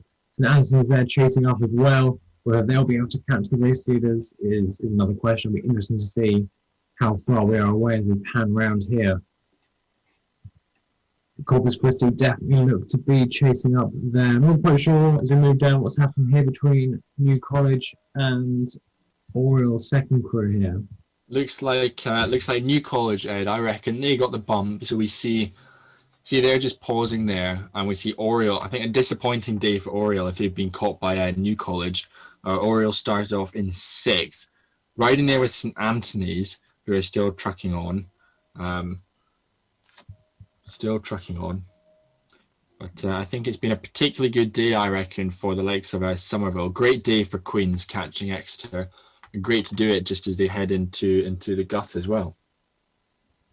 Yeah, absolutely. This is absolutely how to do it. You've got to get out quick and nail your opposition. And just come down. I think we're about to witness another bump today. I think that's Corpus Christi catching Exeter there, I believe. Yeah. And yeah, they've taken the bump there, and now it's St Anthony's coming off of Exeter. If St Anthony's managed to secure this bump as well, this will be a terrible start to the week for Exeter. Yeah, hell of a bump there from Corpus Christi catching up with Exeter, who of course Corpus Christi started in the 3rd. Exeter are leaders in this Women's Division 4, but here come St Anthony's with their red yellow blades chasing down Exeter. It's been a tough division so far from Exeter. It's been a tough division for a lot of our division leaders, Ed, actually. We mentioned Pembroke, but St Anthony's, again, in the men's Division 7, they had a tough start as well.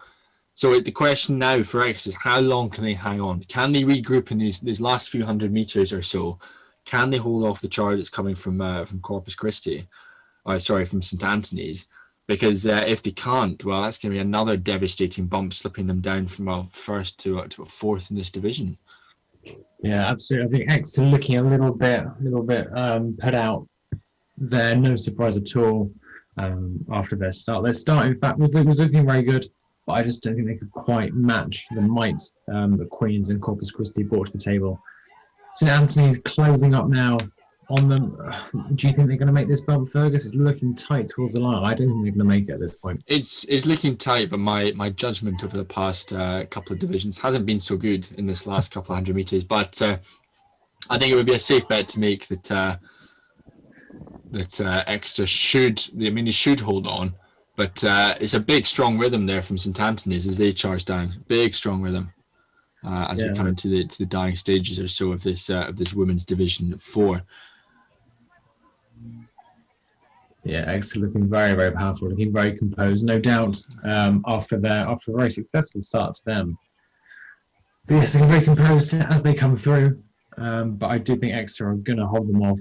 Not that that's going to add much to a slightly depressing start to the week for Exeter, unfortunately.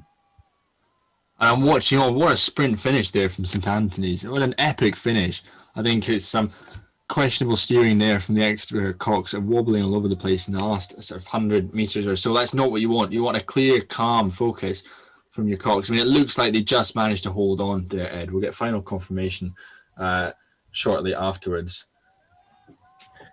But yeah, a great sprint there from St Anthony's. A cracking performance from them, just to close such a huge gap. And I think St Anthony's certainly one to watch as the week goes on in this division. They look to climb a couple of places or so. But yeah, we've mentioned it already. Yeah. A great bump early on from Queen's, and a great bump towards the end for Corpus Christi. And we'll be able to dissect some of the action, including, I think, Somerville's bump. I think they got a bump in there as and when we get all the respective results. Yeah, it'll be interesting to see what's happening downriver. I think we can just see that Oriole creeping into view now at the bottom of our screen. But definitely interesting to find out what's been going on further down the river as we follow the action between St Anthony's and Exeter on the way up.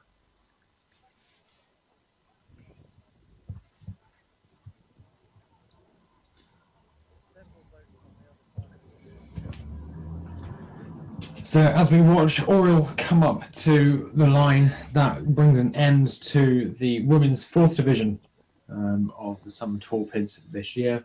We'll be getting you the results as soon as we have them, as soon as they start coming through.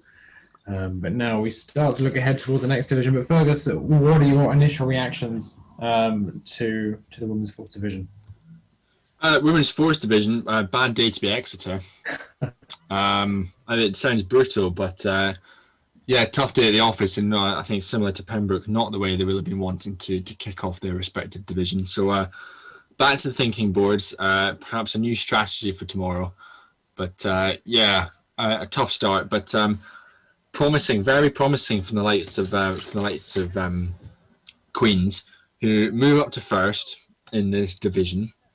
And I think Queens can do something this Torpids. I think they should be very encouraged by the performance they put together. Yeah, absolutely. So the initial results we're starting to get through, as we said, puts Queens at the top, followed behind by Corpus Christi. Exeter, of course, dropping a couple of places there. Not a good day to Exeter. Merton behind them. Anthony's women's first boat behind them. Somerville women's 2 behind them. Regent's women's 1 moving down to 34th. New College women's 2 bumped themselves up to 8th in that division. And Oriole, unfortunately, have found themselves being dragged all the way down to the bottom of their division, having initially started somewhere in the middle of the pack. It's not a good day so far for Oriole at all, Fergus. We saw just a moment ago in the men's division, their second crew dropped down a couple of places. Do we think there's something going on? Do you think there's anything to read into this? That both the Oriole crews that have raced so far haven't had very successful days. Is this something we're going to have to keep an eye on as the week goes on? Well, Ed, the spinner in me would say yes, we must watch out for it. There is something clearly afoot in the Oriole camp, but no, I think perhaps just with this being the first race back, some crews just taking slightly longer maybe to adapt to the new racing. Perhaps haven't had the time on the water that other colleges have. So for them, these first few races will be such a learning opportunity. Yes, they may not have gone as well as they would have liked, but it's a huge amount of lessons that they can take forward to the upcoming divisions as well over the next few days. And for them, perhaps just seeing progression, seeing improvement from day to day. So maybe starting off with not a particularly good day or one they would have liked to have seen better, but then improving as the divisions goes on, and ultimately maybe getting a bump or 2 later on down the line I think would be a very encouraging performance, and one that they should look back as a positive one, because I think anyone where you see progression or an improvement as the week goes on should be one that the crew is proud of.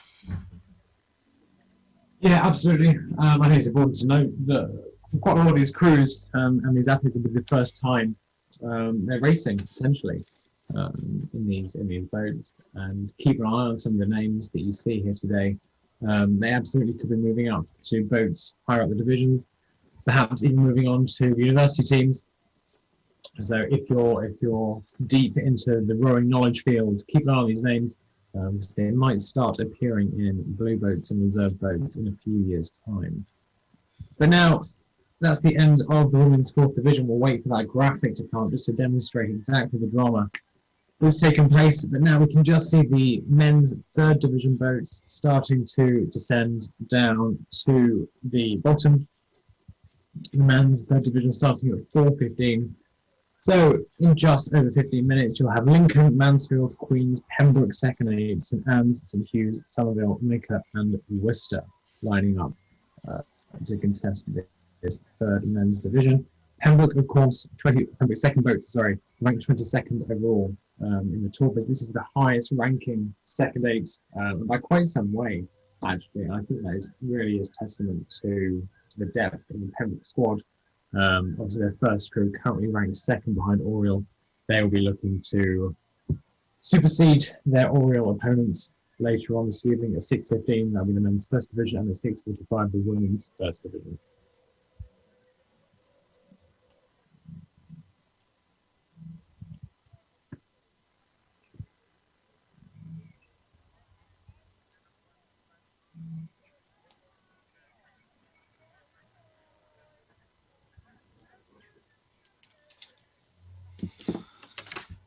So there we see the drama unfolding in Division 4 for the men. Plenty going on. Lots of chopping and changing, but some of them doing well to hold their position in their respective division. And it'll be a great learning opportunity, or a really insightful tool as to how the rest of their division is shaping up in terms of speed. And even after one race, we'll be seeing a lot of the tactics on display. So there'll be plenty that the crews can go away, dissect, learn from, and take forward to tomorrow's racing. Be it, well, when are the crews putting pushes in? Are they trying to jump them off the start? That sort of thing, Ed. So plenty to learn from these results. And lots of movement still to be had, I reckon. Yeah, definitely plenty of movement to be had in these results. And overall, that is why these bumps are so exciting. No one can really predict what's going to happen from year to year. There's such movement in these boats. It's really interesting to see how these colleges come back and compete, especially after all the time we've had away from racing. I think it will show who's been able to really bring their squad together in a cohesive manner over the last 18 months or so. But I think especially as we start to get up to the top of the divisions, there's a lot of college pride at stake. And I'm sure there'll be plenty of college fans tuning in on our live stream. Do be sure to leave us a comment in the chat if you've got anything to add. I'll be sure to engage with the Torpids fan base as much as possible.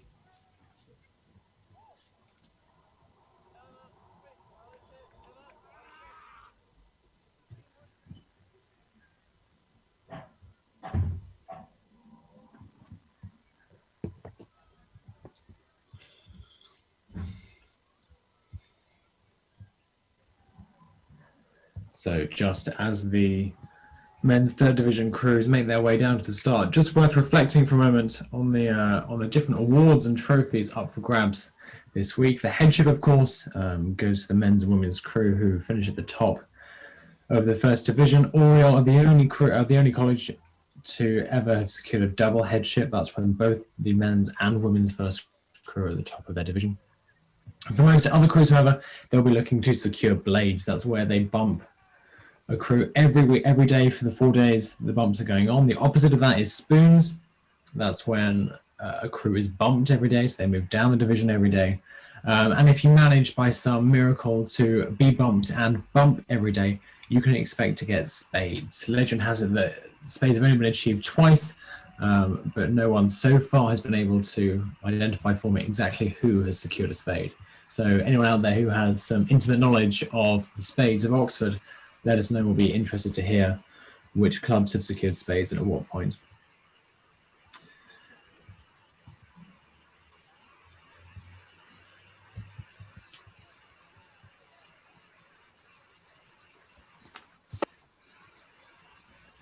There we see some of the crews heading up for men's Division 3 at 4:15. You see the likes of Lincoln, their first 8. We'll be leading off Division 1. Sorry, we're leading off Division 3 in first place. This Lincoln crew, 147 Torpids that Lincoln have had a men's first 8 racing in. 9 blades over the years from 1882 through to 2012. So a stint of nearly a decade without any blades. Unfortunately for them, a much longer stint without spoons. They've had 6 spoons from 1873 to 1970, so about 40 odd years, Ed, from 40, 50 years from their last spoons appearance. So they'll be hoping to continue that run in there. The biggest rise was 7 places from 1882 to 1901. And between 1949 and 1951, they had 11 consecutive days of rising. And between 1946 and 52, 31 days without falling a single position. So a long time since that's happened for Lincoln. But maybe today is the day that we start off a new run of success for them. I think if in any year in which we're going to see new leaves turn, it's this year. Many of these athletes are going to be fresh into these boats. That brings a really exciting opportunity to the coaches. They can mould this new set of athletes in a way that perhaps they haven't been able to before, like a real blank canvas. But I think just lining up on the screen there, we've got Somerville, I believe, looking to make a start. Looking fairly quick off the start there. So it'll be interesting to see how these crews manage to make their starts. As we were talking about earlier, there is some discussion about when the best place to make a bump is. Fergus and I are both strongly on the side of making an early bump, getting it over with, and getting home. But of course, sometimes that's not possible. You just have to scrap all the way down. Because one thing we've learned from today, Fergus, I think it's don't get caught up in the gut, because you might not come out not quite alive. You might not come out victorious if you try to get into a scrap of the gut. I was going to say not quite out in one piece.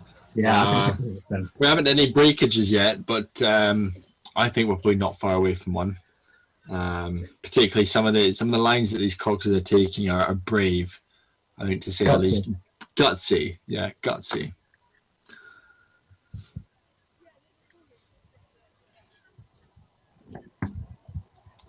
So the crew's just warming up, spinning round, getting lined up in place for men's Division 3. Probably kicking off in just under 10 minutes or so. There we see St Hugh's making their way up to the start with their blue, white and yellow blades. We see Lincoln already spun round, taking position number 1 in men's Division 3.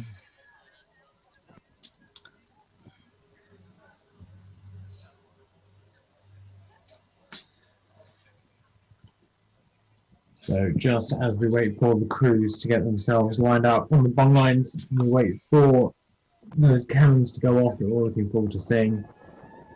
Just worth taking a glance down the competitors for this event. We've got Lincoln, Mansfield, Queens, Pembroke second 8, the highest ranked second 8 of this event. St Anne's, St Hughes, Somerville, Lineker and Worcester. Worcester perhaps had a disappointing time over the last few years. They've fallen 17 places over the last 5 years since 2016. So could this be the Phoenix rising from the ashes and making their way out back to the top? Or is that downward spiral going to continue? Well, there's only one way to find out, Ed, and that's stick around and keep watching Summer Torpids 2021. A huge thank you to First Sight Media for putting this broadcast all together. We've got 4 cameras stationed up and down the riverbanks. We've got this first one here, first of 2 on Donington Bridge, the 3rd in position at the Longbridge Boathouse, and just before the finish line we've got one at New College Boathouse. As I said, a huge thank you to First Sight Media for putting this broadcast all together. see they're just rolling in their Empacher. We've got Pembroke's second 8, starting 4th overall in this division. As mentioned, Pembroke's first 8 will be starting 2nd overall in men's Division 1 at 6:15 later on today. What a tussle that's going to be between Oriel, Pembroke and St Catherine's for the top places in the headship, Ed. Yeah, there is. I think especially after the break we've had, there is a lot of pride riding on the headship this year. If Pembroke managed to break Oriel in the first evening, that's going to set them up really well. Then the pressure is piled on. They've then got to defend that position for the next 3 days. Of course, if Pembroke managed to topple Oriel on the men's side and Pembroke on the women's side managed to hold their position of the headship, we could be in for the first non-Oriel double headship. Oriel, of course, have got quite a history of dominance in these events, having taken a double headship twice. They only clubs have done it twice in 2006 and 2018. But Pembroke, I think, after a fairly rousing performance so far today, could be in line to be the second college to ever take that title. Do you think there's any chance of seeing that today, Fred, or this Friday, please? Yes. Do you know what? I think there is. I think there is. I think they will bounce back from sort of a poor club performance that they've had so far, and that's going to be reignited, I think, by their men's second 8 just now. We'll see. We saw just there St Anne's coming into shot with the red blades with the white tips just on the end. They'll be chasing down Pembroke, so they are the crew who can put a spanner in the works. The statement that you and I have just come up with. St Anne's starting 5th, chased by St Hugh's, who we've already seen make their way up to the start. I think I'd be expecting to see quite a tussle between St Anne's and St Hugh's. St Hugh's have had quite productive last few years. They've moved up 10 spaces in the last 5 years, whereas St Anne's has slumped down 8. So it'll be interesting to see whether St Anne's can recover from the spiral they've been trapped in for the last few years. And of course, whether St Hugh's can continue their success that they've built up. So far, but I think just coming down there, we've got Queens. This is the highest position their boat has been in since 2013. So they'll be looking to expand that lead even further and make sure that Pembroke can't chase them down. I think, Ed, one crew that we've not mentioned so far is Worcester. And it's been sort of half a decade of dismay for Worcester. As we see, back in 2016, they started 10th overall, and now they currently find themselves in 27th. 27th. They've had just slip after slip after slip, just getting bumped day after day after day for 5 years on the trot.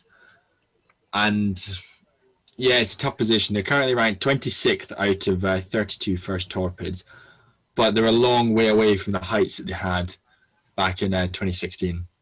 A long way. And I think yes, this could be the year that they bounce back. They start that resurgence, almost rise up again, rebuild. But it's going to take time to get back up to that Premier Division, Division 1, where I imagine they so desperately want to be. A long way to come. And the first obstacle in their course will be Lineker. They start off 8th. And Lineker themselves, pretty consistent. They've risen up from sort of 33rd in 2016, and now they find themselves currently 26th, having sort of a little dip and a bit of a plateau in recent years. So another one who'll be looking to step on. Lineker, as I said, 25th out of 32 first Torpids. So I reckon we're about 5 minutes or so away from the start of Men's Division 3. Last of the crews getting spun round into position, about a length and a half clear water separating all the crews on the bank. And then as the minute cannon goes off, they get pushed out into the river, and that's when they'll get alignment.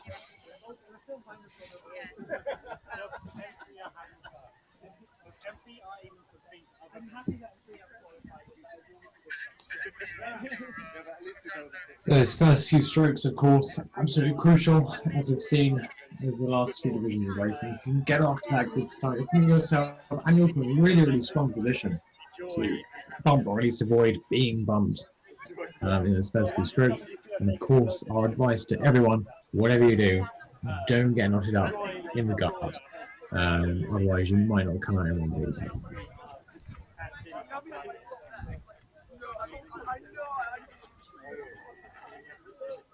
I'm not sure if you. They did craft it was like the only fruit lower than them. Yeah, you could only. They could be a really they can still pick it up. There's a lot of barrier. Yeah, there could be a bunch of events.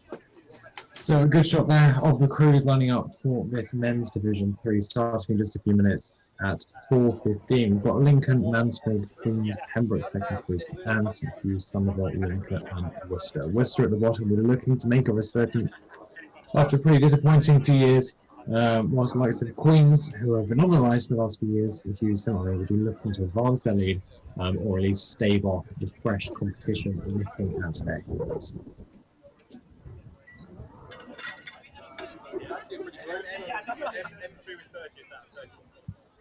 I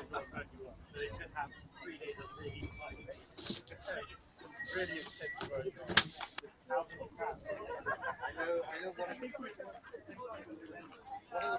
big.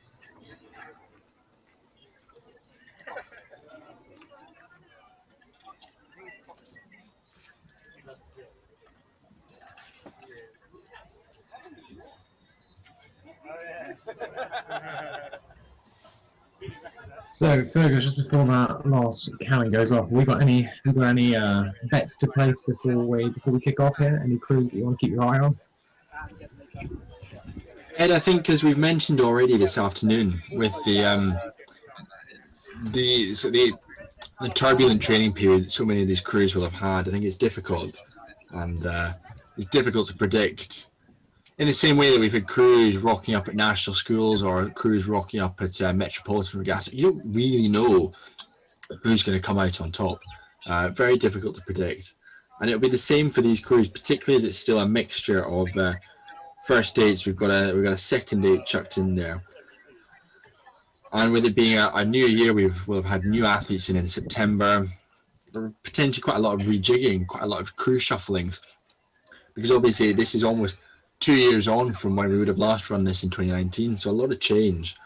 And perhaps you're now stacking your first dates with guys who were previously in third dates, for example, making their way up as combined with freshers. So in a long-winding answer, Ed, I don't have predictions for you. I think Worcester will look to rise up, because it's almost quite humiliating, this fall that they've had over the past 5 years or so, and it's something they'll look to rebuild to get themselves back up to the top of college rowing. Lincoln, I say, will look to hold their position all the way down the course, but as we've seen this afternoon, those who set out first don't often finish first. Don't often finish first in this division. So quite frankly, I'd be keeping your eyes on Queens, I'd be keeping your eyes on Pembroke, and I'd be keeping your eyes on Mansfield as well. Those crews, so 2 through 4 in this division.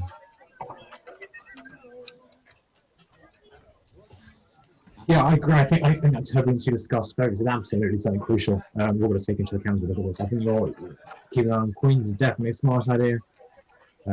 Queens, in our previous division, the top women's boat went out of the box quick and stomped on Exeter's dreams of maintaining the headship. Took that performance quickly, clinically, effectively. If Queens can do the same thing here, then Mansfield could be in trouble. The question obviously remains whether Mansfield can escape and catch Lincoln in the meantime. We're just a couple of moments now away from the start of this men's third division of Torpids 2021.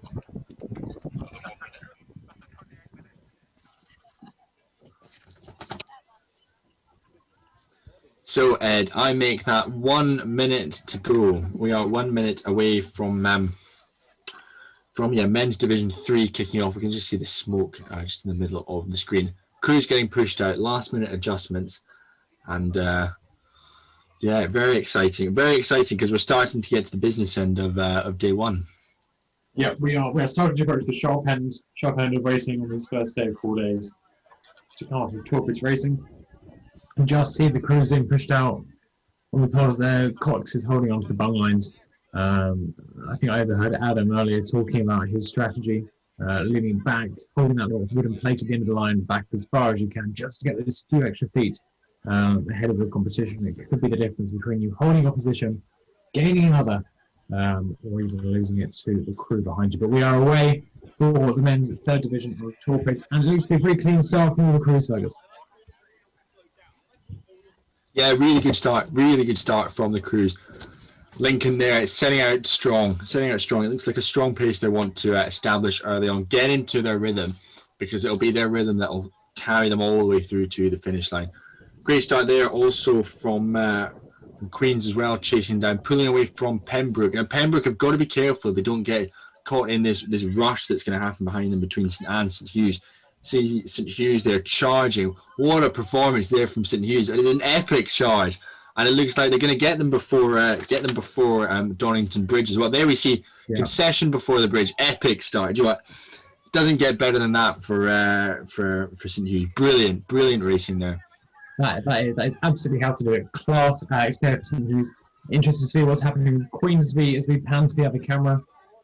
Looking up the river. Queens had a quick start too. I think they're just getting on Mansfield now. I think they're going to bump them at some point in the next few meters, but looking from behind, it's difficult to judge the distances exactly.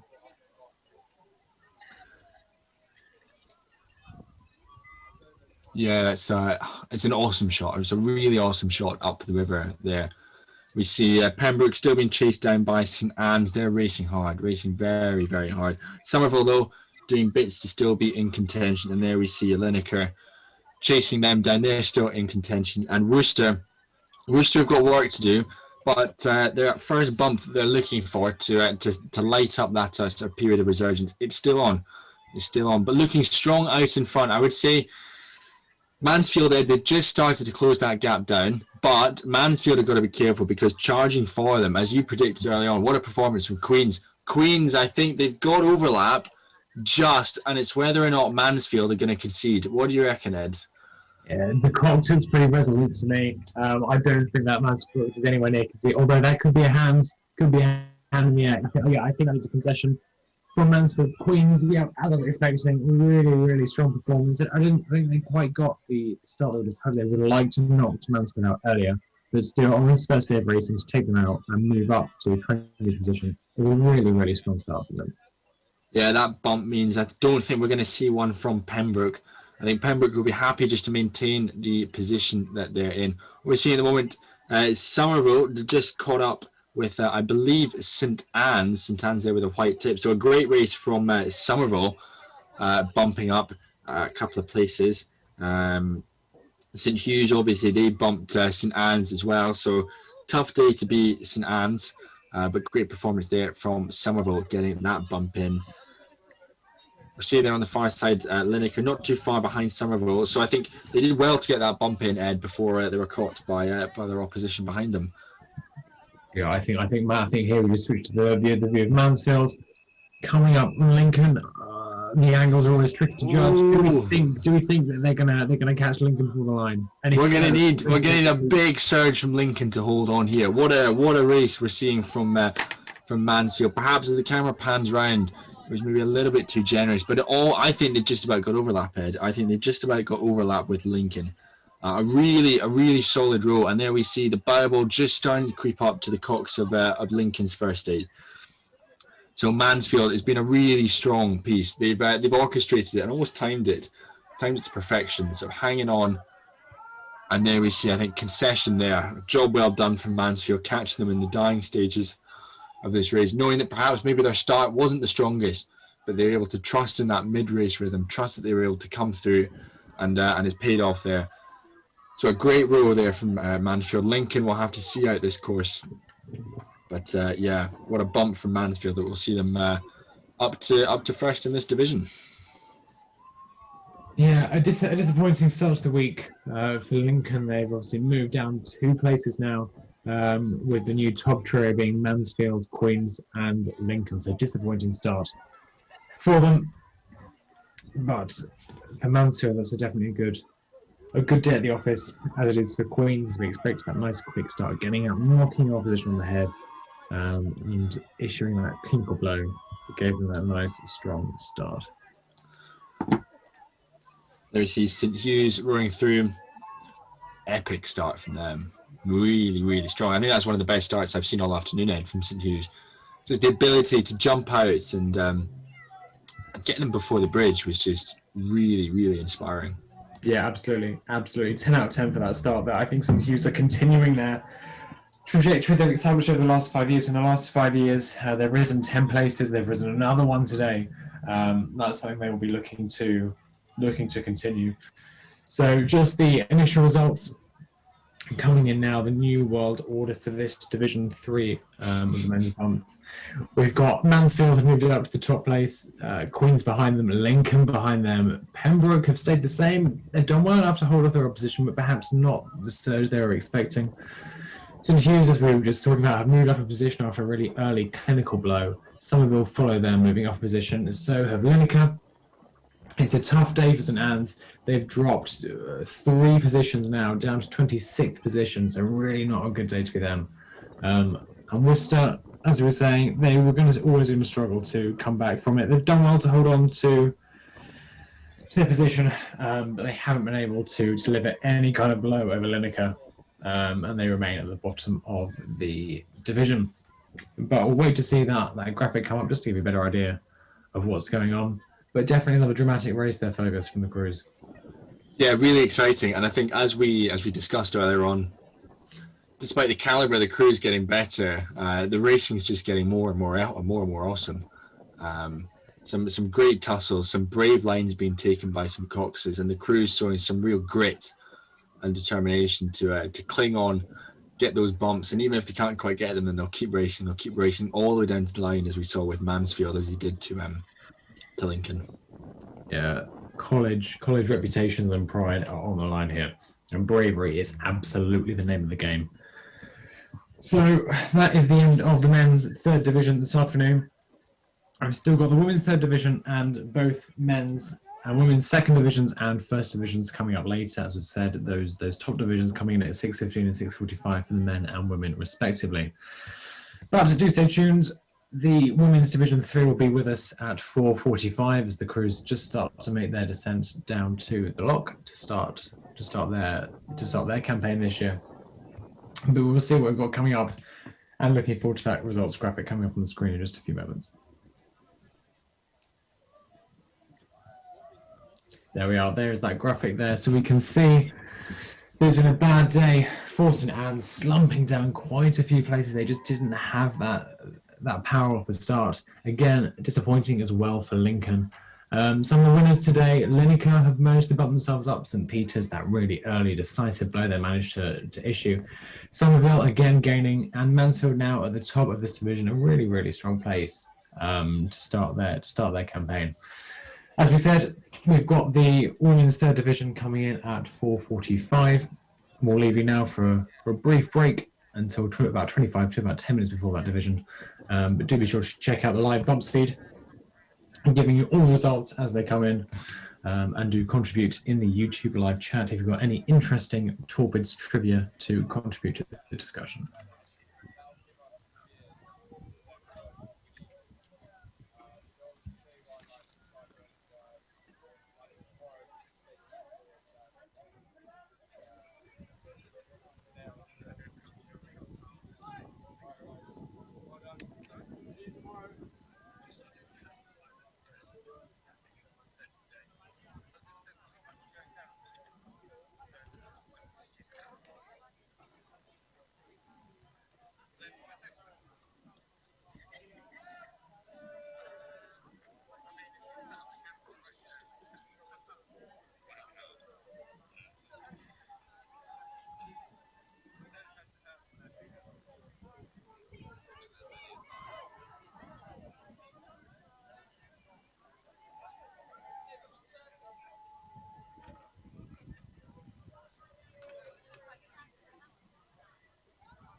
Well, good afternoon, everyone, and welcome back to Summer Torpids 2021. My name is Fergus Mainland, and I'm delighted to be joined by Mr. Ed Evans for the next hour or so as we take you through the next couple of divisions of racing. We've had an awesome afternoon of racing so far, kicking off at 11:50 with men's Division 7 and then women's Division 7, and we're working our way all the way through, and now we arrive about 10 minutes away or so away from Women's Division 3, which is due to kick off with the cannon at 4:45. It's great to have so many of you joining us on this broadcast brought to you by First Sight Media. A huge thanks to them for making this broadcast possible. Obviously 2021 social distancing, we haven't got spectators down at the bank, so we're delighted to have you joining us wherever you are around the world, around the UK, supporting your respective colleges, cheering on friends or family, and it's great to have so many of you along for the ride this afternoon. But to take you through the runnings for the next race at 4:45, as I said, it is Women's Division 3, and leading this off, we've got a combination of first eights, we've got a second eight chucked in there from Wilson, but leading off it is St Catherine's, followed by Mansfield, Wilson. They are the second eight in this event. St Hilda's, Lineker, Worcester, setting off sixth. St Hugh's, Teddy Hall, eighth, and wrapping it up will be St Peter's, kicking off, setting off in ninth place.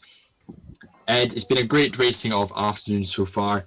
I think as more and more of these first eights get added, I think actually this is the last division that we've got a second eight. So a great performance from Wilson, even just to be in this this category. As I cast my eyes over men's and women's Division 2, Division 1. Yep, it is Wolfson. They are the last remaining second eight. So so very exciting to see them performing against some of the first eight big guns. Yeah, absolutely. Great to be back, Fergus, after that brief interlude. We've got some really exciting racing coming up. I think Wolfson, absolutely just testament to their programme that they're able to field their second eights well above what anyone else is able to do. I think the next highest second eight at the beginning of today was Oriel, who was down in sixth position in the division below. So really, really strong for Wolfson. But I think as we get into these races that are dominated by the first eight, And the racing's only going to get faster, it's only going to get more bloody, and it's only going to get more intense. So really, really excited to see what's coming up. We're about 5, 6, 7 minutes away or so from the start of this Women's Division 3 race. Fergus, anything that you want to highlight ahead of this race? Anything that particularly stands out? Any tips you have for the crews racing? Well, we spent a lot of time discussing the start, or what we think crews should do off the start. Whether or not they choose to listen to us, that's a separate thing.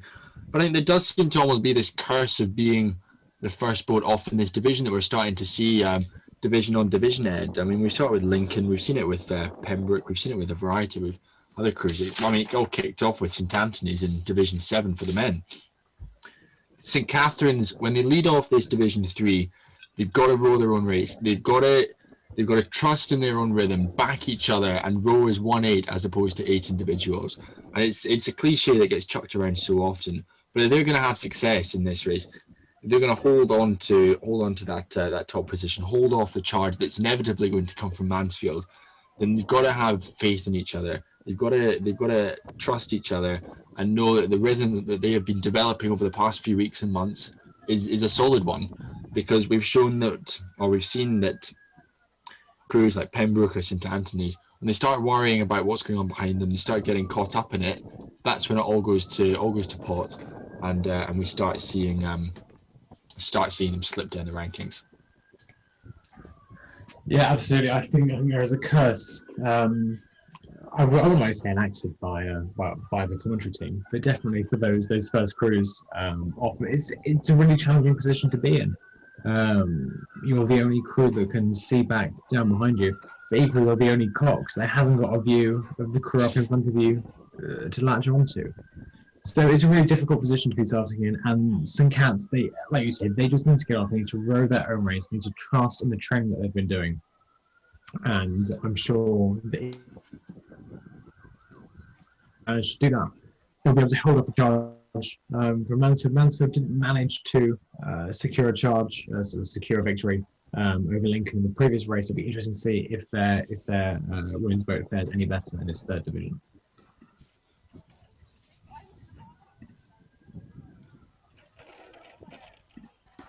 Yeah, I think what I just saw was the puff of smoke going up in the middle of your screen. So I think that'll be the 5-minute warning. We're about 5 minutes away or so from Division 3 kicking off, Women's Division 3.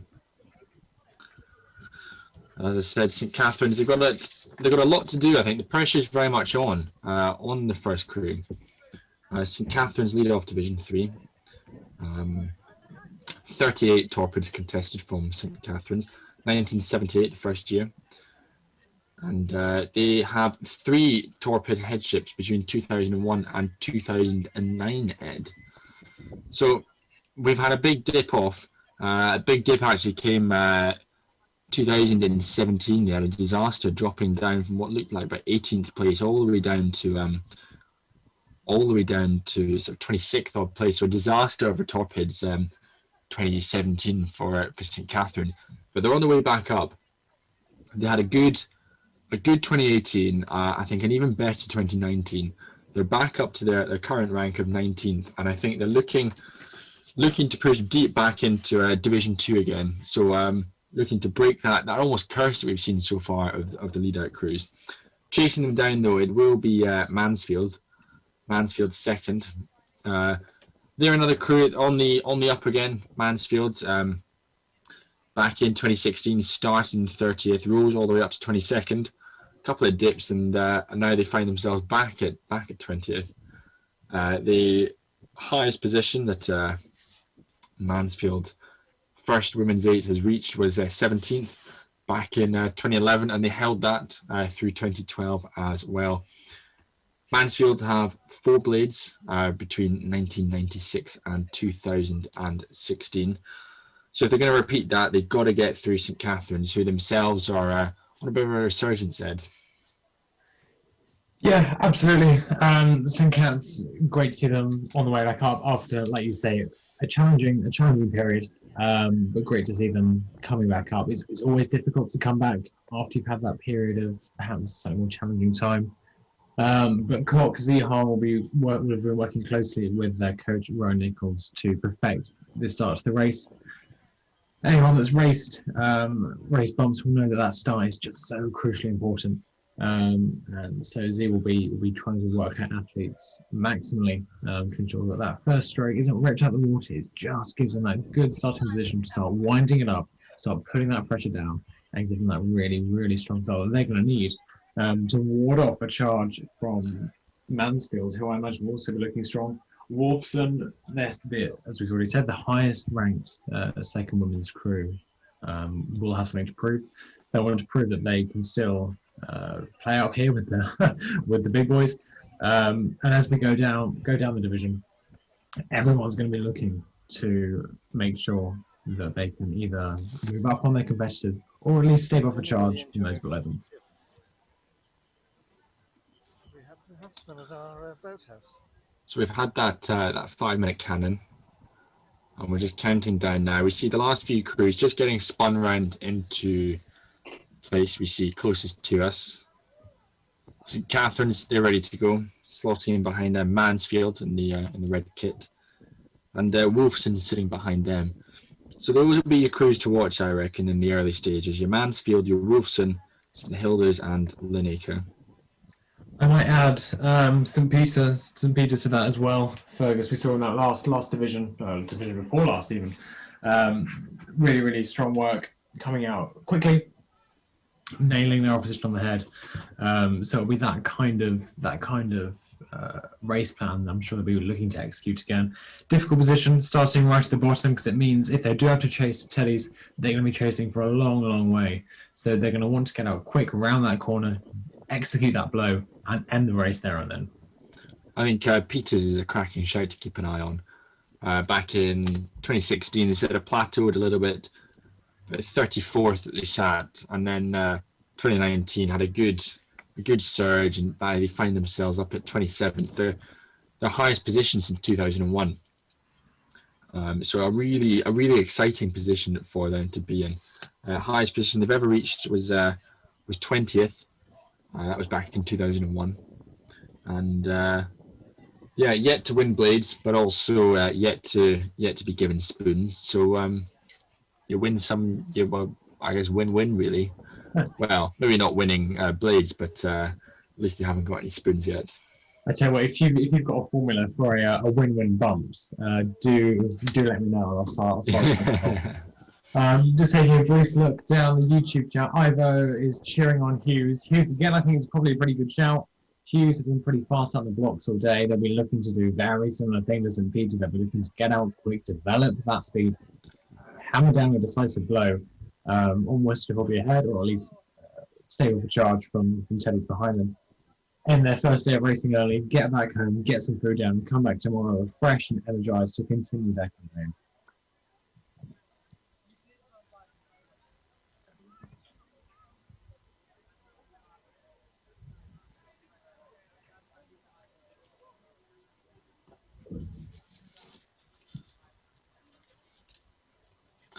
So that looks to be the smoke on the screen of the 1-minute cannon. You see the crews getting pushed out, lined up, and ready for their crack. Their first crack of Summer Torpids 2021. Yeah, really exciting. The adrenaline will be pumping for these crews on the start, hearts pounding. That's the position you want to be in. You don't want to be too relaxed in the start line. And if the cops and coach can sort of foster a culture in which you can really harness that energy in those first few strokes, it's a real advantage to be able to use those hormones to give yourself that really strong flying start. But as you say, just a few seconds now away from the start of the women's third division. Be interesting to see how these pan out. And I believe there, Fergus, we are away. Stronger start there from St. Catherine's at the top, but an even stronger start from Mansfield behind them, who are already, I think, closing a gap in behind them. And Wolfson second 8 as well, moving up on Mansfield. So really, really interesting race developing already straight on the blocks here. Yeah, very much so. There we see Wolfson's second 8 hunting down Mansfield, but almost the hunter has become the hunted, I should say, as St. Hilda's rapidly closing them down as we get to Donington Bridge. Riding at the moment with Wolfson's second 8, as we've mentioned already. Great start from them. looking long, looking powerful, chased down by St Hilda's as they head under Donington Bridge. They've got edged out a decent margin over Linacre, who in turn, I would say they're holding Worcester, but Worcester have got to be careful. They're in a difficult position. They're being hunted by St Hugh's, who themselves are being hunted by Teddy Hall. So I think these three crews, I think they're going to have such an impact on each other. And it looks like Teddy Hall at the moment, they're closing down. They're closing in on St Hugh's as they get to Donington. And actually, Ed, I think, yeah, there we see, just conceded before the bridge. Well done Teddy Hall. Well done St Hugh's. Great stuff there. We see Linacre coming out the other side and looking out into the distance. Maybe his phone's gone. St Catherine's still holding on to that lead.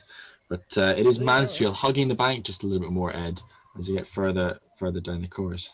Yeah, I think St Hugh's just starting to make up some ground on Worcester as well. Disappointing start for them, but they'll be looking to come back with a bumper. Hopefully neutralise any losses that they experienced. St Peter's, I might have expected to have a slightly quicker start, but clearly today wasn't their day. Unfortunately, our cameras don't quite get the shot down round the corner, but there is definitely some time for them to make up as this week goes on. So there we see St Peter's, maybe sort of adopting the stick it out, just stick your hand in the fire just a little bit longer, and hope that some of the crews in front of you blow up. But there we see, currently riding with Mansfield. They continue to lead by the looks of it, Wolfson. They've got a decent lead over at Wolfson. We see there with the Yellow Blades, who in turn, decent performance ahead of St Hilda's. So barring any disasters or barring any sort of big pushes ahead, I would expect these crews to maintain this kind of distance all the way down the course. Yeah, absolutely. I think so. I think, as we've said before, it's these crews that are sort of the sharp end of the game. Wolfson there looking very composed, looking very strong, really nice strong rhythm. Nice quick hands on the finish, which is something that I always like to see in crews. It's clearly working in their favour, but we've already seen some drama at the start of this race, and I'm sure there's plenty more to come. A disaster here, disaster for St Hilda's. It looks like we've had a crab in their boat and coming ploughing through, straight through. There we go. There's probably the concession there. Disaster from St Hilda's. They're going to have to get themselves up and running quickly because Linacre have come straight through them, but it looks like Worcester are going to do the exact same if they're not careful. And Worcester being hunted down by the opposition just behind them as well. So it's all still to play for in the middle bit of this race. Yeah, it's absolutely chaos erupting on Greenbank by the looks of it. We saw there that just one little crab or pick your crustacean of choice can send your Torpids campaign into a downward spiral. The key there obviously is to recover as quickly as possible and just move on. Good shot there of St Catherine's, I believe at the top there, moving through, looking very, very comfortable, looking nice and happy as they continue their campaign. Yeah, great performance for St Catherine's, almost breaking this cloud that we've had over the starting crews, who have either got themselves caught out at the beginning of the race or at the end just run out of steam or maybe getting a little bit complacent. But dominant performance there from St Catherine's. We see there they clearly grown that margin over Mansfield that they started with, obviously starting with about a length and a half to clear water. So yeah, very strong, etching themselves out over Mansfield, who I was about to say looks set to hold on to second, but we could be witnessing one of those dramatic sprint finishes, Ed, from Wolfson College. Wolfson's second date, remember, who are taking scalps all over the place just to be in this Division 3. Yeah, it's a dangerous game to play. If you go out quick, then you could be in contention for a nice, short, easy race.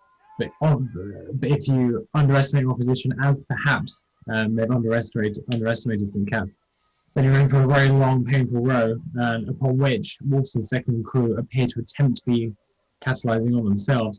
Whether they'll do it, I'm not quite sure. I don't think they've quite got enough room in them, but still, that will definitely put the shivers up Mansfield as they go into the last part of this week. They'll be looking to make sure they don't run out of steam again, because next time they might just not be so lucky.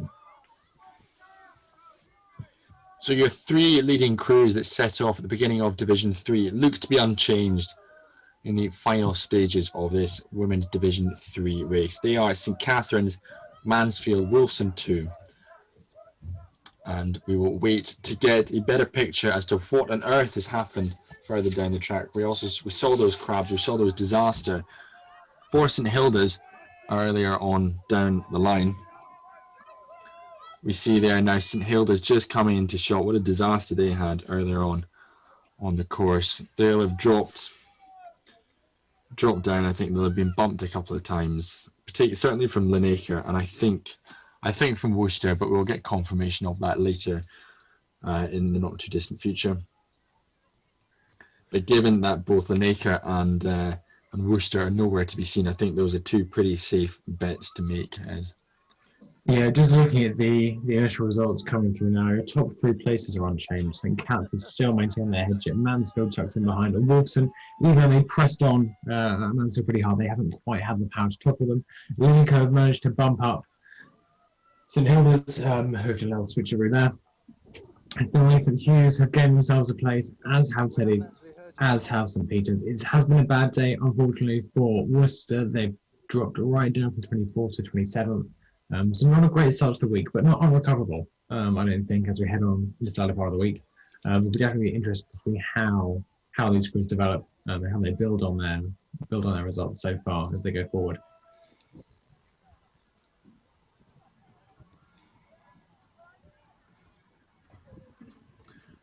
So we've got the last few crews racing down towards the finish line for Women's Division 3. Next up, we're going to take a look at Men's Division 2, which will be kicking off in about 20 minutes' time at 5:15. So we're now, I think we've talked about the business end actually. Before we get on to that, Ed, do you just want to run us through the Men's Division 3 results?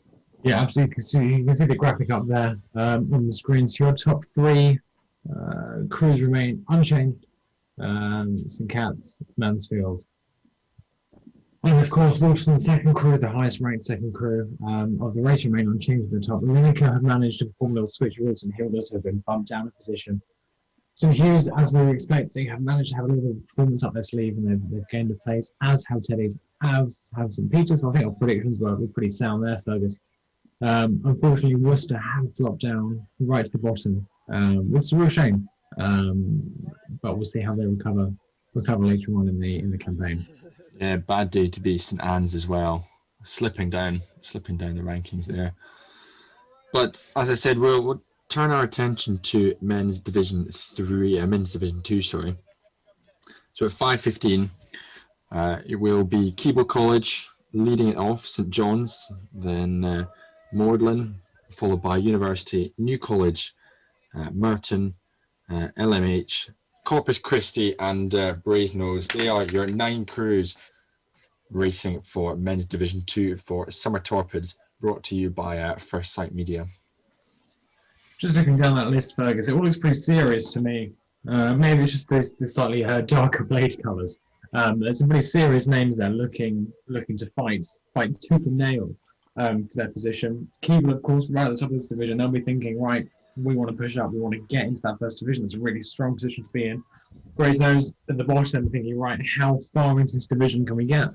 Everyone in the middle will be thinking, right, we want to push up as far as we can, but obviously no one can see to anyone behind us. So I think we've got a really interesting race in store for us now.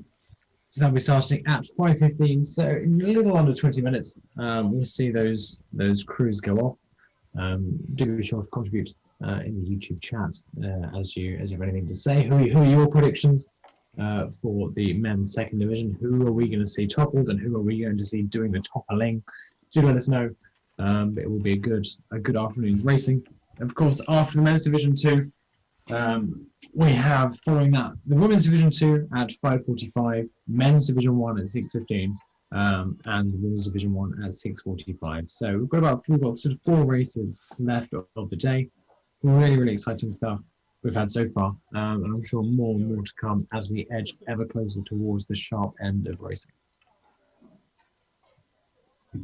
Yeah, absolutely, Ed. And 5:30, just after men's division 2 and before the women's division 2, Ed and I will be passing on the microphone to Scott Houghton and Sheila Ford. So change your voices for your last 3 division of the day, just to keep things interesting, keep you all on your toes as well.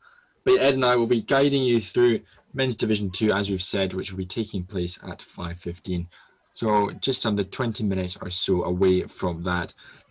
So plenty of time to go and recharge your glasses, get some snacks as we prepare to kick off Division 2 of Summer Torpids 2021.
Give Matt's phone to Ollie.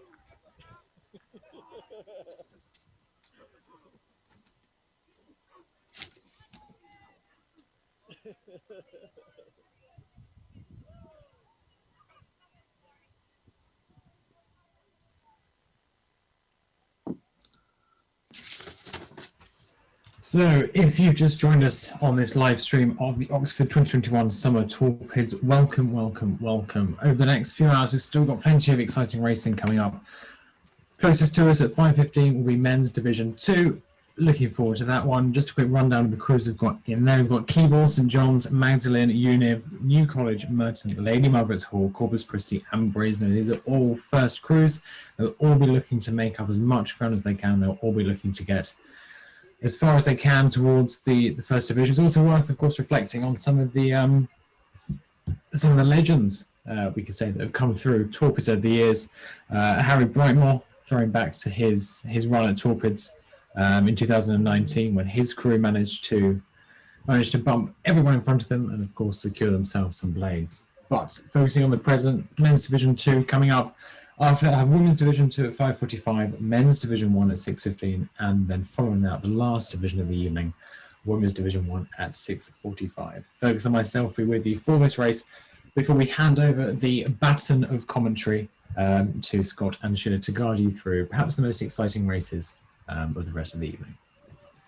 Yeah, we've still got some awesome stuff to come though, and just looking through the entry list, Keble College, one that certainly springs out, Ed, as a crew who are very much on the rise. They're up to what, 10th in 2021, having been down all the way down in 28th back in 2016. So what a rise we've seen from Keble College, and this is momentum they'll look to keep building and bring to this division as well.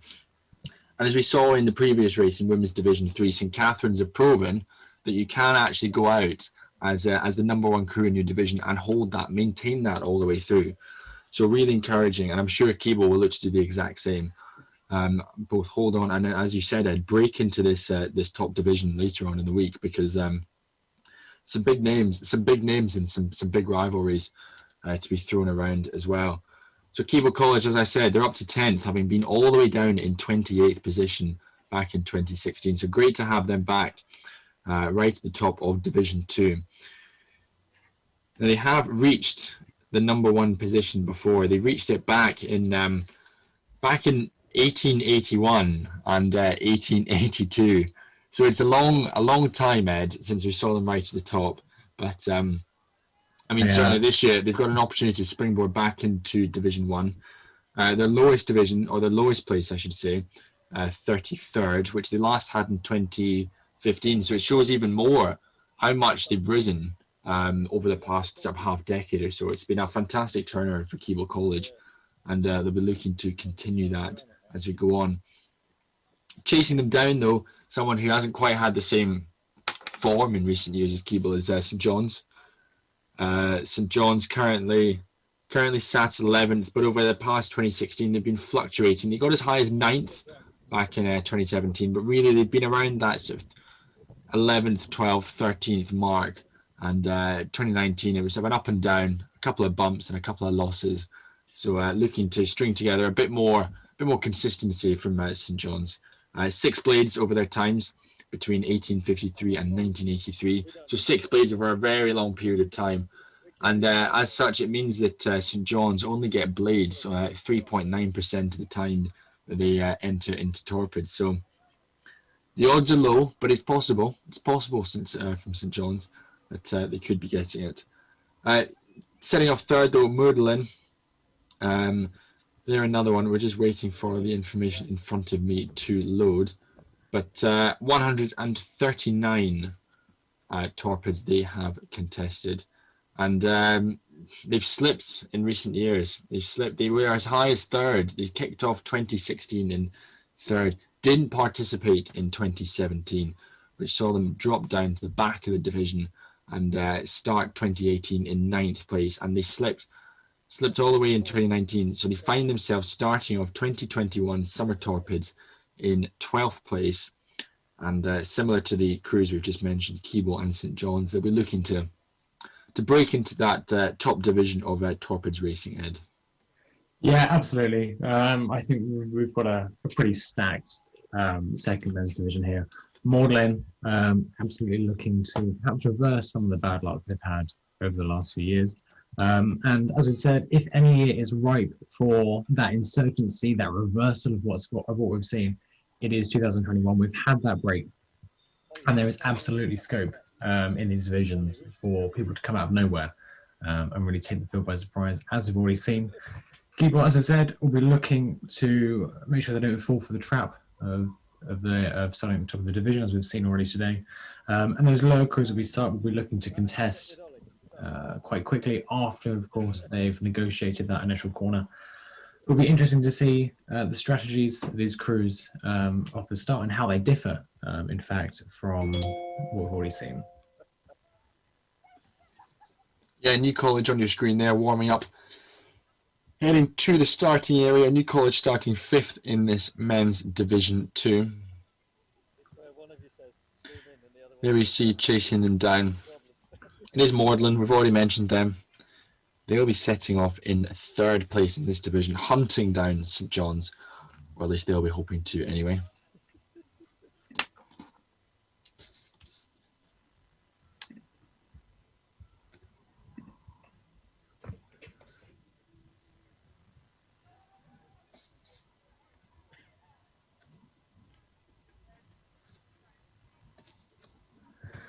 Yeah, the river's still looking lovely and calm despite all the activity going on top of it. Lovely summer's evening in Oxford. It really is prime time to be out there enjoying the sun. There's Univ there following down to the start, looking very comfortable, looking very strong. They'll be looking to build on that technique off the start, making sure they've got the best possible sequence. Those first few strokes that really are crucial, and making sure, of course, as we've seen, they don't get tangled up in the gut and suffer the consequences of that.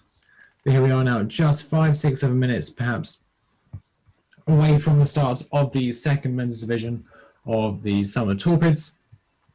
We'll be seeing the cannons go off in just a few moments, so keep an eye out for those telltale wisps of smoke. Which will give you a picture from the camera looking down to the start from Donny Bridge. And we'll see some excellent racing kick off in just a few moments' time.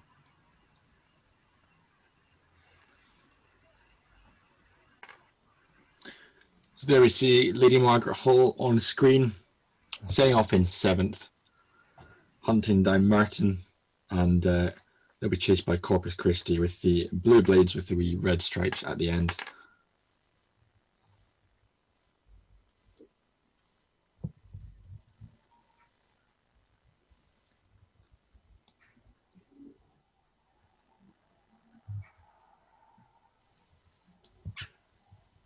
So once again, it's that balance for crews and coxes as to making sure that you're not on the start too early, and you end up sort of stiffening up as your warm-up fades into history. Also making sure that you're there in plenty of time so your crew don't get flustered. You're there in plenty of time to give yourself a nice, strong, confident start, not out of breath even before the first stroke has begun. There we are, the crews there just lining up, spinning themselves around. We're pulling into the bank in just a moment, and waiting for the cannon to signal the minute mark before the pummelmen push them out into the river as they begin their summer Torpids campaign for this year.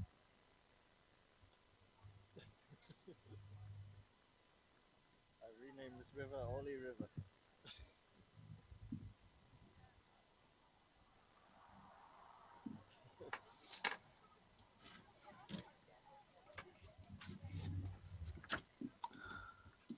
So Ed, I make that about 5 minutes or so from the start of this division. We'll have the 5-minute cannon going off very soon, and there you see the smoke just coming across your screen. Ed, me and the cannon, we're just in perfect sync actually with our timings and everything. 5 minutes to go, so we will start to see the crews lining up on the bank, getting themselves into perfect position, and then that 1 minute to go cannon means that there will be between 60 and 70 seconds until racing kicks off, and that's where we see the crews pushed out onto the racing line.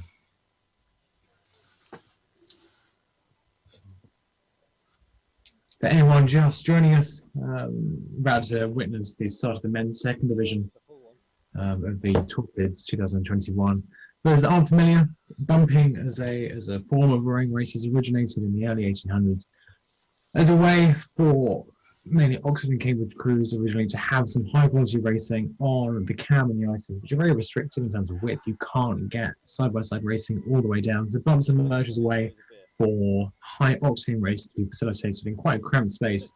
It's since grown into something of a culture. Down Oxford and Cambridge, you can go down there when these are on in normal times and be hit by an absolute wall of sound. There's just joy and happiness in the air, and disappointment for some of the crews. But we'll be seeing later on how that lack of spectators, that lack of atmosphere impacts these crews as they attempt to negotiate this first stage of their campaign for this year's Torpids.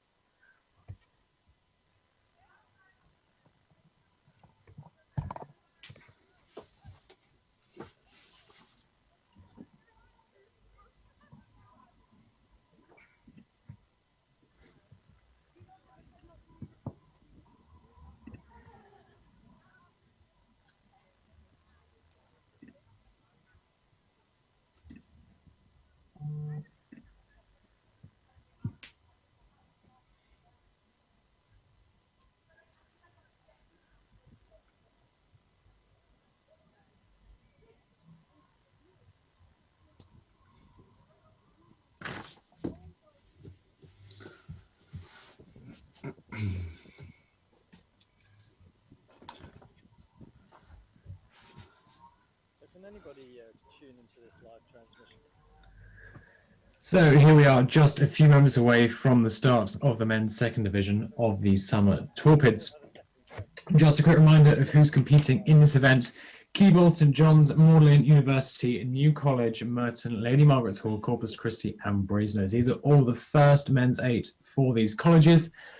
No point looking out, unfortunately, for your varsity athletes that raced in the boat races earlier this year. They're prevented from racing in the Torpids. They would normally be around at the Summer 8s, but of course Torpids replacing Summer 8s this year due to the problems posed by COVID-19.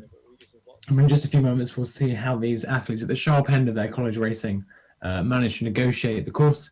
We've seen today the start can be the difference between life and death, to put it dramatically, in terms of racing.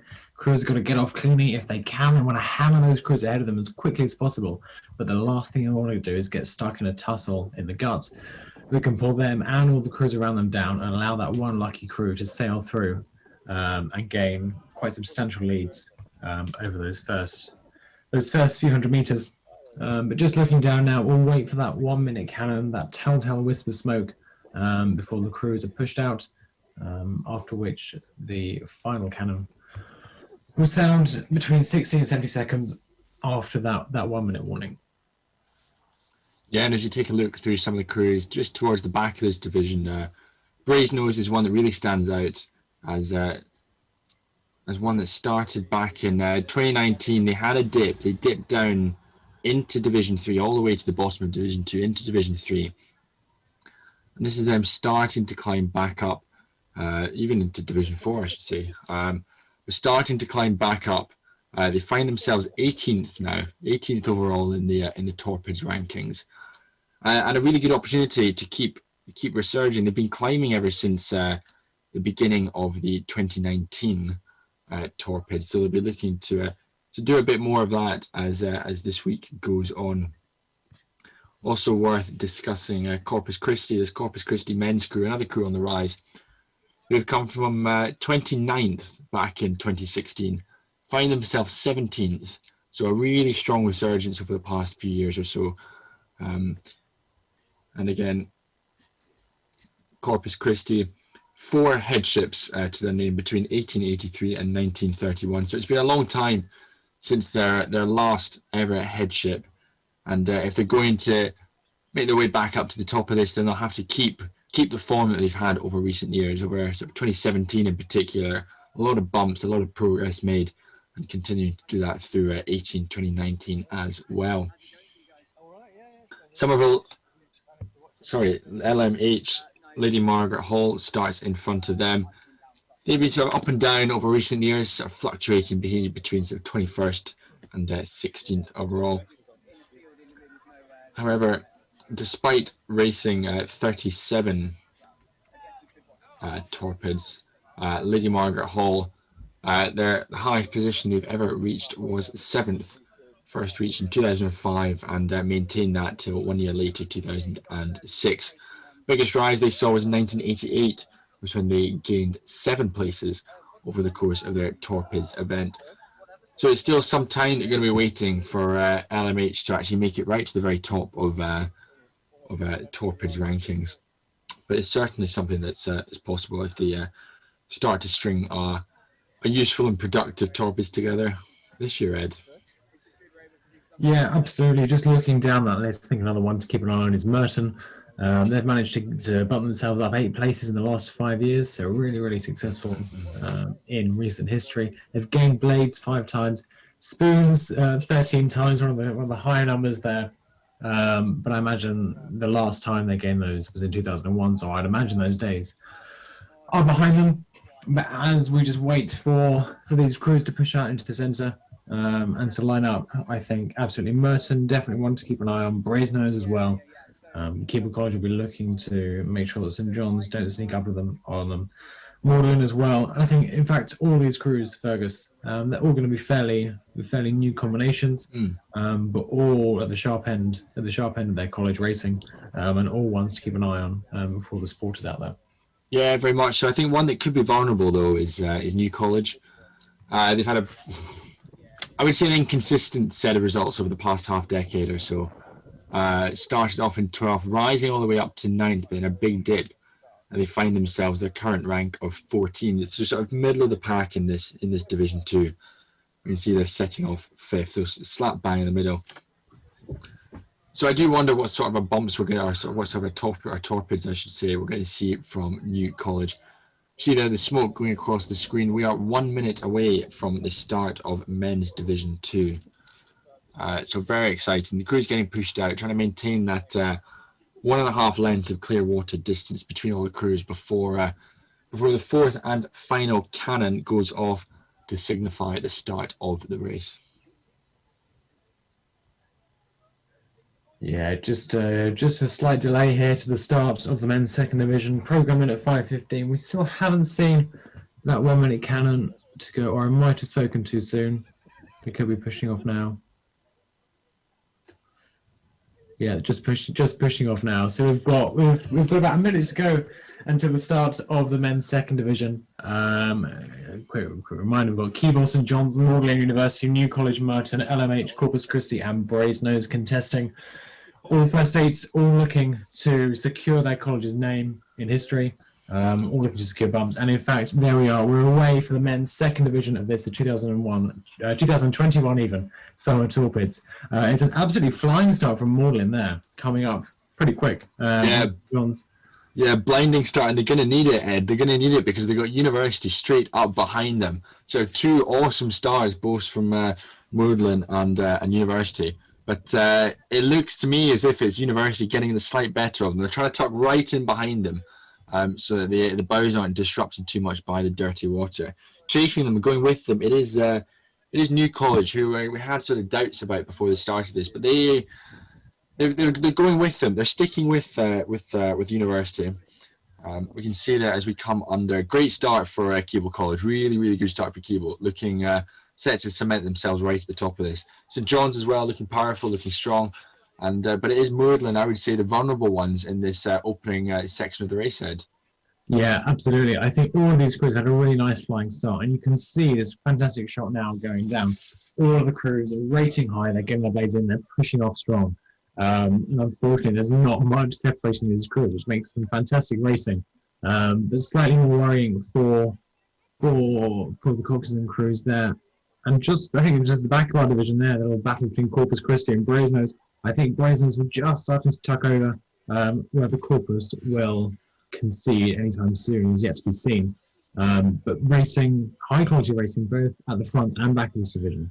Yeah, it's epic. We've got crew closest to you there. It is Lady Margaret Hall, LMH charging on, almost running the risk of just finding themselves in that bubble with races going on in front of them, races going on behind them, but just stuck in the bubble. Corpus Christi, yeah, being run close by Brasenose. They're catching. New College, there we see tapping out. So clearly they've got a bump. So a very good result from them. And then we see it looks to me, Ed, as if it is Brasenose catching up. I'd love to get a margin on that between Brasenose and Corpus Christi there for the tussle at the back. Yeah, incredibly interesting. This has been a fast-paced second division, as we expected. These were all going to be high-quality crews. We've already had some bumps going on. Be interesting to see exactly who the winners are and who the losers are of this particular event. But as far as I'm aware, Keble have managed to maintain their headship. They've managed to lengthen out and prevent any insurgent crews from taking their crown. Yeah, they've done very well. And I think it's going to be the camera angle. We're currently with our camera at Longbridge's Boathouse, and this is the one I've been looking forward to seeing. A dominant performance there from Keble. They're still leading. We see here that the bump is coming up. We're getting closer and closer, etching out ever so slightly there, and it looks, Ed, as if I think, is it University there look to be in trouble? I think so. Oh, sorry, my mistake. That'll be Corpus Christi. That battle there going on between Corpus Christi and Brasenose. They're very close, Brasenose, and I think they might just catch them before the end of this race. But now we're back with our camera at New College Boathouse. And as the camera pans around, hopefully we'll get a good indication as to how the crews are shaping up in the last couple of 100 meters or so. Yeah, I think for all these crews, it was a quick start, and that tussle between Corpus Christi and Brasenose at the back, even before they got to Donington Bridge, I think just about Brasenose had over with Corpus Christi, but clearly they weren't intent on giving up very easily at all.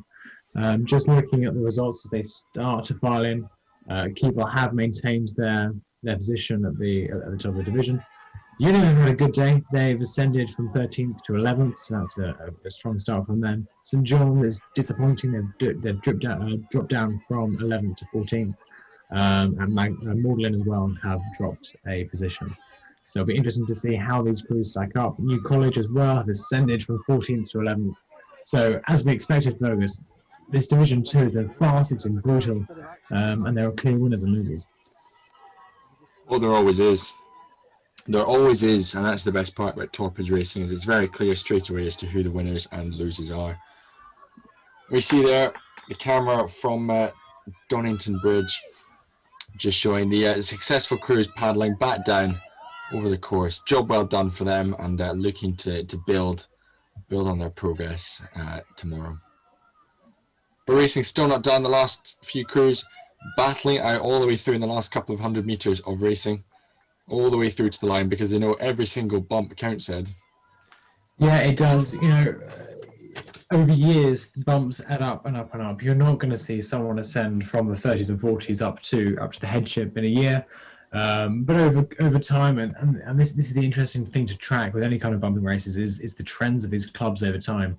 And today we could very well see some new legacies established as new crews, new coaches come in as fresh perspectives.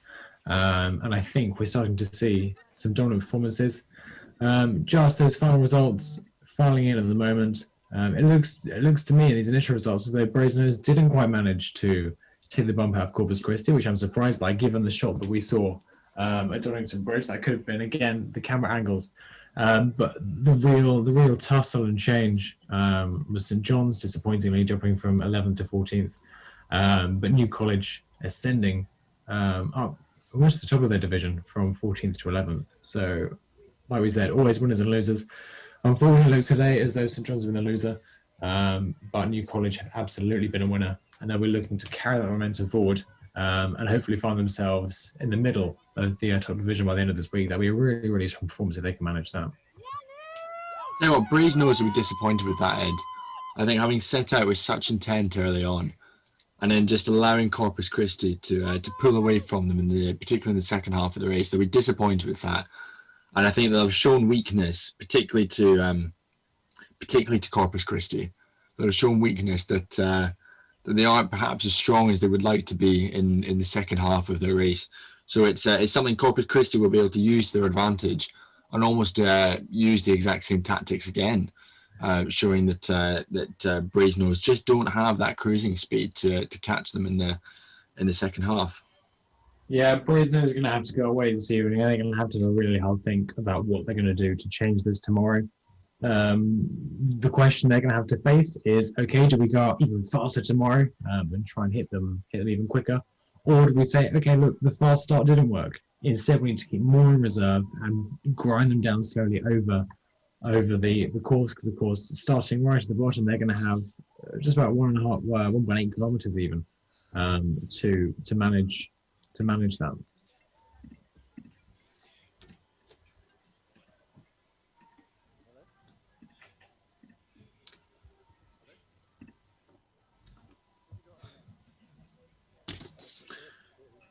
So there we have men's Division 2.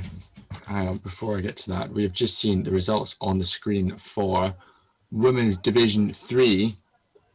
And Ed, are you able to take us through those? We can see at the top St Cat's and Mansfield and Wolfson are our top three crews, holding their positions 1, 2 and 3 respectively. So a good day for the top three, but all change further down, Ed.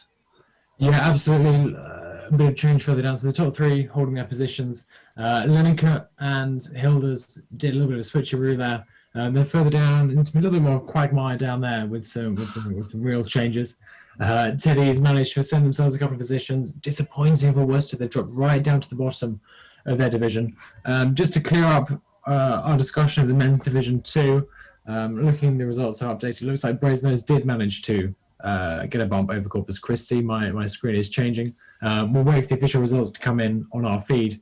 But if they have managed to get that bump, then everything Fergus and I have been saying for the last 3 minutes can be entirely discounted. Brasenose is Yeah, fair play to Brasenose if that's correct. As Ed said, we'll bring you the confirmed results just shortly down the line. But yeah, fair play to Brasenose. What a statement to come out with. Bottom of the division, but kicking it off strong, getting a solid bump onto Corpus Christi. Fair play to them. Yeah, absolutely. So we'll wait for those official results to come in. But do let us know in the live chat if you've got anything to add, and we'll see what's coming up over the next few minutes. We've got Women's Division 2 following on in about 15 minutes at 5:45, 6:15. We will see the Men's Division 1, and rounding off the evening at 6:45, we will have the Women's Division 1 as well. Just that last blue ribbon event of the day. As all the crews try to establish their dominance at the start of this racing week of the 2021 Summer Torpids at Oxford University. So you can see there some of the crews getting ready for Women's Division 2. But as Brasenose and Corpus Christi, their tussle ends in Division 2. So too does my stint with Ed on commentary. It's been a fantastic afternoon of racing. We've enjoyed every minute of it. And we're delighted to be passing over to Scott Houghton and Sheila Ford, who will take you through the next 3 divisions of racing. That's Women's Division 2, Men's Division 1, and Women's Division 1 at 6:45. So Sheila and Scott, over to you to enjoy the rest of the racing. Thank you very much, Fergus and Ed. Some really exciting races that we've seen this afternoon. We've got, as you say, Women's Division 2, 17:45. Couple more races after that, Men's Division 1 and Women's Division 2. So lots of excitement to come, I can see. Looking at Women's Division 2. Thank you, Ed and Fergus. Well done for Fergus. I know it's been a long shift through the day. Yes, I'm Scott Houghton. Sheila Ford should be joining me, and we're going to be taking you through the last 3 divisions of this Tuesday of Summer Torpids 2021. So, next division we're going to be having in about 15 minutes will be Women's Division 2. Hopefully, we'll be getting the start order up on the screen at some point, but the going off in this one, there we are. We have University College going to be trying to row ahead of the division. Jesus W1, the only Jesus boat that has entered this year. Quite a few clubs a little bit down on numbers given the pandemic. On bungline 3 will be St Anne's, and they are chased by LMH. Trinity on bungline 5, St John's, Somerville, Lincoln, Brasenose, and then the sandwich boat, I believe, is going to be St Catherine's, having rowed over at the top of Women's Division 3.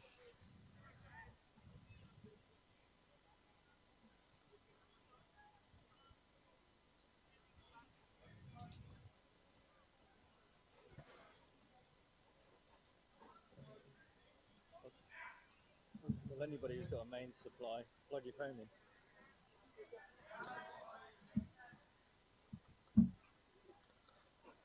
Oh, right, sorry. So paddling down now through the gut, we can see, I believe that's Trinity with the single white stripe on the dark blue blades. Yes, exactly. Looking fairly tidy as they head down through the gut.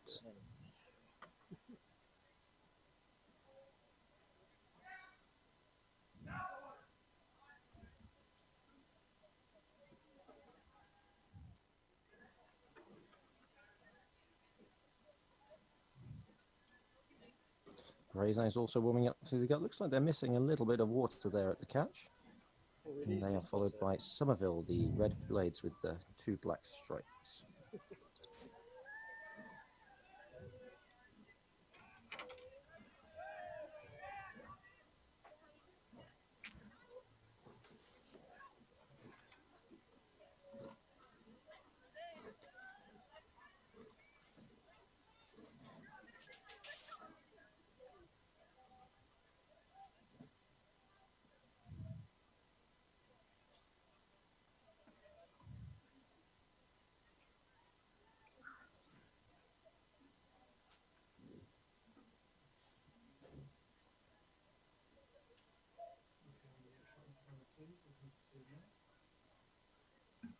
And we can see those crews now coming down below the gut again. So this is a common place for crews to do one of their practice starts. They've just gone through the twisty section of the gut, and then they'll line up here and do, some of them will do practice starts, some of them will just go into a little bit more paddling.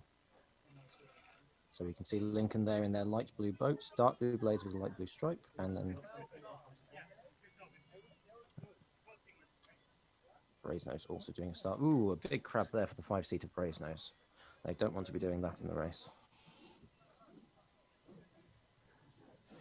Looking at the crews that we've got in this division, I'm particularly interested to see how St Anne's will get on. They're currently sitting 12th overall, but they've risen from 25 to that 12th position since 2016. So it'd be interesting to see. St Anne's, the red blades with the white stripe along the ends, making their way down to the start. So what do we expect to happen in this division? Well, we've seen St Catherine's row over at the top of the previous division, looking fairly strong. And certainly if Brasenose manage to catch a crab like they just did in their warm-up start, they're not going to last too long against St Catherine's. But we will see what happens there. Having seen the crews training through the term, I would say that the crews to watch here, I think that LMH, St Anne's and Jesus will be a nice close 3-boat fight. So we'll see what happens with that one. St John's are a bit of a mystery. They train down at Abingdon, so a little further down the Thames than most of the other crews. So don't really get to see them out very often. Somerville looking reasonably strong, as are Lincoln. So I suspect that both of those will row over, unless, of course, they manage to catch St John's. Trinity looking all right. I think they may well row over. They might be able to catch up with St Anne's, but we shall see. And University putting in a very strong showing at the Metropolitan Regatta on Saturday. I expect that they will be able to row over quite comfortably at the head of this division.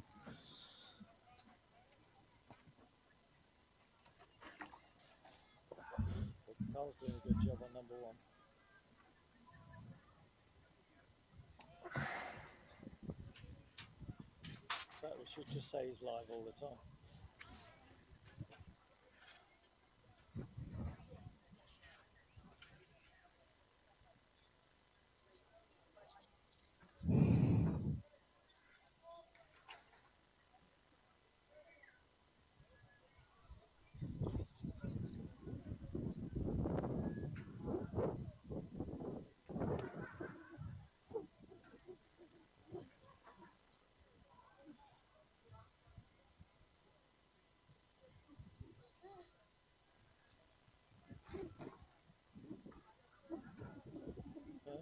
Camera 4.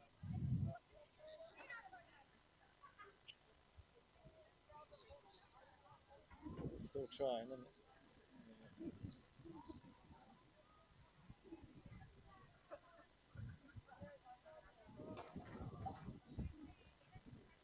So this is the camera looking upstream from, downstream from Donington Bridge, looking at the crews getting themselves lined up on the bung lines. You can see some of the crews still spinning there to get in position. There's still quite a bit of time before the start. I can see there's that University are just spinning to come in there. I think that might be Lady Margaret Hall, but I could be wrong. Yeah, University there in the yellow M-Packer that we see on the right of our screen now.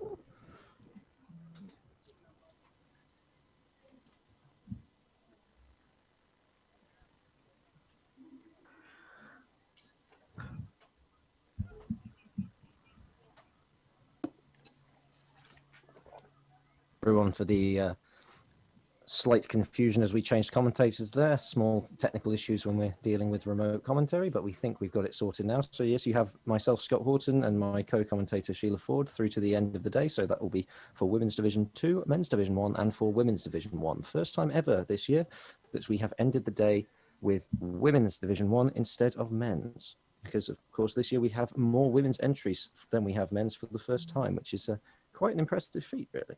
Yeah, they do say that the female is the stronger, so maybe it's COVID related. incident. Well, possibly, I don't know.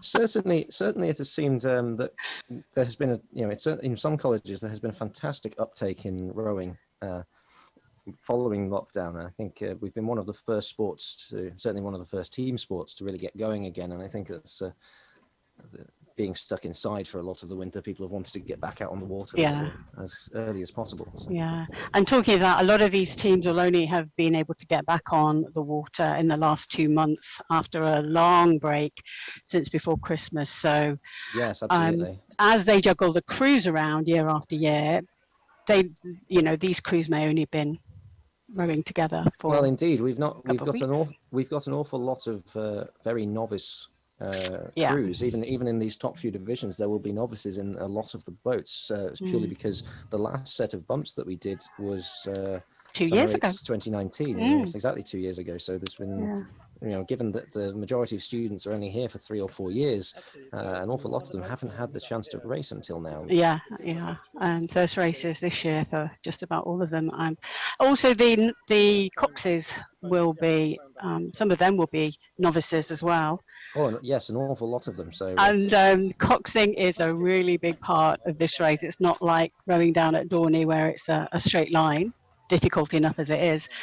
This part of the river bends and winds, and in some parts, like going around the gut, it's pretty much single file racing at race pace. So the coxes have got a lot to contend with as they choose their line in what is often quite dirty water if they're coming behind and trying to chase up other crews. Yeah, absolutely. And one of the worst things you can do as a cox actually in bumps is to try and really chase the boat in front. One of the things you really want to remember when you're doing this sort of race is race your own race. You want to be trying to make your boat go as quickly as possible so that you actually catch the boat in front. I had several years ago when I was racing with Wadham, we had I think it was New College chasing us, and they came out of the gut overlapping us and then swung and missed our stern and swung back and missed our stern and swung back and missed our stern, and they didn't catch us for another 300 or 400 meters because they just kept missing, because obviously every time you put the rudder on you slow the boat down. Exactly. So what you really want is to just come up alongside and gently drift into the other crew rather than trying to swing and hit them hard. So, and we just seen a gun go off. I believe that's the 5-minute gun. We see the smoke there in the background.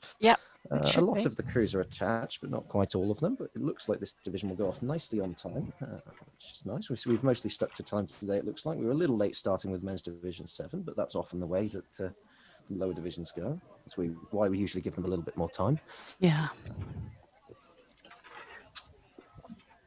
The boats that are lower in this particular vision, of course, they are starting on the bend. They can't actually see what's going on around the bend, but it does mean that their first couple of strokes, as they try and get the boat moving, they've also got to contend with the bend, which is slowing the boat down. So quite difficult for those guys to get off to a good start. I'm sure we'll see some good starts from University, Jesus and Andover, all the boats that are at the top of this division. Yeah, so it's down to about bung line 7. You can get a nice straight line at the start. Bung line 8 is absolutely awful because you are hard on the rudder as soon as you set off.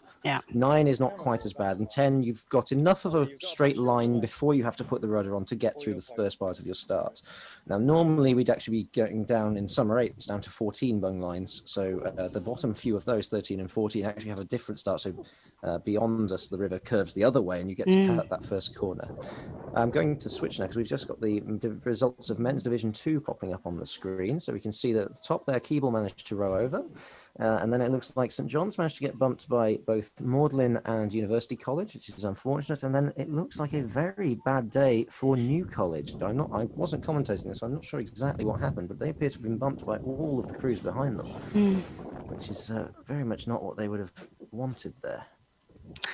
Yeah, we've seen, I have watched a few of the earlier races and seen a few crews catch a crab and just not be able to recover. And as they're trying to recover, then they're bumped by the crews behind them and they just can't get it back together quick enough. So it is a tricky position to be in. If you're at the front and you catch a bit of dirty water, catch a crab. And it's something that's very worth remembering that's different between, so we're doing Torpids this year, but it's different to the rules for summer 8 as we would normally run this time of year and for the bumps races that are run in Cambridge. where in those races, when a bump occurs, both boats that are involved stop racing. So you don't tend to get these very, very sudden falls that you do in Torpids. Whereas in Torpids, it's far more important to keep going, even at the expense of being bumped once. It's better to take one fall than to crash and drop the entire division. But exciting when it happens. Oh, exciting and very nice for you as a rower when that happens in front of you. Very unsettling and upsetting when that happens to your crew. So we can see St Anne's already. No, it's not St Anne's, is it? St Anne's is there, centre right. We can see. I think it's LMH that are pointing out already in the river. They are ready to go. Well, they're still being held by the poleman at this time, so we've not had the minute gun yet, so they'll all still be tucked in. So a little bit ahead of themselves. They're pointing out a little bit, but I think that's just the shape of the bank at that point. So we can see down to, let me have a look, St John's and Somerville, I think, bung line 7 on the corner. So all of those crews should have a nice straight run to the start, and it's going to be Lincoln who are you can just see their bows in the top left of the screen sticking out around that corner. They're going to have an awful time. It's why we often see a lot of crews who come around that corner and go very, very wide, which is not really something you want to do, because that's putting you out in the fastest of the stream. Not that there is much stream at the moment at this time of year, but normal Torpids end of February, start of March, there is often quite substantial stream, so you're really slowing yourself down if you have to go wide around that first corner. I believe we should be getting the minute gun any moment, but I haven't heard it or seen it yet, so must be smoke. Some slight amount of delay. This is often the case. We just have some river traffic. The river is open in between divisions to allow traffic to come through, it's just part of the game, really, is the waiting. Waiting on the bung lines is one of the most nerve-wracking things you can do, quite frankly, especially in rowing. Yeah, that's why I don't think it's a good idea to get there too soon. You don't want to be turning up at the last minute and screaming in to your position, but sitting there can be quite nerve-wracking. It's not too bad when there's nothing going on, but as soon as you start getting the guns and everyone's getting ready to race, that's when you really start to feel things. And if this is the first race for some of these crews, it could actually be quite nerve-wracking for them just to sit there and wonder what's going to happen. Definitely. And it's also far worse, I've found, racing it as a cox than it is as a rower. As a rower, you get very nervous sitting on the start, but then as soon as you go, you use up all of that adrenaline in actually working hard.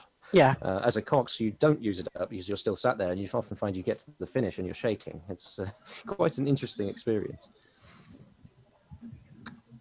And of course, the other thing, we'll get there shortly. We haven't got there yet, but because there's a little bit of variability in when the guns can go off, particularly the start gun, the coaches on the bank will often be counting down, telling from the minute gun to the start. They will usually stop counting around about 5 seconds to go, because you don't want to count down to 0 and then your crew go before, you don't want them to false start, but equally you don't want to still be counting down and the gun to go off. And I just heard the minute gun. Yeah, there's the smoke. There we go, see the there's smoke. The smoke, yeah. So that's 1 minute to go.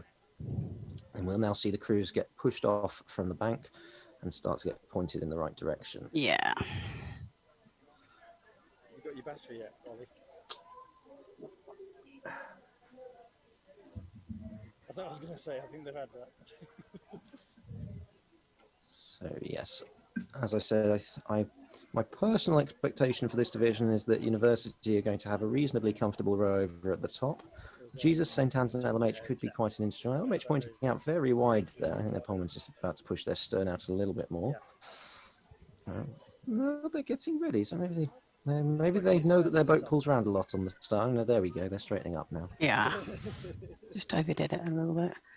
Yeah, I'm looking at St Anne's actually. I'm thinking that they're on the rise over the last 5 years or so, given that there wasn't that much rowing, and they're off. Ooh, it's a slightly messy start from Jesus. That'll help Anne's close up quite rapidly in the early stages, and we see Anne straightening up there, getting parallel to the bank. Trinity going quite wide there. They really probably want to tuck in, as I say that they do. So Trinity might be looking for some clear water so they can get round and not be held up. Possibly. If they do bump, it looks very much like they're catching. And it does look like they're gaining quite rapidly on Lady Margaret Hall, in fact.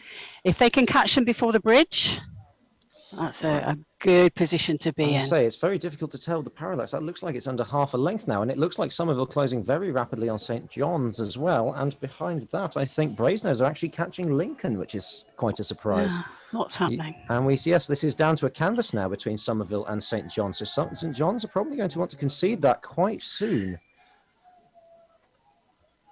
Somerville steering out, which is probably not the greatest thing to do at this point, although John's looking quite messy. If we can switch over to camera 2, follow this through, and we There see we a go. concession There there. we've So got one. Trinity have bumped Lady Margaret Hall. And we see up the top of the division, Jesus still going, St. Anne's still going. So Trinity have bumped Lady Margaret Hall, which I wasn't quite expecting. University rowing clear at the top of the division, as we said was sort of expected. And we pan down to St. John's, still being chased by Somerville. In fact, they might be starting to pull away now. Well, I think Somerville are still holding on. They're not making any water up on them at the moment. No, both crews making a few little mistakes, it looks Looking like. a bit scrappy. Yeah. Well, again, as we said, and we're getting very close here between Brasenose and Lincoln. This was Surely. unexpected. Yeah, But surely they're gonna Brasenose, take- I can see several heads in the Brasenose crew looking round. You really Yeah. don't want to do that. No. It's very easy to get distracted, especially in the bow seat, but you need to keep focus on your rowing and that's how you gain on the other Yeah. crew. And rely on the cocks to get you in the right position. Mhm. And obviously stroke can tell the cocks what's going on behind them. So that communication between those two seats. Well, and also, and we see, and St. John's have conceded to Somerville. Looks like they've caught quite a large crab, so we might see Lincoln and Brasenose going for St. John's as well now. That's going to end badly for them if they get stuck in the bank. Yes, as you were saying, sorry, my train of thought has completely gone there. Yeah, cocks and stroke communication, so they can Yes, see thank you. what's going on behind them, as well as obviously trusting the cocks to get them in the right position to bump the crew ahead. Cox has also got to be aware of what line they want to take. We can see this is a great shot for seeing the lines that the Coxes are taking with the boats. Absolutely, and you're also relying on your bank rider, so they're hard to see, but along the towpath there is a coach usually with each crew, and some coaches simply shout, some have a system of whistles for telling crews how far apart they are. Yeah, and of course there's no spectators this year, or supposed to be no spectators. Security trying to stop spectators going onto the towpath, so we have just got the coaches. Absolutely, and we see coming out the gut, Lincoln have closed that gap St. John's down to about 2/3 of a length, and Brasenose on them. It looks like Lincoln are starting to pull away from Brasenose now. And we often see this when the crews sort of get into their stride and they settle down, they get the boat running nicely, they get their confidence back, and that panic of the start goes away. They can settle in to doing some good rowing, getting the rhythm, sending the boat away. And it's a very common tactic to throw in a push as you come out of the gut to try and, you've had the rudder on, it's killed the boat speed a little bit. You want to put in a nice push, really focus the crew together. You've got to get the boat moving again. Yeah. And really settle onto it. So that's why you often see this concertina effect coming as you come through the gut. The crews put the rudder on, which slows them down, and then they start to pull away again once they've got straight. But you see that Jesus rowing up here towards the top of the division, still about a length of clear water between themselves and St. Anne's. That's not really closed since they came into the gut. So Jesus might be comfortable here, in fact. Yeah, let's see if they've got the legs to hang on.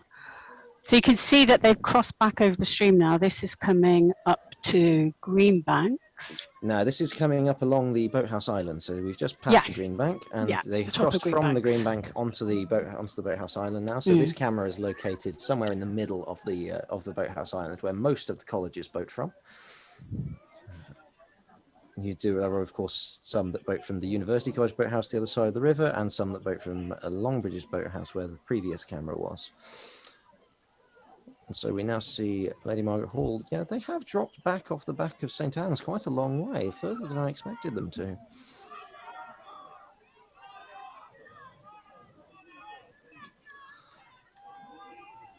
So we're now waiting to see what can happen between St. John's, Somerville, Lincoln, Somerville bumped out, sorry, between St. John's, Lincoln and Brasenose towards the back of the division is really what we're trying to see here.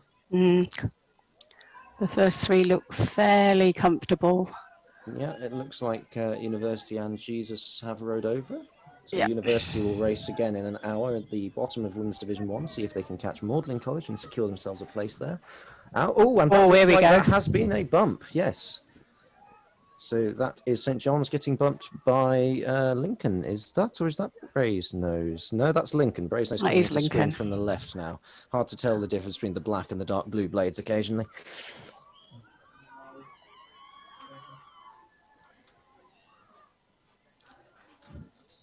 And we see St. Catherine's coming along at the back. So that was quite an interesting division, actually. So if I'm correct, we've had Trinity bump Lady Margaret Hall. Somerville and Lincoln have both managed to bump St. John's, which is a fair amount of action for one of these higher divisions. As the standard tends to pick up towards the higher divisions, you tend to see more crews rowing over because there's less of a speed differential, generally speaking.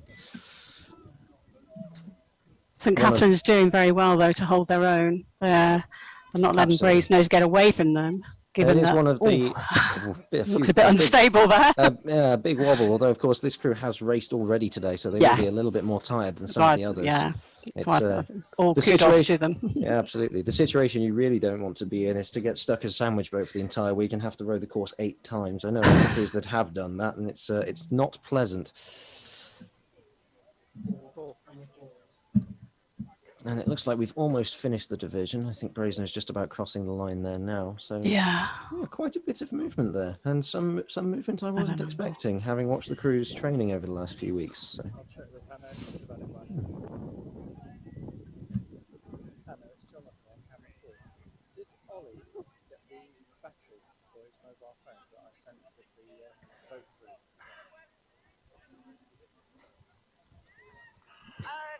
And we see some of the rowers on the New College balcony getting in the way of our camera. That's there. Prince Harry, wasn't it?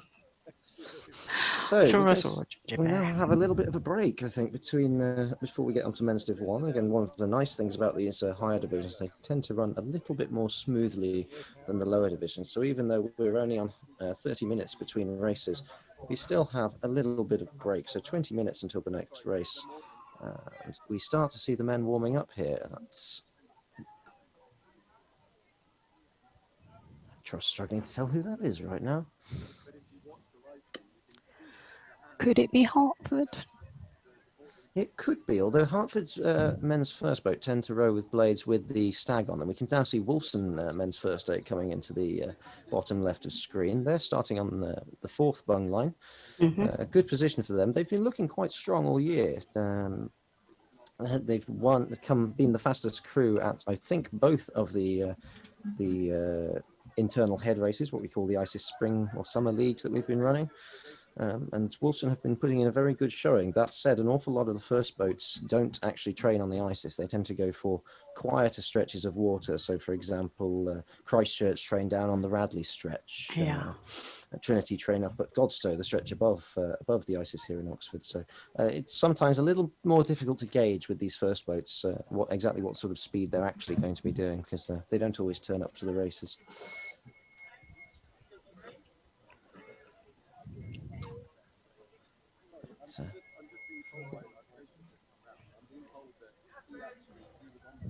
So we are now onto the, as I say, we're onto the men's first division. So this is the top set of crews, the fastest crews we have here in Oxford, competing for a very old trophy. So Torpids has been going for an awfully long time. I'm going to have to try and find my statistics page because I've managed to lose it. So let's try and see if I can. 1838 was that the first one?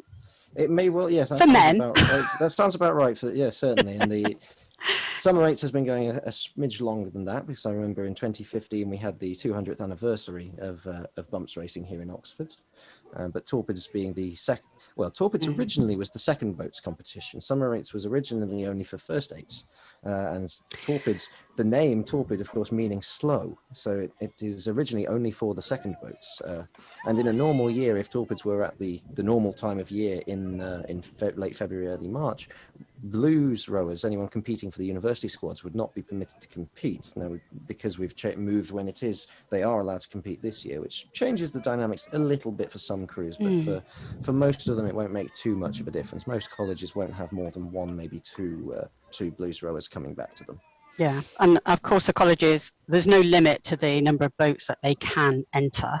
No, not at into all. I mean, Torpids, yeah. we can see that on the women's side, Wolfson have 5/8s, and which is an awful lot. And in previous years, when it has been summer eights, we've often seen clubs such as Oriel enter as many as 8 or 9 men's crews. Now, not many of those qualify. An awful lot of those will fail to row on. They'll turn up to the rowing on race and not do well enough. But there's often an awful lot of crews get entered from varying colleges. But as was being said earlier in the day, the colleges vary quite dramatically in size. Some of them have several hundred students a year. Some of them are in the lower double figures. So. Yeah, difficult for them to field that many crews. No, absolutely. I mean, we look further down the order, and you see colleges such as St Benet's Hall and Regent's Park, and they are very small colleges, which is why they have only managed to field 1 men's and 1 women's eights each.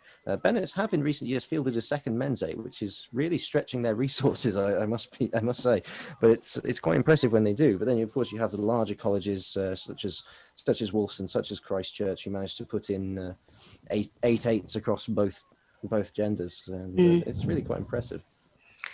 And it's almost self-fulfilling if you've got a lot of expertise in the club and depth of talent, and you can field that many crews, then you tend to sort of carry on trying to keep that up, don't you? But the smaller colleges, too difficult. Absolutely, and it's one of the more difficult things for a lot of colleges. If you have a lot of rowers, it's quite easy. Yes, you have the difficulty of selection, but frankly, that's a nice problem to have. You can choose. You want to choose the best 8 and get them training regularly, and you can be a little bit more selective. When you're at one of the smaller colleges, you sometimes are really struggling to get a consistent boat out, and it's something that it's why quite often in the sort of, I would say, around the divisions 3 and 4, where you sort of see the lower first 8s, that's one of the deciding factors, and why there's a lot of movement year on year. Is some years you will have good retention of rowers from the previous year, or indeed some rowers who've rowed elsewhere, be that at school, be that at another college, be that at a club. And other colleges, sometimes you will have nobody, and you'll have to try and field a first 8 that's entirely novice. Absolutely. Which this year, even more so. This year, an awful lot of first 8s are almost entirely novice. So. Yeah, given there was no rowing last year at all. Yeah, absolutely, almost nothing. We had a little bit of training, but no real racing. So, and we see the men's crews now starting to come down onto the start. So yes, I believe that's Hertford rowing past us. So their standards blades for their lower boats are red with 2 white stripes. Excuse me. The first 8, however, row with white blades with a red stag painted on them. The stag being the symbol of Hertford, and their women's first 8, who we'll see in the next division, row with that the same design but inverted. So it's a red blade with the white stag painted on it. And I believe some of them were actually wearing stag's heads earlier in the day. Certainly, I saw their W2. I think it was wearing antlers. Yes,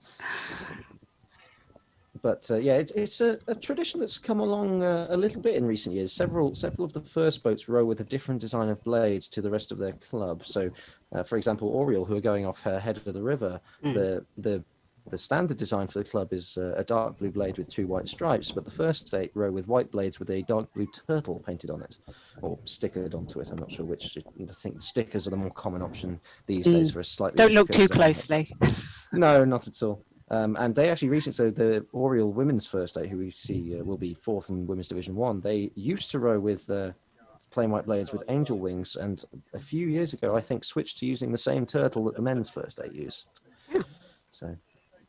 another one that does the same thing is Balliol. Balliol have their standard blades being blue and red, but the first 8s, we might see them at some point rowing with white blades with a red, I think it's a red lion off of the college crest, as we see St Edmund Hall on their way down to the start here. They've been looking quite good in training. They should, I think, have a good go at this.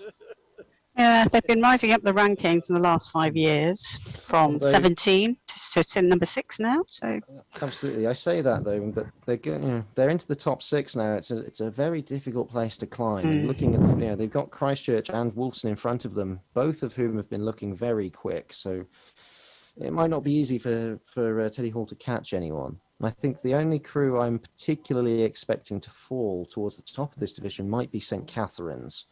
There's a good chance Wolfson will catch them, I think. Towards the back, there might be a little bit more movement. We've got Keeble rowing as the sandwich boat on bungline 10. They will be chasing Hartford, who I don't think have had the best of years. Their men's second 8 failed to row on. So the squad certainly seems to be lacking a little bit of depth there. Trinity have fielded a reasonable number of boats. They've still got their 2 8s out. They don't have a third this year, which they often do, but they're looking reasonably sharp. Balliol, I'm not quite so sure. And we see Trinity spinning in front of us as I say that. Yeah.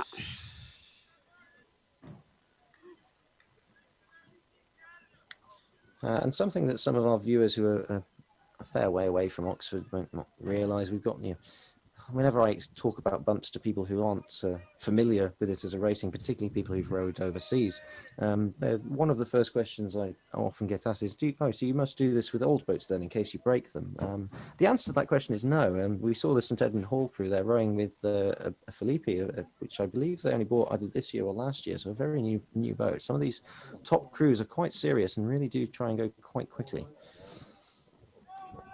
As we see Oriel there warming up, the Cox Wilborough, taking them along.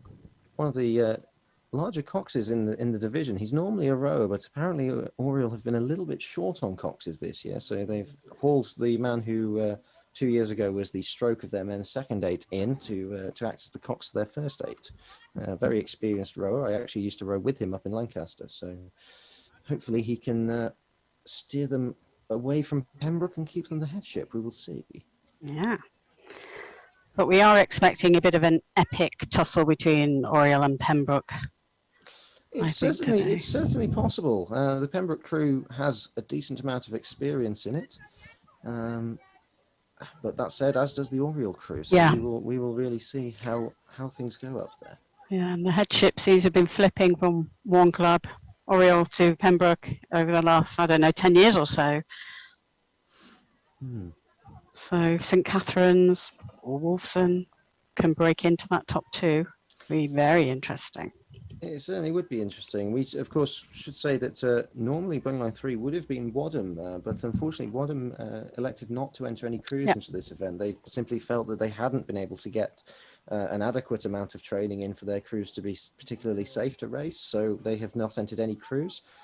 They would have been going off 3rd in men's division 1, and they would have been head in the women's division, which I know some of the rowers will be very disappointed not to be defending that headship. But at the same time, if you don't feel like you're safe to race, it's the only thing you can do, really. And I'm sure that Pembroke and the crews behind will be glad that Wadham are not there to defend it. It makes their lives a little bit easier.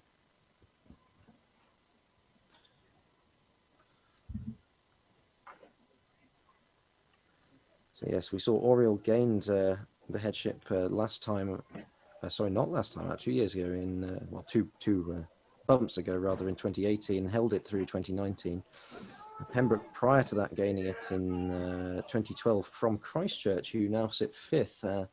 And some people have been saying Christchurch are looking like they might be able to take it. They would have to do very well. They would have to more or less bump every day in order to take the headship, but there's certainly been talk that they might be able to do it, which would be the first time they've held the headship since the very start of 2012. At least in Torpids, I can't remember for summer 8s.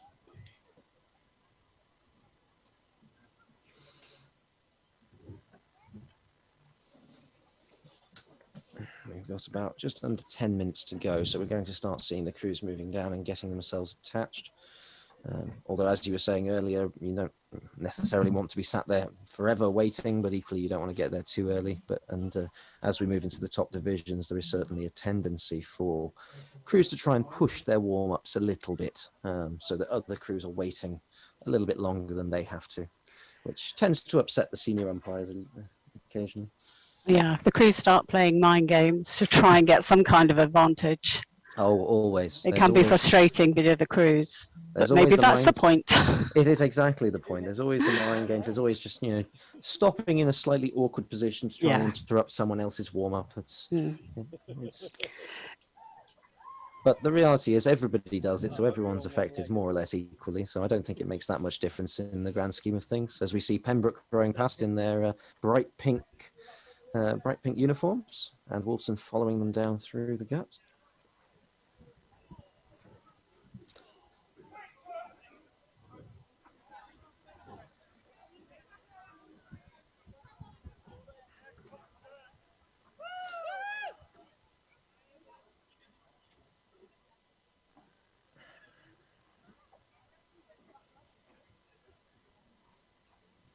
A gaggle of boats. And there we have a confirmation. So this is the start order for the first men's division. So we have Oriel, men's first eight, rowing over, or attempting to row over from bungline 1. They are chased by Pembroke. On bungline 3 is St. Catherine's. 4th is Wolfson. 5th being Christchurch. 6th, St. Edmund Hall. 7th, Balliol. 8th is Trinity, 9th is Hartford, and the sandwich boat on bungline 10, who's not on the screen, is Keeble. So they managed to row over at the head of men's division 2, and they will be seeing if they can bump Hartford and secure themselves a place in men's division 1.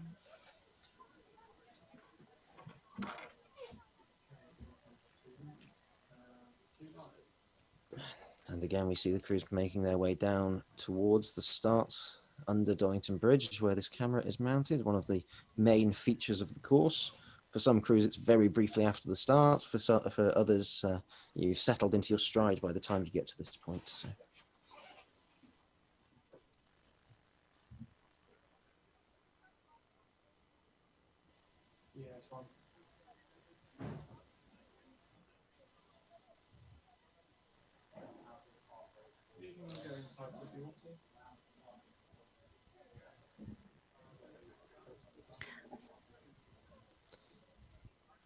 As we see some of the other river traffic that we were talking about earlier, particularly this time of year, and if anything, even more so with the ongoing pandemic. There's even more river traffic this year than there has been in an all year, as people do more holidays based in the UK. So we've seen a lot of rental houseboats up and down the river. We've seen a lot of punts, a lot of rented rowing boats, and similar things. So it can be quite tricky trying to get not just outings but races in as well. One of the head races I mentioned earlier was on the bank holiday weekend a few weeks ago, and that was exceptionally busy. It was very difficult. We were almost an hour behind schedule at the end of racing, simply because we'd had such large delays due to the amount of river traffic. And I just heard a bang outside the window, so that will be the 5-minute gun. Looking at my watch, yes, 5 minutes until the start of men's division 1. Yeah, so it can be quite difficult sharing the river with leisure traffic, and to remember that they're allowed on just as much as we are. Absolutely. But yeah, the one thing that can be quite difficult is that if the leisure traffic is running quite fast and creating a lot of wash. And one of the things that we do have, we have the cooperation of the Environment Agency to run this event, and most people are very happy to cooperate. They're on holiday; they're not usually trying to get anywhere in too much of a hurry. They just need explaining where we want them to go and what we'd like them to do and what we are doing. So it's the vast majority of people are very cooperative when they see it, and quite a lot of them will try and moor up somewhere they can actually see the racing, because it's often something people don't know about. We don't publicize it that much, certainly before we've had this live stream. So an awful lot of people don't know it's happening, and they turn up and go, "Oh, that's something interesting." What on earth are they doing? Exactly. Crashing into each other. Yes. No, I don't think we've done too badly. I've only seen one boat that got any real damage today, and even that was only the very tip of the bow getting broken off. So for the first day of racing, having had 2 years off, I think that we've done, without wanting to put a commentator's curse on the last two divisions of the day, I think we've done reasonably well. But so far. Yeah, the crews have just managed to overlap and obviously concede without touching each other. Mm-hmm. Which is definitely the way to go if you want to preserve your boat. And although it should be said that the boatmen here in Oxford really are magicians. They can fix boats ridiculously quickly and ridiculously well. I've seen some boats lose several feet off their front and still race again the next day. Incredible. It's really rather impressive what those men can do. As we see Christchurch here making their way down to the start. most of the other crews getting attached. So as we were saying, some crews pushing it a little bit on their warm-ups, Christchurch being one of them, but they do still have 2.5 minutes, and a competent crew should be able to get itself attached in that amount of time.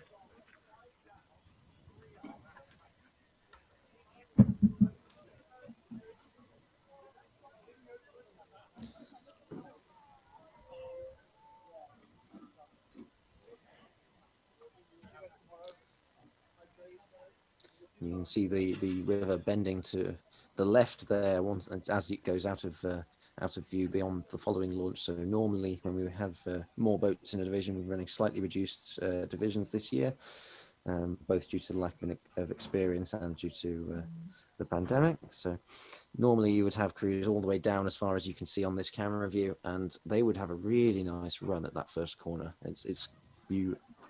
The boats are a length and a half of clear water apart, but on that first corner, you can gain at least half a length simply by cutting it nice and tight over the crews that are having to take a tighter line to the bank. So. How much of a difference do you think it's making to the crews not having, the audience on the towpath cheering and shouting for them? It's very, very quiet this year compared to. Down at the start, it doesn't.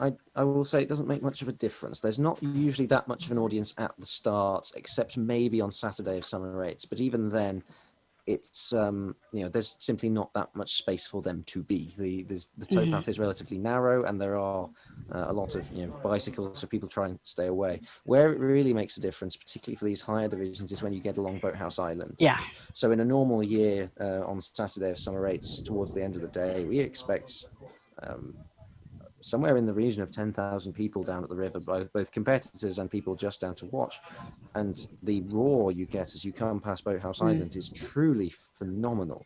By some estimates, we're one of the largest rowing events in the world, behind the really big events such as Henley and the Olympics. But we get an awful lot of people down here to watch. I think I just heard the minute gun. Yes, there's some smoke going on. Yeah, there's a smoke. It looks like crews are barely attached. Christchurch do seem to be having some trouble there. They're going to really want to hurry up, otherwise they may well get penalised for not being on their bung line at the start. I think that actually, no, it looks like they're holding their bung line, just their poleman doesn't have control of them, so that's why they're sitting out in the middle of the river a little bit.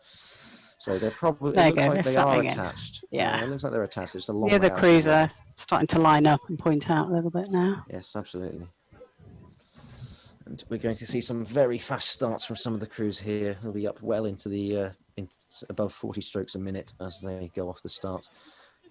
Oriel, of course, have to row the course whatever happens. So they'll be trying to settle into a good, sustainable pace. And there was the start gun. There we go. Off we go. And we see Pembroke really going for it here off the start, trying to slam those catches in, see if they can get a hold of Oriel nice and early.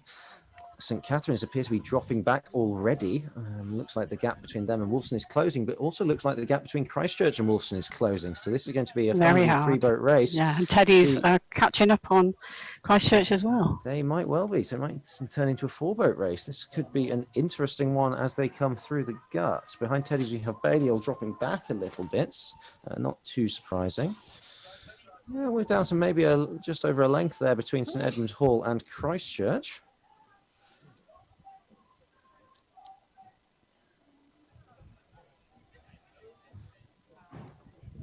There's a little bit of water being missed at the catch there by St. Edmund Hall. They could be a little sharper, I think.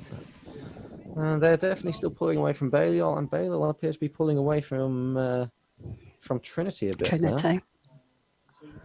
And I think it just disappeared, but I think Keeble might have been about to catch Hertford at the very back of the division there. As we move up towards to see the crews going through into the gut, we can see Oriel looking like they're pulling a bit of distance on Pembroke there. Pembroke quite comfortably holding, and we now see, yes, okay, they haven't quite caught them, but we're down to a quarter of a length or so between Keeble and Hertford at the back of the division. Keeble seeing if they can haul themselves up into Men's Division 1, so they don't have to row over again top of Dev 2 tomorrow. Trinity definitely dropping back from Balliol, but New College seem to have fallen. Correction, maybe New College have bumped out on Trinity because I can't see them anymore. As we see Hartford maybe just starting to hold off Keble. Will they be able to put in a push and start to walk away from them, I wonder?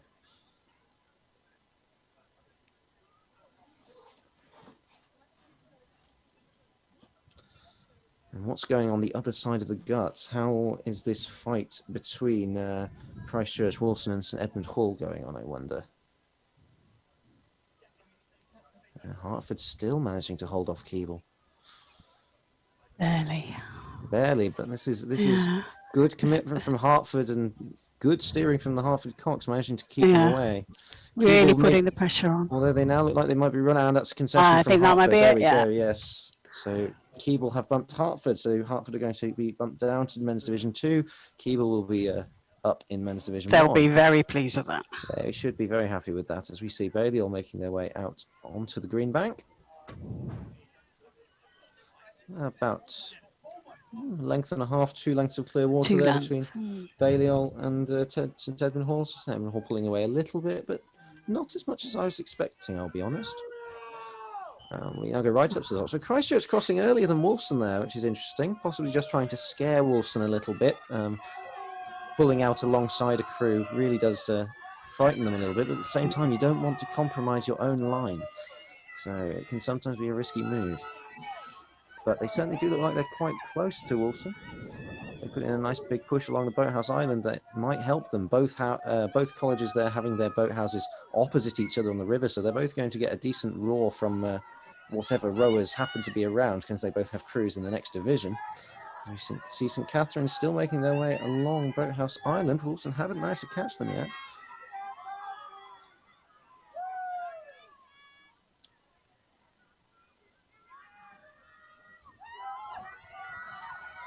There's a lot of clear water behind them. That is a lot of clear water. St Catherine's pulling away from Wolfson quite substantially, and that's less than a canvas between Christchurch and Wolfson. Yeah. If Wolfson were smart, they'd probably be trying to run away across to the right side of the river, but Christchurch have parked themselves on their right, blocking off their avenue of escape. So frankly, it's just a matter of time. That's and there They've done is. it. They've done Christchurch have bumped Wolfson. They are not going to be happy with that.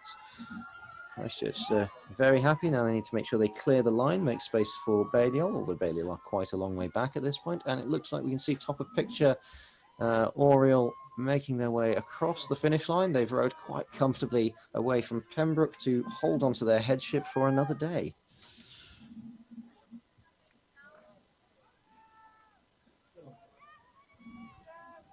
As we see St Edmund Hall coming into view.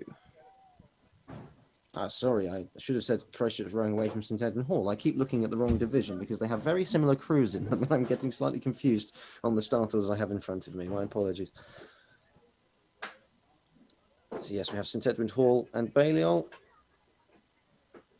making their way through. So tomorrow we will get to see whether or not St Edmund Hall can catch up to Wolfson. Wolfson have been quicker in the head races earlier in term. But we'll see if that holds true when they're being chased. Trinity making their way along, and then we have quite a large gap back to Hartford, who of course got bumped by Keble at the back of the division.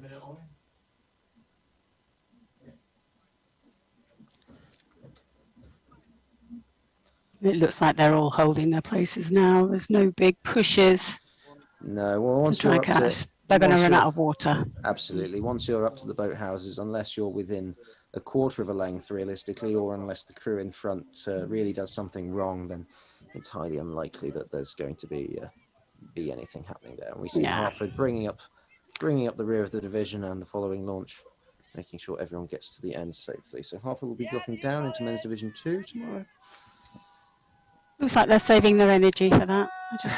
Well, having done it myself, I will say that the drop from Men's Division 1 to Division 2 is very disheartening, but at the same time, when you're rowing at the head of the division and you are suddenly on smooth water, as opposed to the chop being thrown up by the dozen or so it's other a lot more mates in front of pleasant. you, it really does make a difference, and you'll suddenly find that you're a lot faster rowing the head of the division than you are rowing at the foot of it. It's a lot easier to hold on to, say, head of Men's Division 2 than it is to row at the bottom of Men's Division 1.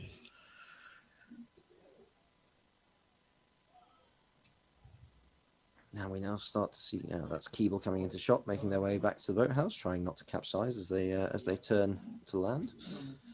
Yeah, start off from it, and then we'll do a tilt down from the sky to the water, and then I'll bring up the graphic.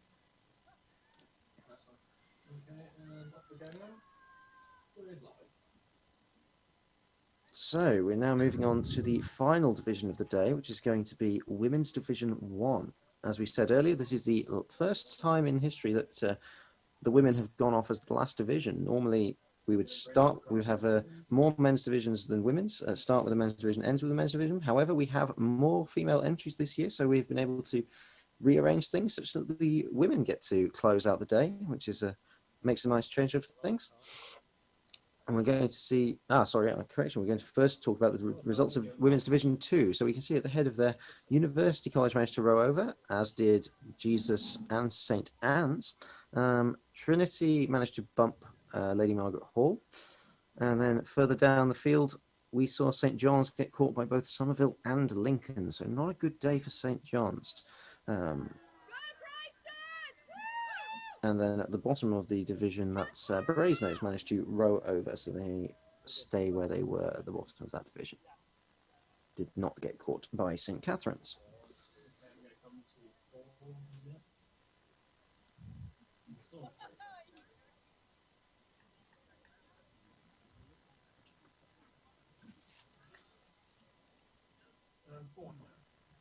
So yes, we now see both the men's crews heading back into the boathouses, and we'll start to see the women's crews warming up. So that's Christchurch M1, who just managed to bump Wolfson in men's division 1, making their way back to their boathouse, which is at the lower end of Boathouse Island. And you can see them now passing Oriel W1 with the blue turtle on their blades, who are on their way down to the start. They will be starting on bung line 4, being chased by Wolfson and chasing Keeble. The fight for the women's headship is certainly all up in the air. These top 5 crews are all looking quite strong, so it could be quite an interesting fight on the top half of this division. Yeah, I agree. The form over the last 5 years or so has been very, very sort of stable. They've all sort of bounced around the top 5, so it's quite a hard one to call, I think.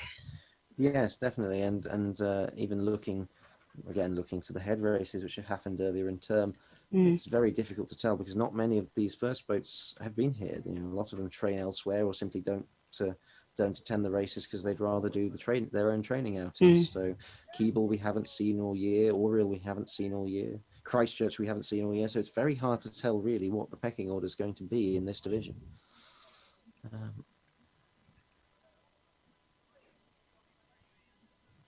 Towards the back of the division, a few predictions. Magdalen have not been looking like they've had a particularly strong year. They've got, I think, at least one blue in the boat, but they have an awful lot of novices. So I suspect University, looking very strong, will be expecting to catch Magdalen relatively early on. New College have had a reasonable year. They'll be hoping to catch Balliol. I'm not sure whether they'll be able to. It's certainly going to be an interesting fight. And then, as I said, the top 6 is really all open. There is a possibility that any of those 6, I think, could take the headship by the end of the week. Obviously, the higher up they are, the easier it's going to be for them. But it's definitely going to be a fight for it.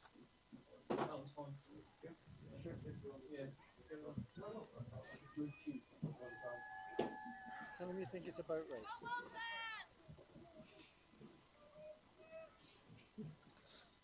And again, as we were mentioning on the previous division, we see crews not necessarily stopping in the most helpful of locations to try and disrupt their opposition's warm-up.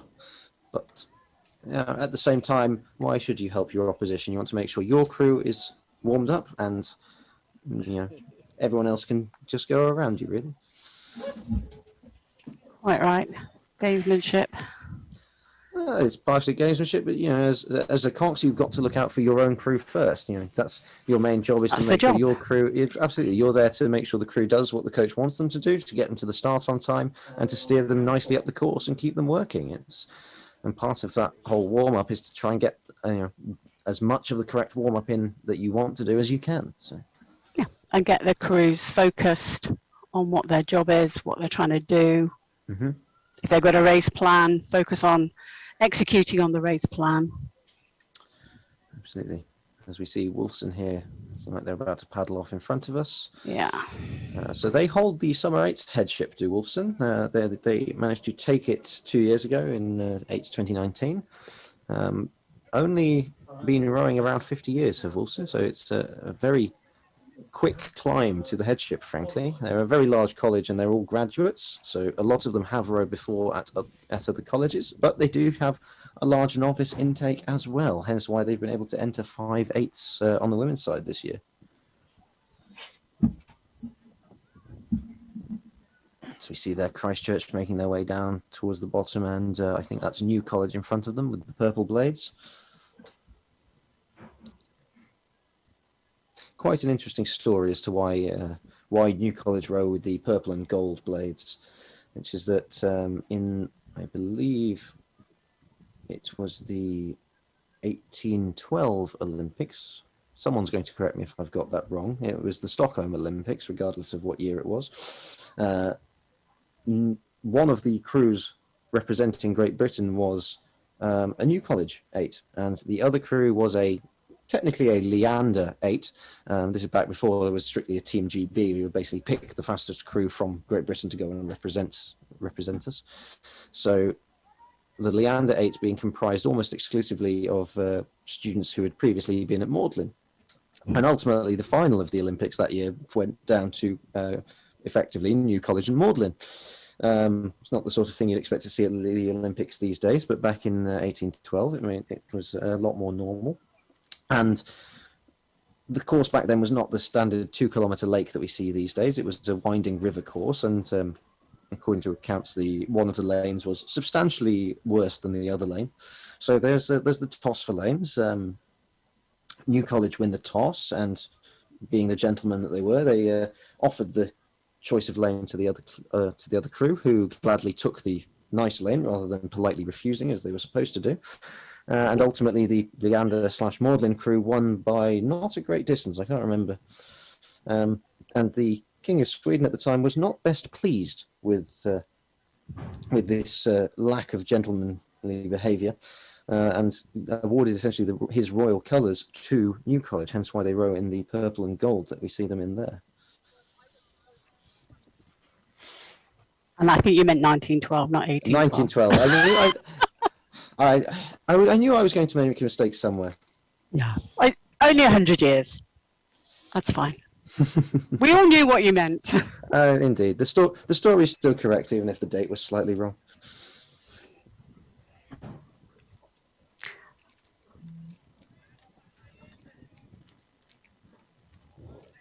Only Yes. 14 sports, though, in that Olympics, including rowing, so it's good.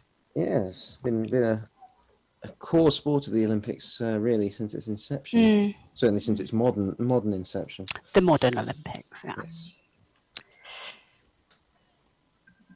We see Balliol practicing a little bit of technique, rowing in fours, trying to get some last Grab-loading. clean up of their technique towards the finish. As they make their way down towards the start. Yeah, they've still got 15 minutes or so before. Yeah, absolutely, plenty of time. So they might as well go slowly, make sure they're rowing nice and cleanly. Use it wisely. Being chased by the canoers there. And yeah, there's 8 of them and only 2 of us.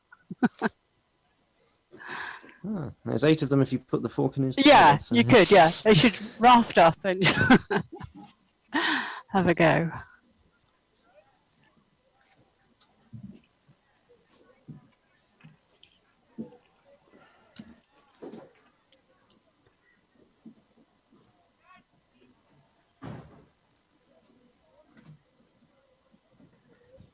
Practicing their starts. Yes, so they've got to be a little bit careful, as we've seen there's an awful lot of canoeists about. They're most likely going to be going, so they will have boated out of the Falcon boathouse, which is they're in the process of building themselves a new boathouse up here at Falcon, just the other side of Donington Bridge from where I'm sitting now at City of Oxford. It looks quite spectacular. Certainly once they finish it, I'm sure it's going to be absolutely lovely. But they'll be making their way down onto the next stretch below Iffley Lock, where there are very rarely rowers on that stretch. It's a little bit too twisty, so unless we're rowing through to get down to the Radley stretch, Mm. Very rare to see rowers on that piece of water, so the kayakers like to have it to themselves. Twice.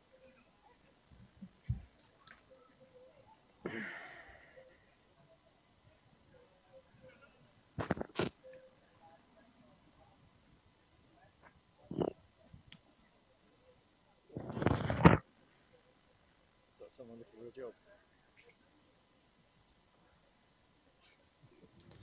And here we see the lineup for this Women's Division 1, the last race of the day. Going off head of the river, we have Pembroke. They've inherited this position from Wadham, who have elected not to race this year. And they'll be seeing if they can hold on to it. I'm the director. On bungline 2, we have Hertford. Third is Keble, fourth Oriel, and fifth Wolfson. All of those top 5, and indeed Christchurch on bungline 6, looking very, very strong this year. Bailey on bungline 7, who we just saw making their way down to the start rowing in fours. Bungline 8, New College. 9 is Morden, and then the sandwich boat from Women's Division 2 is University College, who'll be hoping they can claw their way up into Women's Division 1. Pembroke have previously had the headship in Torpids, although it's been a little while since they last had it, I believe. Or could I be wrong? They might have only had it in 8, so as I look back through the bumps charts. I believe I am wrong. I think they have only had the 8's headship. They've never had the Torpids headship. No, I don't think you're wrong. They have. No. Yes, they have definitely had the 8's headship, though, so they'll be seeing if they can hold on to this for the week and redress that balance somewhat. Tell me a direction, he's got to sleep with you.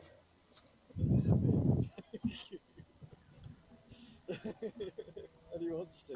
So Wolfson now making their way past Longbridge's boathouse, going down into the gut. I'm told not quite such an experienced crew as they had when they took the 8's headship 2 years ago. That was a phenomenally experienced crew. I think it's had at least 3 people in the boat who had previously held a headship with a different college. This one, a little bit less experienced than that, but still a very strong crew to contend with. And we see Hertford moving down behind them, as I was saying, with the red blades with the white stag painted on them.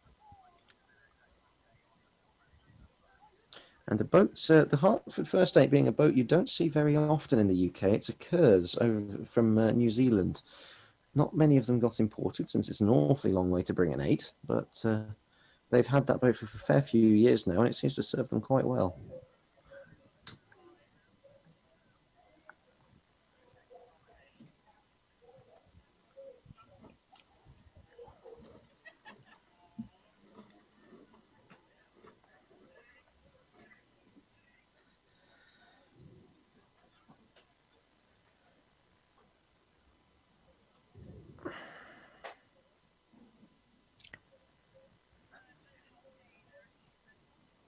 All the crews will be glad that the weather's very calm. Absolutely. No wind on the water at all. No, none whatsoever, which certainly makes aligning on the start an awful lot easier. There's nothing worse than strong stream and a crosswind to contend with when you're trying to get yourself pointed the right way off the start. And it makes the poleman's job very difficult, and indeed bow pair's job very difficult. They have to be extremely switched on in case the cox is asking for late taps all the way up to the starting cannon. The gun does not wait for you. It's not like a side-by-side regatta where you can stick your hand up and tell the umpire you're not ready. The gun goes when the gun goes. You've got to be ready. If you're not ready, you're going to have a bad time. It's tough. Absolutely. It's the unofficial first rule of bumps is that bumps is not fair. Unless you're winning, and then it's very fair.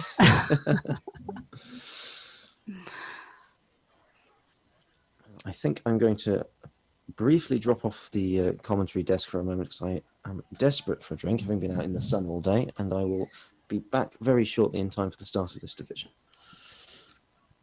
Right.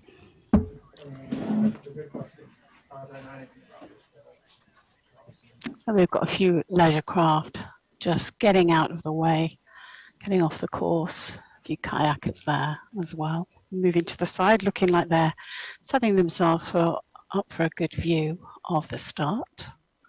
Being chivied along by the launch. He's got 8 cans of lager in his hands. She's got nothing. And we've got the Division 1 men's results. Just seen that race go through. Oriel holding their place. Not a good day for Wolfson, who were caught, and we've also got Hertford dropping down a division, so they won't be very pleased with that. Trinity holding steady, as did Balliol, and Teddy's there as well. So not that much change compared to some of the other races that we've seen in the past. Christchurch also staying steady there. But compared to some of the other races that we've seen today, not much change. I think we see Christchurch bumping up there on Wolfson. And the colours on the left don't quite line up with the lines where they start. So you've sort of got to read down a little bit. Yeah. But this is quite typical of the top divisions, as we were saying earlier. The faster the crews get, the closer together they get, and the less likely it is that you're going to have enough of a speed differential to catch the crew in front. It's not enough to simply be faster than that crew. You've got to be a good 7 or 8 seconds quicker over the whole course in order to make up that gap. So.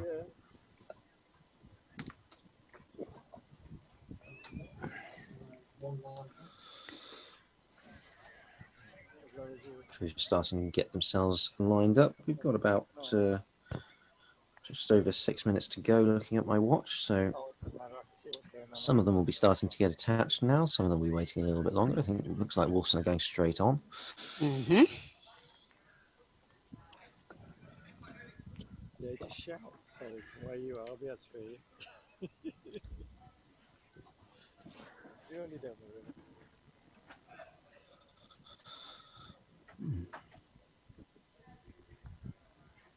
Well, I can see it because Carl's live.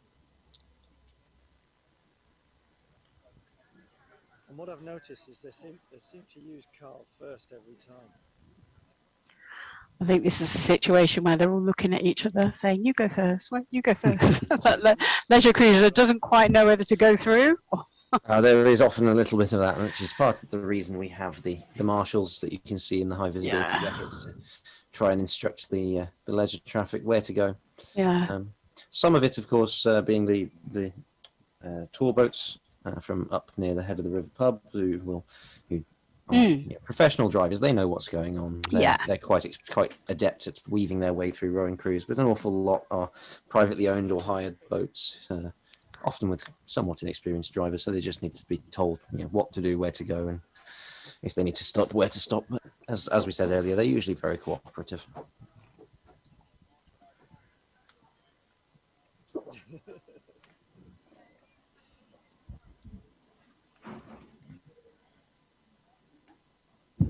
And that was the 5-minute gun I just heard. We should hopefully see the smoke in a moment. So we pan down to see who's this. We have Oriel and Pembroke. So Pembroke will be spinning onto their bung line number 1 at the top of the division. Oriel making their way down towards bung line 4. And Keeble coming there to go on bung line 3. So they're all getting attached in plenty of time for this final race of the day, this Women's Division 1. You think it's a boat race? Tell him it's a baked beans commercial. That'll stop them. Oh really? Oh, and we've got 2 directors in it.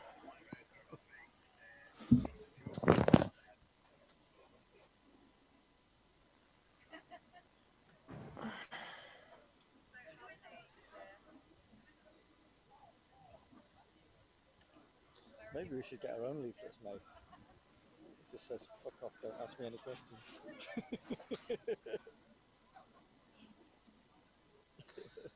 Another minor thing, we can't really see too well from the camera angle we have here, but something that's quite obvious when you're up close to the crews, and anyone who has done bumps in Cambridge will be aware that when they're attached to the bung lines in Cambridge, they tend to hold the bung line clear above the cox's head, so it's obvious to the umpires that they are attached at the start.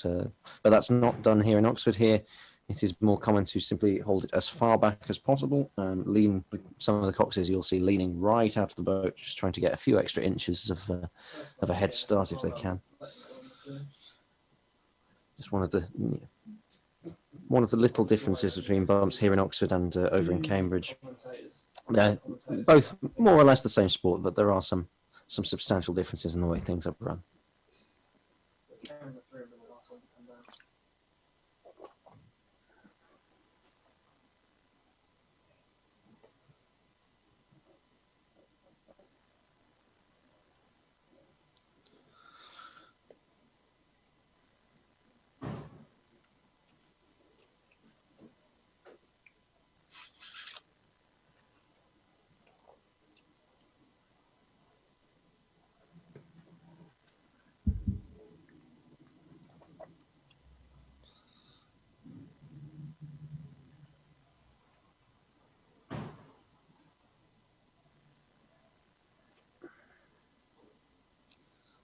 You see the Pembroke poleman handing the bung line to the cox there, and then hooking his pole onto the stroke rigger, and he'll now get the bow girl of Pembroke to tap it round so that the boat is pointing in the same direction, and by holding the stern still, he can make sure that they just turn, don't pull forwards and yank the cox out of the coxing seat.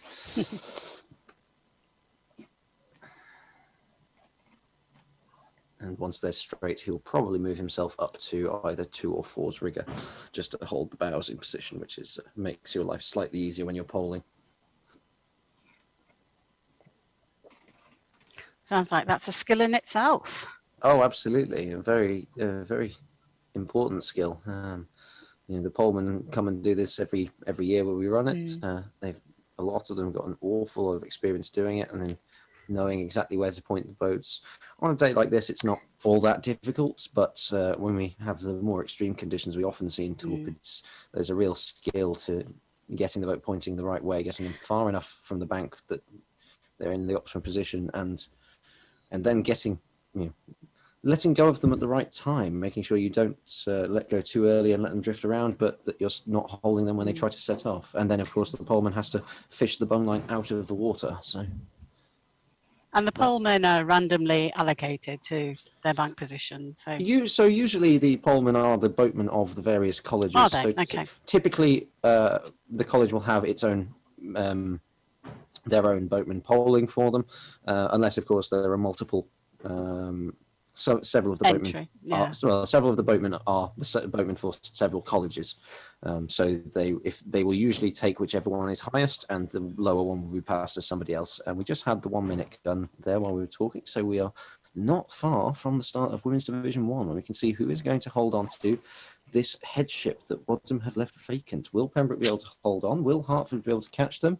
And what's going to happen further down? Oriel, Wolston, Christchurch. That's going to be an interesting fight to watch. And they are off. Yeah, they are. Hartford looking a little bit scrappy. It looks like Keeble are closing them quite quickly there. Pembroke pulling away.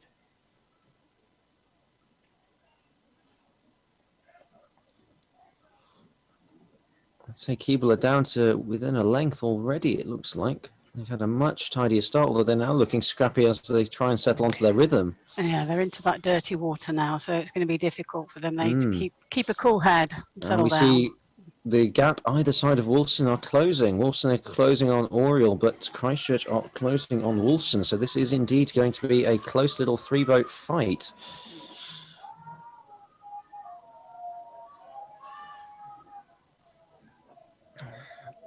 Down to just under a length there by the look of it between Christchurch and Wolston as they come under Donington Bridge. We'll have to see what's happening with that fight on the other side of the bridge. Here we go. So yes, we can see Pembroke walking away at the top of the division. Keeble not really gaining on Hertford anymore. And then this gap between Wolston and Oriel continues to close. I think Wolston might now starting to push away from Christchurch and really put the pressure onto Oriel.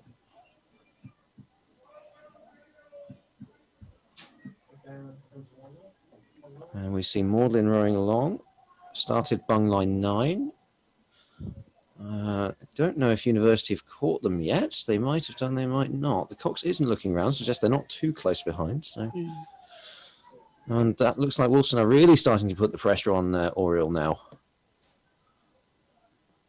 So we see some slightly interesting steering from the Christchurch Cocks, taking a very wide line, and I think Oriel might be about to hit the bank if they're not careful. Was that a concession? There we go. That's There you definitely go, a concession yeah. from Oriel, and Oriel have crashed. That's not going to go well for them. So that means Christchurch are probably going to catch Oriel as well, and if they can't get going again, oh, they've got themselves out. They've tangled up with Wilson. See, they left it too late. They should have let Wilson have it, because they're probably now going to get caught by Christchurch as well. Because they're now having to have the rudder hard on to get around, and I think that's a concession to Christchurch as well. Down 2 places for Oriel. And we can see that is Maudlin at the back, so that suggests that the University have bumped Maudlin, as we see Oriel stopping in the tree, so they haven't made it around the gut corner. So potentially Balliol could come up and catch them as well, as we see Christchurch clearing, getting well out of the racing line and stopping over at Longbridges. This has not been a good race for Oriel.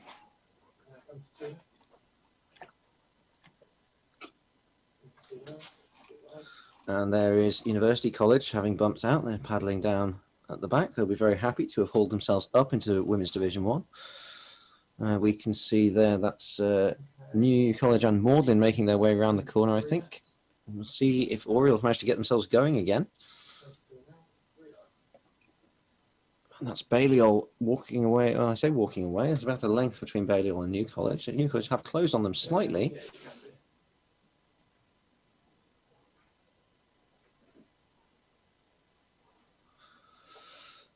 It looks like Oriel have managed to get going again. Let's see how far they have managed to pull. Have they managed to stay?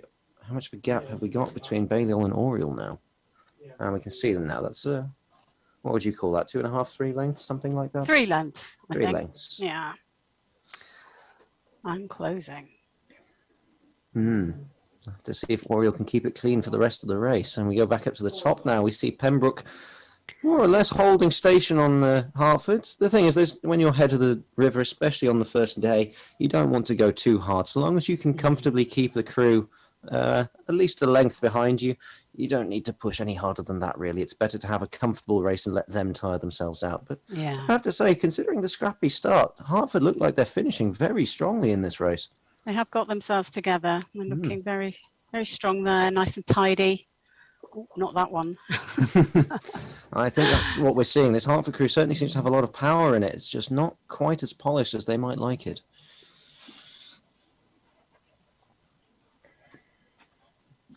And Keeble definitely seem to have dropped back. I'm not sure what's happened to them. Did they manage to catch Hartford, or have they simply managed to? Have they simply dropped off the back of them? I guess we'll find out shortly. But I think Pembroke are going to row over fairly comfortably at the top of this division to hold on to the headship for another day. A lot of clear water between these first 2 crews, though. As we see, I'm not sure. I think that's Christchurch and University College paddling up past Longbridges now on their return to their boathouses.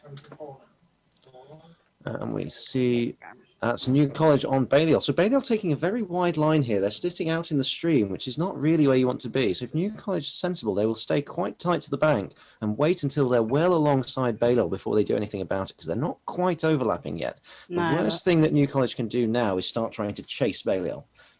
Although, intriguingly, Balliol probably want to start thinking about running away to the other side of the river just to make New College's life more difficult. But sitting out in the middle of the stream, vaguely near the towpath bank, is not the right thing for them to do. And are they starting to steer right now? That's a concession. Okay, I thought they might have been able to run away from that one. Yeah, I thought they were going to try and go across. But well done to New College. They've managed to bump Balliol. So a fair amount of movement in this division. We've seen Oriel drop 2, we've seen New College bump up on Balliol, and we've seen University bump on Maudlin. So I think the only crew left to really see is Maudlin, as I say that. Here they come now, making their way up towards the head of the river.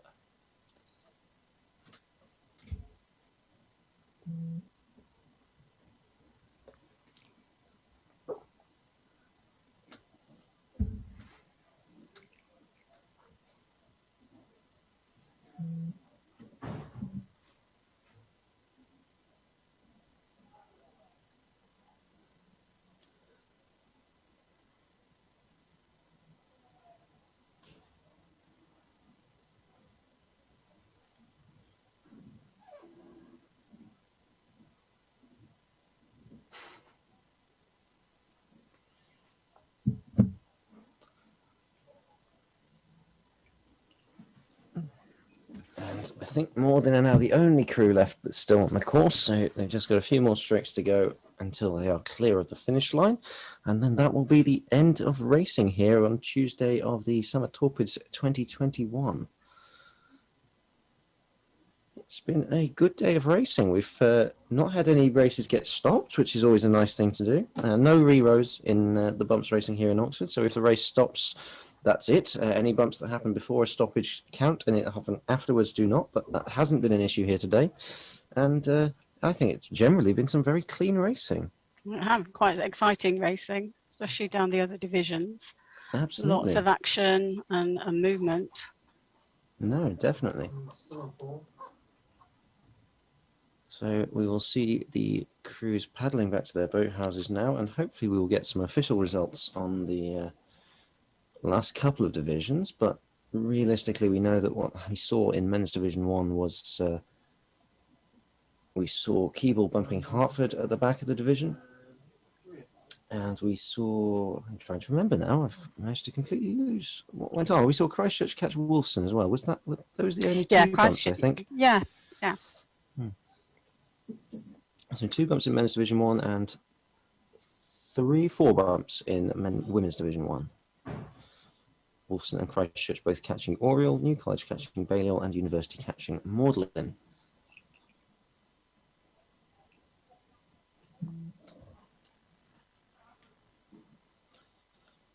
And all of those look like fairly clean bumps, really. I don't think there'll be any grounds to appeal those results. So, although they're not official yet, I'm fairly certain that those will be what actually happened. Yeah, didn't look like there was much doubt. No, unlike some of the earlier divisions where there was, I think it was Women's Division 3, there was quite a lot of confusion earlier in the day. So. Yeah, it was a bit crazy.